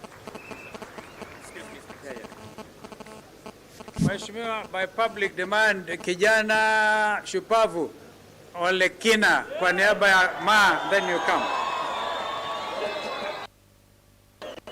Olekina, huyu jamaa aliteswa Bomas akawa instant shujaa. 1 minute and then mwete Wavinya. Okay. Yeah. Thank you Excellency. Hebu tusalimiane wote. Wakamba mwaseo. Mheshimiwa Raila, leo umeongea ile lugha mimi nataka kusikia. Unajua mimi niliwaambia tugawe hii nchi, mkachukulia kama ni mchezo.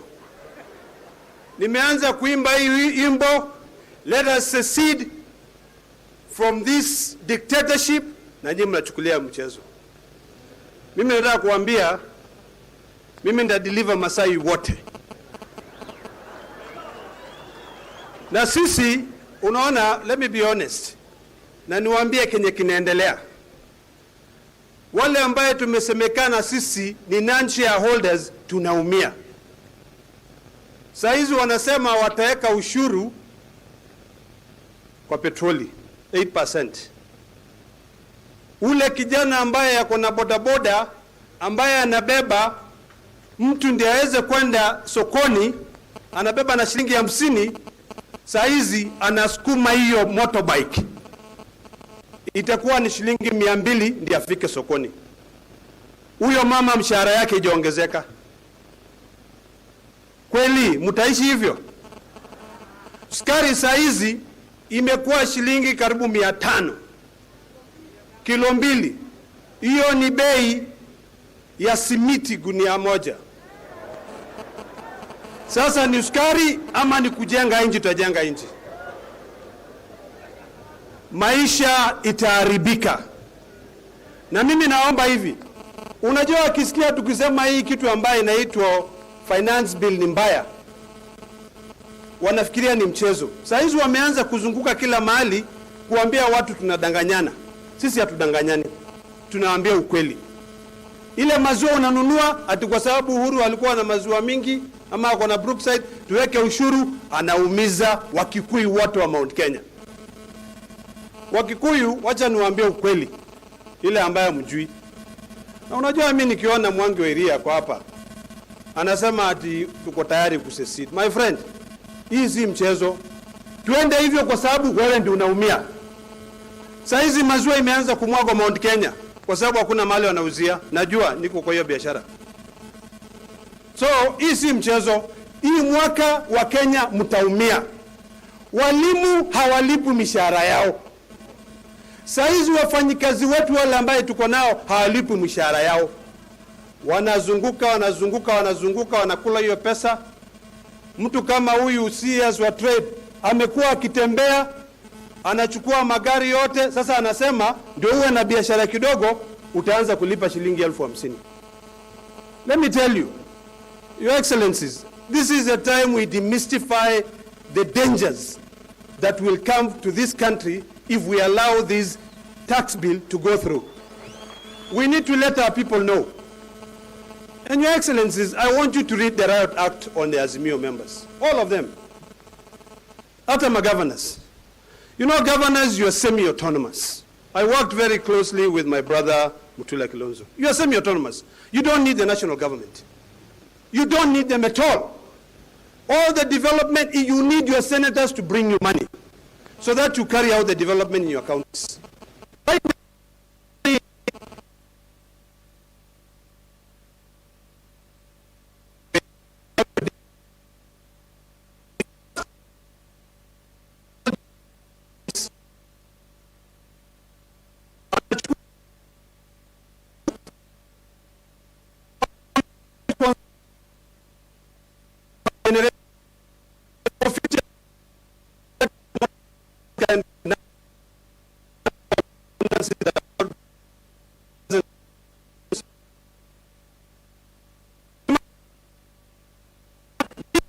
kama Olekina nilisecede kitambo. Sasa tushikane mikono. Na ya mwisho kabisa, I want to thank Your Excellency KALONZO MUSYOKA. Na leo siendi, ndalala hapa. Okay? Kwa sababu ya kutuita hapa na hii declaration ambayo tumetoa hapa. Basi wenye mtu kinadi ya shughuli siadi, msirudi nyuma. Tuende mbele. Mungu awabariki.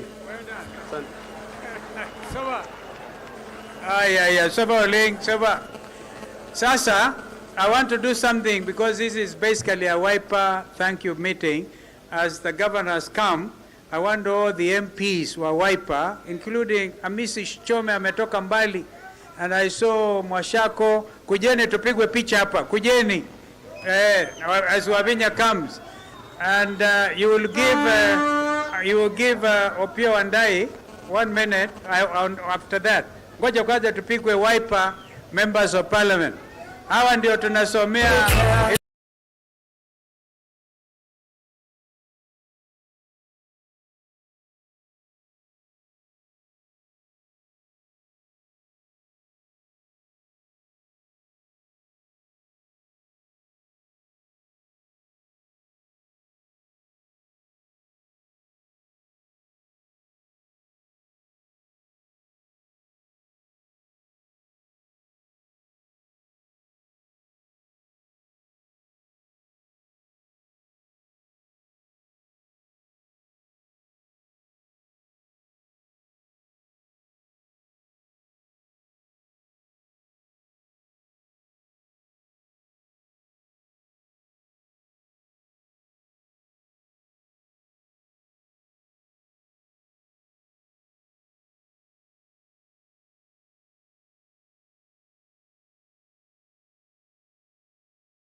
Wow.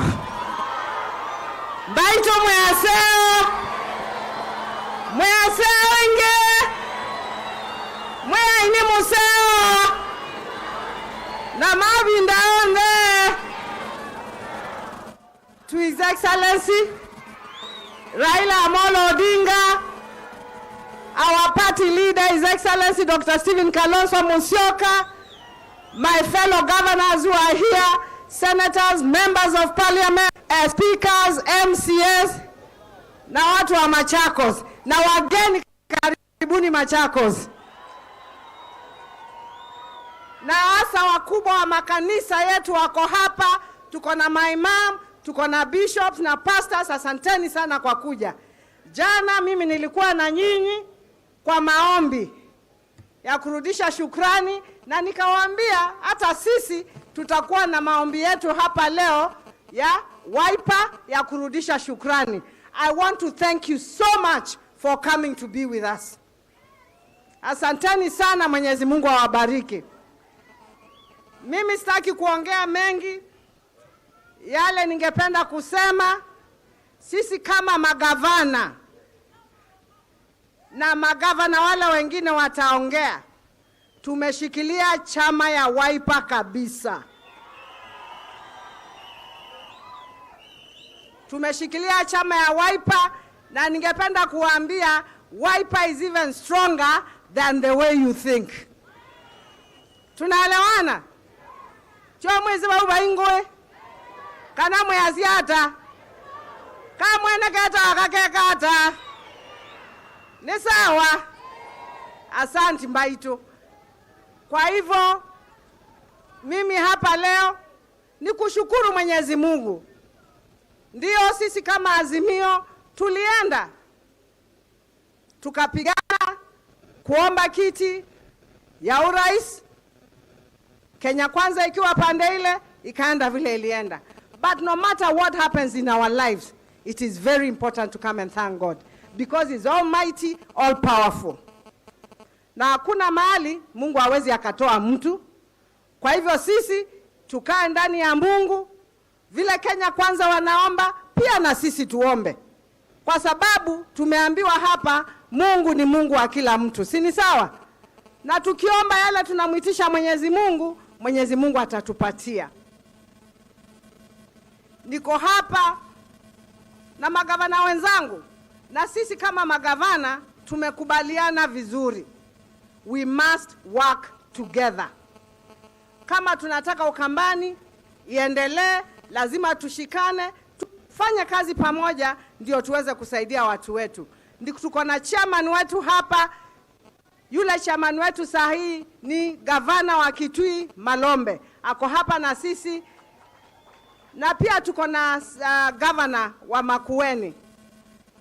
Nitamuita hapa akuje aongee, lakini watu wa Machakos, I want to assure you, kazi nimefanya ama sijafanya? Kazi nimefanya ama sijafanya? Niendelee na kuwafanyia kazi. Nitaendelea na kuwafanyia kazi. Na Senator Kina, my friend, you are the senators who are supposed to protect us from Senate. Sasa unaniambia hospitali zinaenda mkifanya nini kama maseneta? Tupiganieni.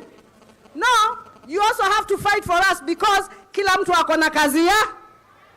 Si kila mtu ako na kazi yake. Wao watupiganie. Wakituletea pesa, waangalie vile na sisi tunatumia nini pesa. Na mkitupatia pesa yenu, tunataka pesa ya Wakenya, tunataka kuhakikishia sisi tutafanya kazi vizuri. Mbaito ae. Mbaito.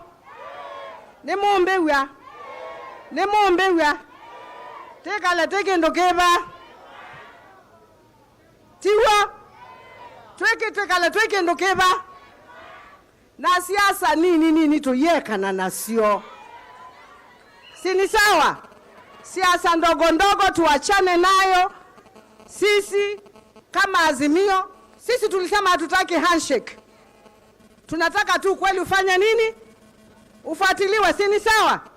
Na wale wako pande ile nyingine waendelee na kazi yao pande ile nyingine, si ni sawa?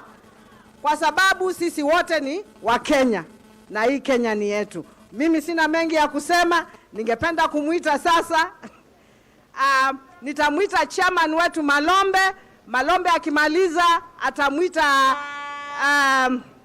atamuita Senator Junior, Governor Junior, na yeye Junior kama senior na vice chair na acting chair wa Wiper atachukulia program kutoka hapo. Na mheshimiwa, nimesahau gavana mwenzangu, please the county government of Machakos na MCS kujeni hapa.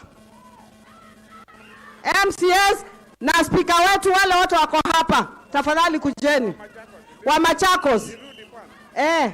Wa Machakos tafadhali kujeni.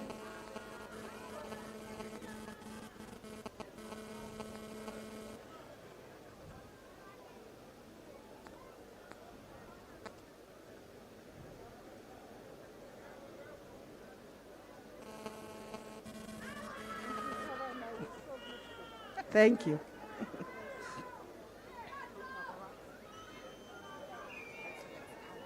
I'm fine.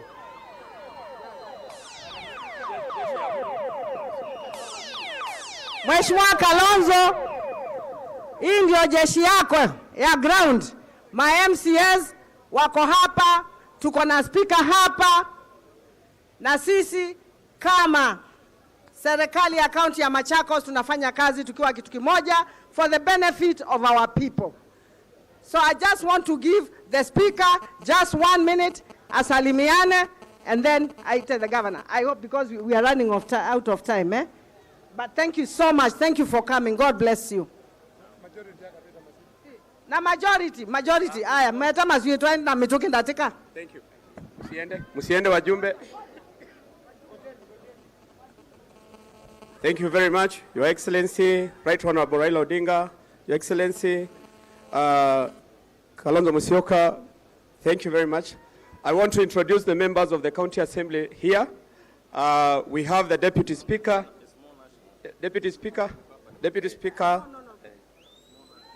Mwandi. We have the Deputy Majority Leader, Ndaka. We have the Majority Whip, Mheshimiwa Lucky. Deputy Majority Whip, Mheshimiwa Ndie Diangoma. We have Mheshimiwa Chole. We have Mheshimiwa Ndamoki. We have Mheshimiwa Ndweki from Lolongo. We have Mheshimiwa Kaloi. We have Mheshimiwa Kitaka from Dalani. We have Mheshimiwa Apase from Modesia. We have Mheshimiwa Irene, Special Elect. Mheshimiwa Catherine, Special Elect. Mheshimiwa Rosina, Special Elect. We have friends, Mheshimiwa Mbova from Kangundo. We have Mheshimiwa Zora, the youngest from Cheleni. And then we have Mheshimiwa Mwonga from Masinga Central Ward. Thank you, Your Excellency. We have Mheshimiwa Mathias, Matongolo North. And finally, we have our fighter, Mheshimiwa Ngoi, from Katangi Ward. Thank you very much, Your Excellencies.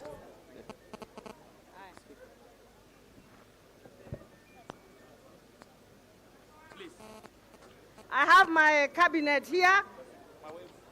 Wawave, niko na minister wangu wa education, minister wa maji, county attorney, minister wa mabarabara, minister wa devolution, minister wa mashamba, minister wa youth. And I know my chief officers are here. Salimiane, my chief officers wale wako hapa.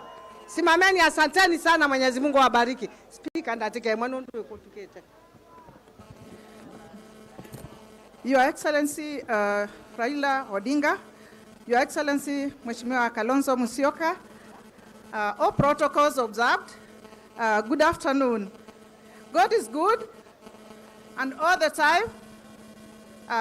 Kwa majina naitwa Ann Kiusia, Speaker Machakos County Assembly.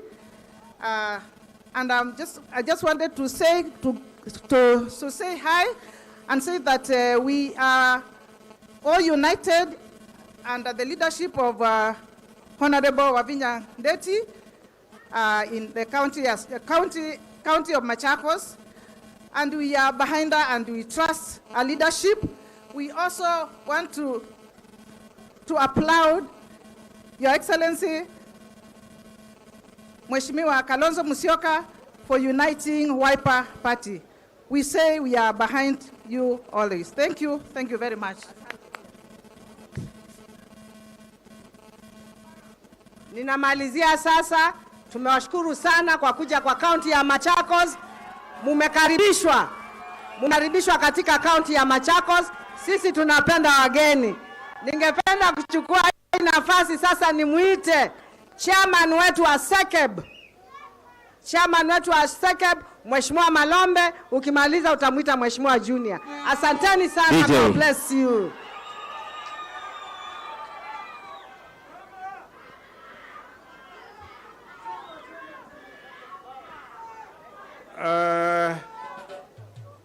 Kinara wetu wa Azimio, kiongozi wetu wa Wiper, itifaki zote na heshima zote zikipeanwa, mabibi na mabwana, nataka kuchukua wakati mdogo sana kwa sababu ya saa. Kitu cha kwanza, hii hafla ilikuwa imetengenezwa ili tushukuru Mungu kwa sababu alituongoza na tukachaguliwa. Kwa hivyo hata mimi nataka kuongeza sauti yangu hapo kushukuru Mungu na kushukuru kiongozi wetu wa Wiper na pamoja na members wa kanisa na wengine ambao wa religious groups including imams and sheikhs who organize this particular hafla. Ya pili, mimi naongea kama gavana wa Kitui kwanza, na ninashukuru watu wa Kitui walinichagua. Na pili, ninaongea kama mwenyekiti wa ile economic block tunaita Southern Eastern Kenya Economic Block. Ni mimi chairman kwa wakati huu, na Ijumaa iliyopita tarehe 19 za mwezi wa 5 tulikutana kule Kitui kama magavana wa South Eastern. Mimi sisemi Lower Eastern, hiyo neno Lower Eastern tumeacha, sasa tunasema South Eastern, na tuliamua na kauli moja tutakuwa tukizungumza na sauti moja. Hiyo ndiyo ilikuwa our first resolution, na tutazungumza na sauti moja masuala yote, masuala ya kijamii yale tunaita kwa kizungu social issues, masuala ya kiuchumi economic, na masuala ya kisiasa ile tunaita political. Kwa hivyo ukiona sisi, tafadhali usiulize mimi ama ulize Junior ama ulize Gavana Wavinya, nyinyi mnasimama wapi? Mnaona pale tumesimama na tumesema tutakaa hapo, na sisi tuna msimamo na hatutakubali kufanya chochote ambacho akiambatani na kile wale walituchagua walituambia tufanye. Walituchagua kama wana Wiper, wakatuambia tufanye kazi kama wana Wiper, tuongoze kama wana Wiper na tushikilie hapo. Na pia tulichaguliwa kama wana Azimio. Wale walikuwa wanafuatilia campaigns 2021, 2022, mnaweza kukumbuka kule Kitui baba aliniita huko Kalundu, akashika mkono wangu akainua na akauliza watu wa Kitui wanichague. Asante sana baba kwa kufanya hiyo. Na Mheshimiwa Kalonzo pia akaja akanishika mkono ile ingine. Kwa hivyo sisi tuko katika Azimio, na mambo yote ambayo yalisemwa hapa na viongozi sitaki kurudia, nataka kusema tunaiunga mkono. Sasa mtanikubalia kwa sababu Governor Wavinya ameset that trend. Nikikataa kufanya hivyo nitakuwa nimeanza kujibomoa.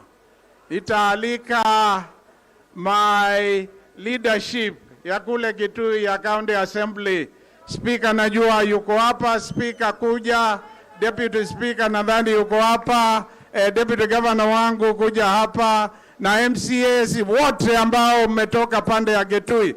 Kujeni hapa ili nyinyi wenyewe mseme majina yenu na mnawakilisha ward gani, ili tumalize. Nimwalike Governor wa Makueni Junior. Aya. Party leader ameuliza, majority leader ndio amepatiwa jukumu ya kutaja majina yao ili we save time. Majority leader, karibu sana. Can you use this please? If you're this side. Kujeni pande kwa nyote haraka. Kwanza Deputy Governor wangu, hebu sema majina wewe. Kwa majina ni Augustine Wambua Kanani, Deputy Governor Kitui County. Asante. Speaker, utasema sahi ama mwishowe? Sema sahi kwa sababu ya wakati. Thank you. Majina naitwa Kevin Kinengo, Speaker. Asante. Asante sana. Sasa Majority Leader, karibu. Asante. Your Excellencies, Right Honorable Raila Odinga, Your Excellency Dr. Stephen KALONZO MUSYOKA, and all protocols observed, let me take this opportunity to introduce the members of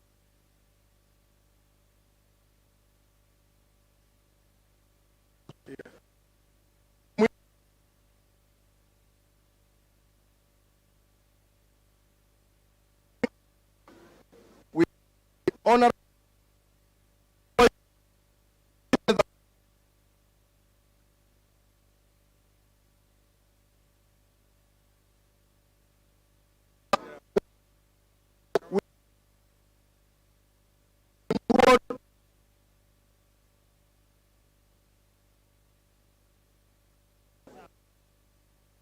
we are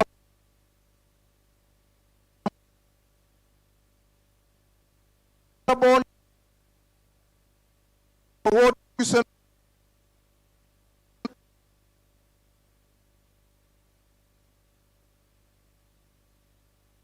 honor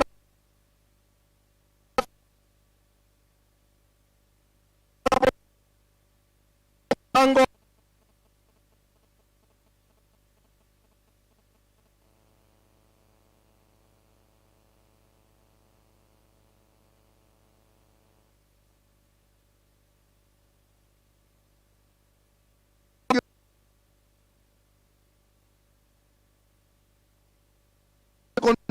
Kitui Central.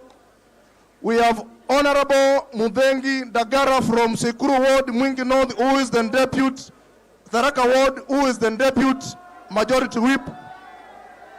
We have Honorable Masimuliwa from Sekuru. We have Honorable Mwende Solomon Salu from Ngune Mwingi Central.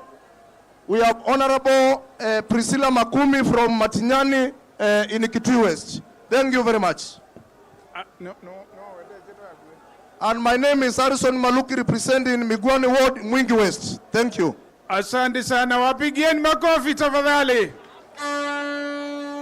Na bila kuharibu wakati, sasa nachukua nafasi hii nimwalike Governor wa Makueni, na mpigie makofi wakati anakuja. DJ.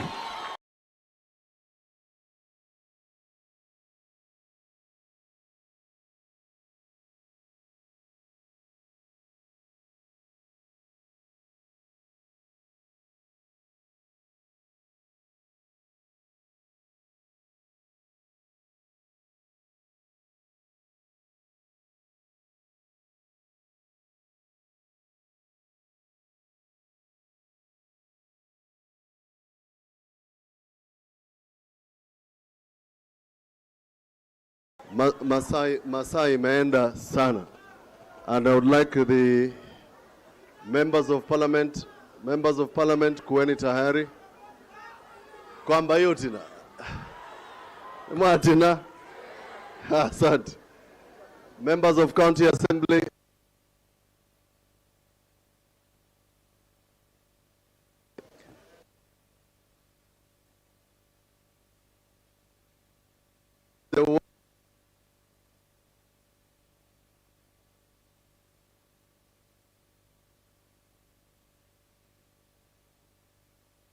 nyingi.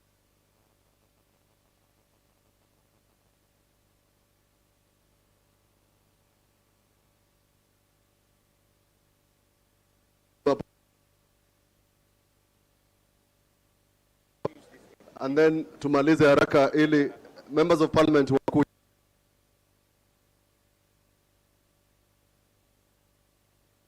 introduce members of the county assembly of Makueni. Kuanzia kule kuna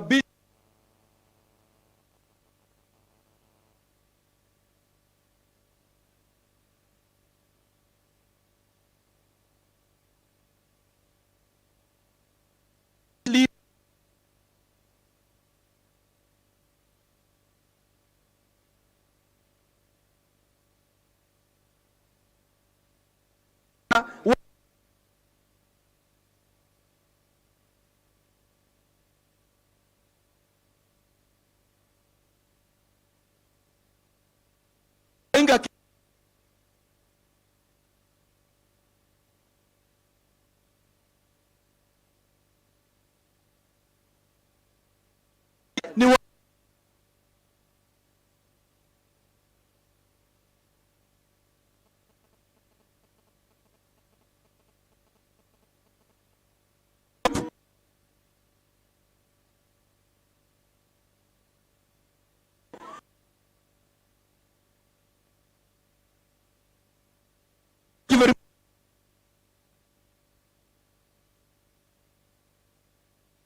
Speaker. Speaker. Haya, kwa majina naitwa Douglas Bilu, Speaker wa Makueni. All protocols observed. Baba na His Excellency Mheshimiwa Kalonzo. Mimi sitasema mengi. The question was proposed and the question was taken and a vote has been taken. Na kama Speaker wa mbunge, ile motion baba ameleta, after imeletwa inapelekwa kwa kamati ya implementation. I now therefore on behalf of Baba direct the committee on implementation led by Otiende Amolo to proceed and execute the motion as approved by this house. Thank you very much. Asante.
akilipa school fees analipia wananchi. Na je, Ukambani mnasema aje? Ninajua tuna wabunge fulani hapa wa Yuda ati wamelazimishwa lazima wapitishe hiyo bill. Mtakubaliana nao? Washindwe. Asanteni sana. Asante. Can we save time please? Yeah. Please. Kwa majina naitwa Shakila Abdalla, mimi nimeongea. Ni nominated senator wa Wiper. Courtesy your votes. Thank you very much. Andu maitu mwaseo hata iwe Yesu na baba na excellencies nyote, protocols observed, wachungaji nyote. Mimi naitwa Senator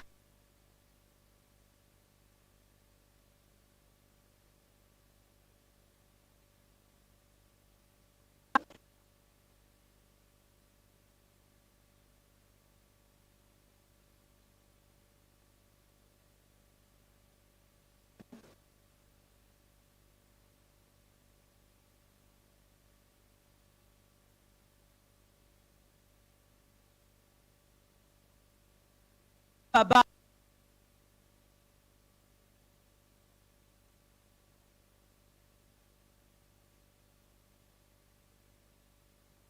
Kuna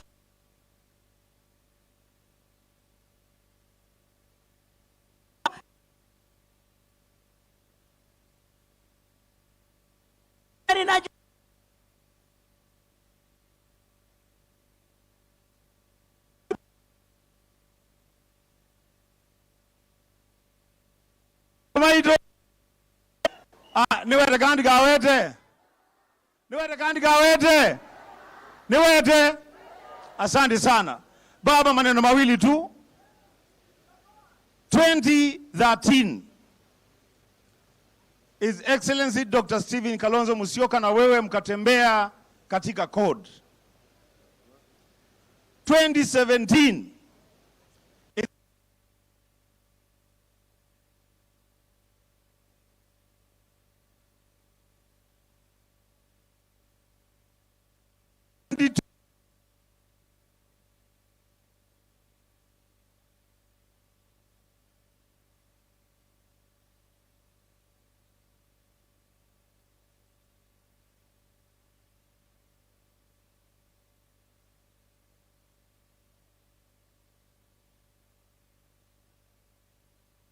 unaenda, tutaenda na wewe.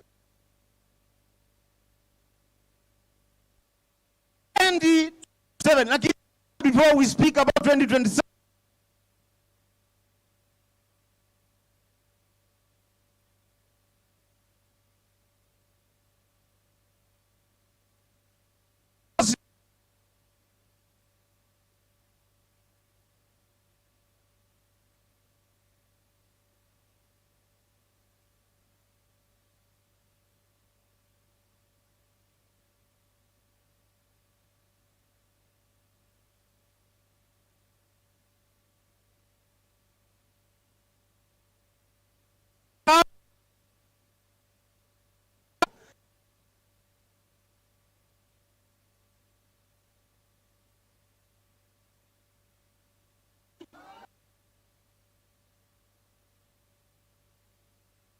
Musyoka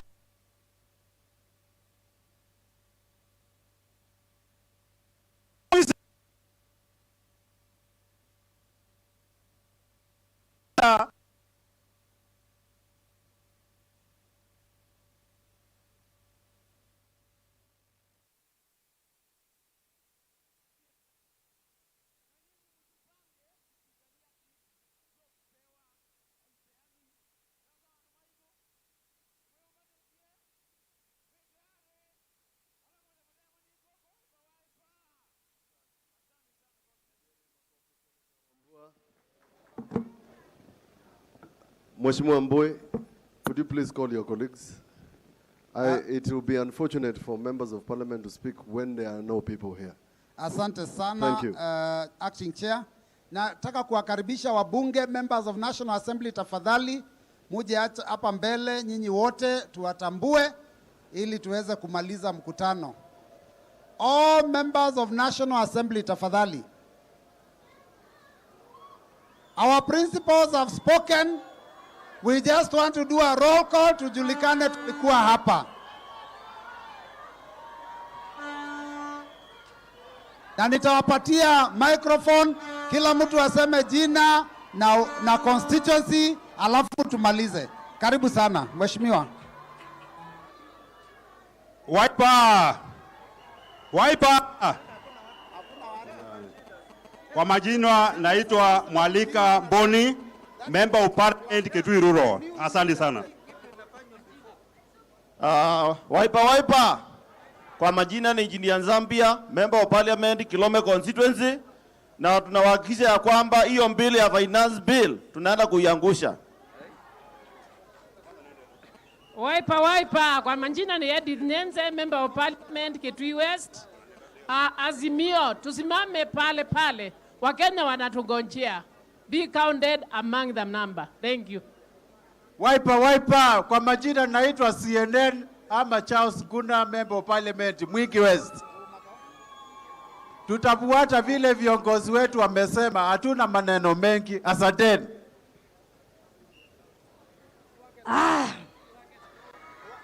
Wiper.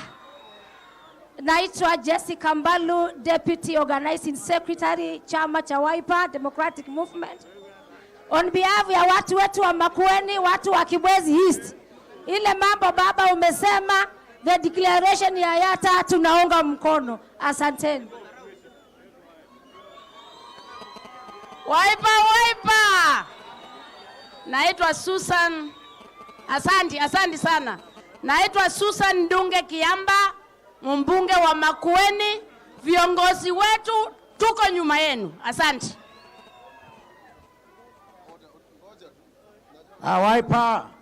Wiper, mimi naitwa Engineer Paul Nzengu, member of parliament Mwingi North. On the matter of finance bill 2023, we are properly guided. Asanteni sana.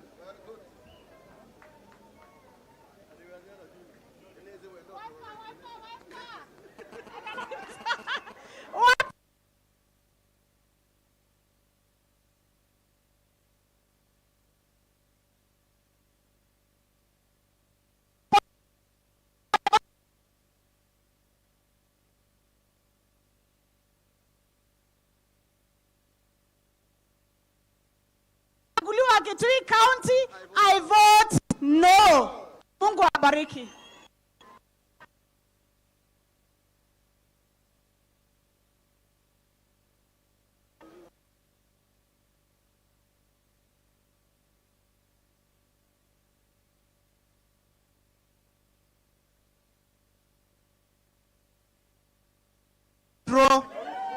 Kule Kitui, vile viongozi wetu wamesema, mimi tuko nyuma yake mbenga kwa mbega, na nauliza hiyo jamaa hii Maina hii, rudisha Mungiki, tumalizane na hii wanaume.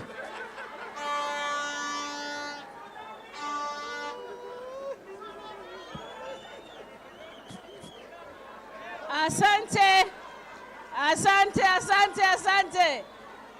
Kwa majina mimi naitwa Rose Museo, mbunge wa kaunti ya Makueni.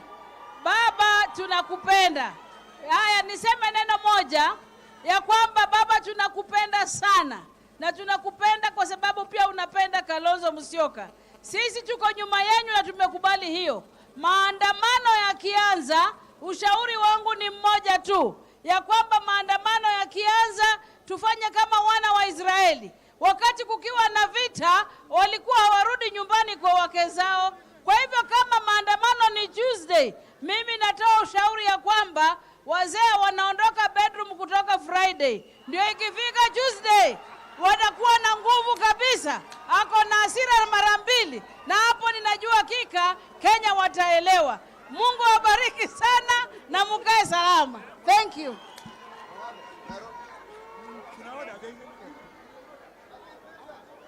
Mungu ni mwema kila wakati. Kwa majina naitwa Mheshimiwa Mule kutoka Matungulu. Nataka niseme hivi, hii serikali ya kwanza imeamua kudhulumu kina mama. Wakina mama wale mko hapa, katika hii finance bill, zile vitu mnaita eyebrows zote zimewekwa ushuru wa 5%. Na sisi kama wabunge tukifika bunge tutatetea haki za Wakenya wote. Na Kenya kwanza, kama mnafikiria mko na watu, kujeni mpitishe ili mjipeleke nyumbani. Mwenyezi Mungu abariki, karibuni Ukambani, na tunasimama imara na baba tukianza kupeleka huo mswada UN, mimi itatoa tikiti yako ya first class uelekee UN. Mwenyezi Mungu awabariki. Waipa. Mimi naitwa Makali wa Mulu, mimi ni mbunge wa Kitui ya Kati, na baba Mheshimiwa Kalonzo na wale wengine tuhakikishie ya kwamba sisi tuko nyuma yenu, na vile umesema sisi wana Waipa, utasikia hata mmoja wetu anayumba. Sisi tuna msimamo. Jambo la pili ambalo ni maana sana, huu mswada wa finance bill tumeusoma, na sio mswada utasaidia Wakenya, ni mswada wa kuumiza Wakenya. Na sisi tunasema kama viongozi, uwezi ukakamua ng'ombe mwenye amekufa. Wakenya punda imechoka, na huu mswada tutaukataa, na hata kama ni kufanya nini namna gani kwa mbunge, tutakuwa pale baba tuhakikisha kwamba hujapita. Ando maitu tuenda kwa Asia mswada huu wa finance bill hivi tuyasoma mambo ma finance, na mswada wote musio kwa Kenya, na nono timu sio kwa Kenya, mswada wote ambako itikelobita, na tukuja tafadhali mumbunge yote wala kupitia mswada huu ni nyumuka ya msiaisi ando maitu ni muka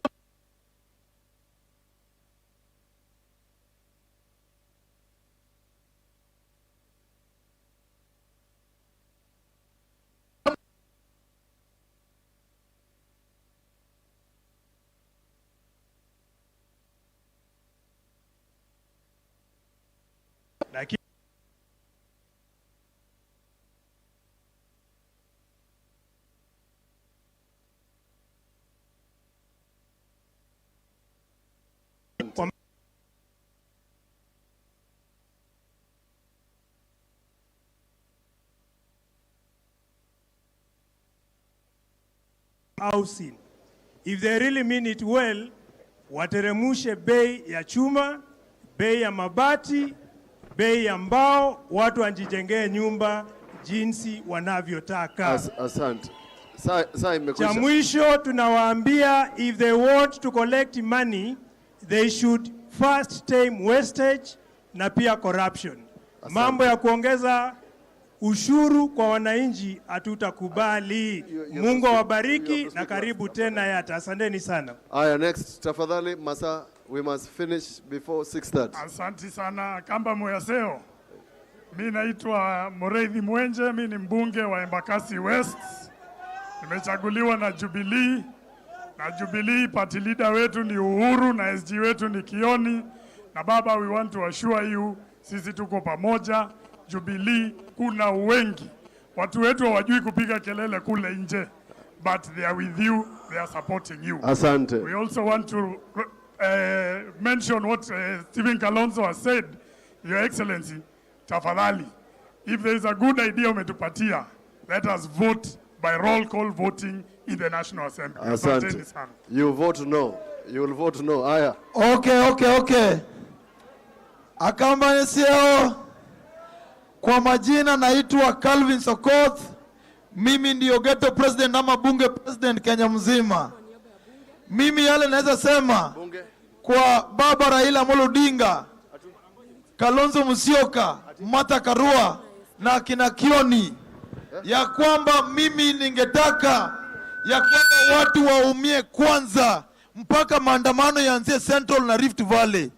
Isikuwe ya kwamba maandamano juzi ikikuwa watu walikuwa nasema hiyo maandamano ni watu wa Nyanza.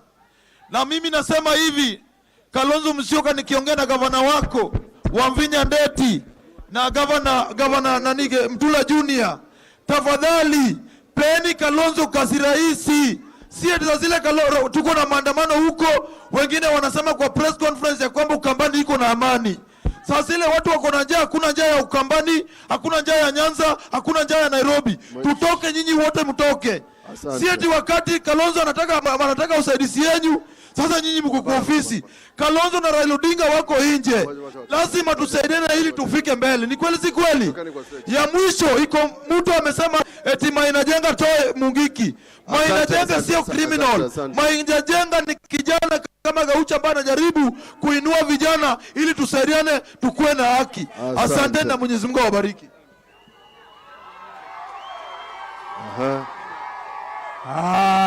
Step out of stage.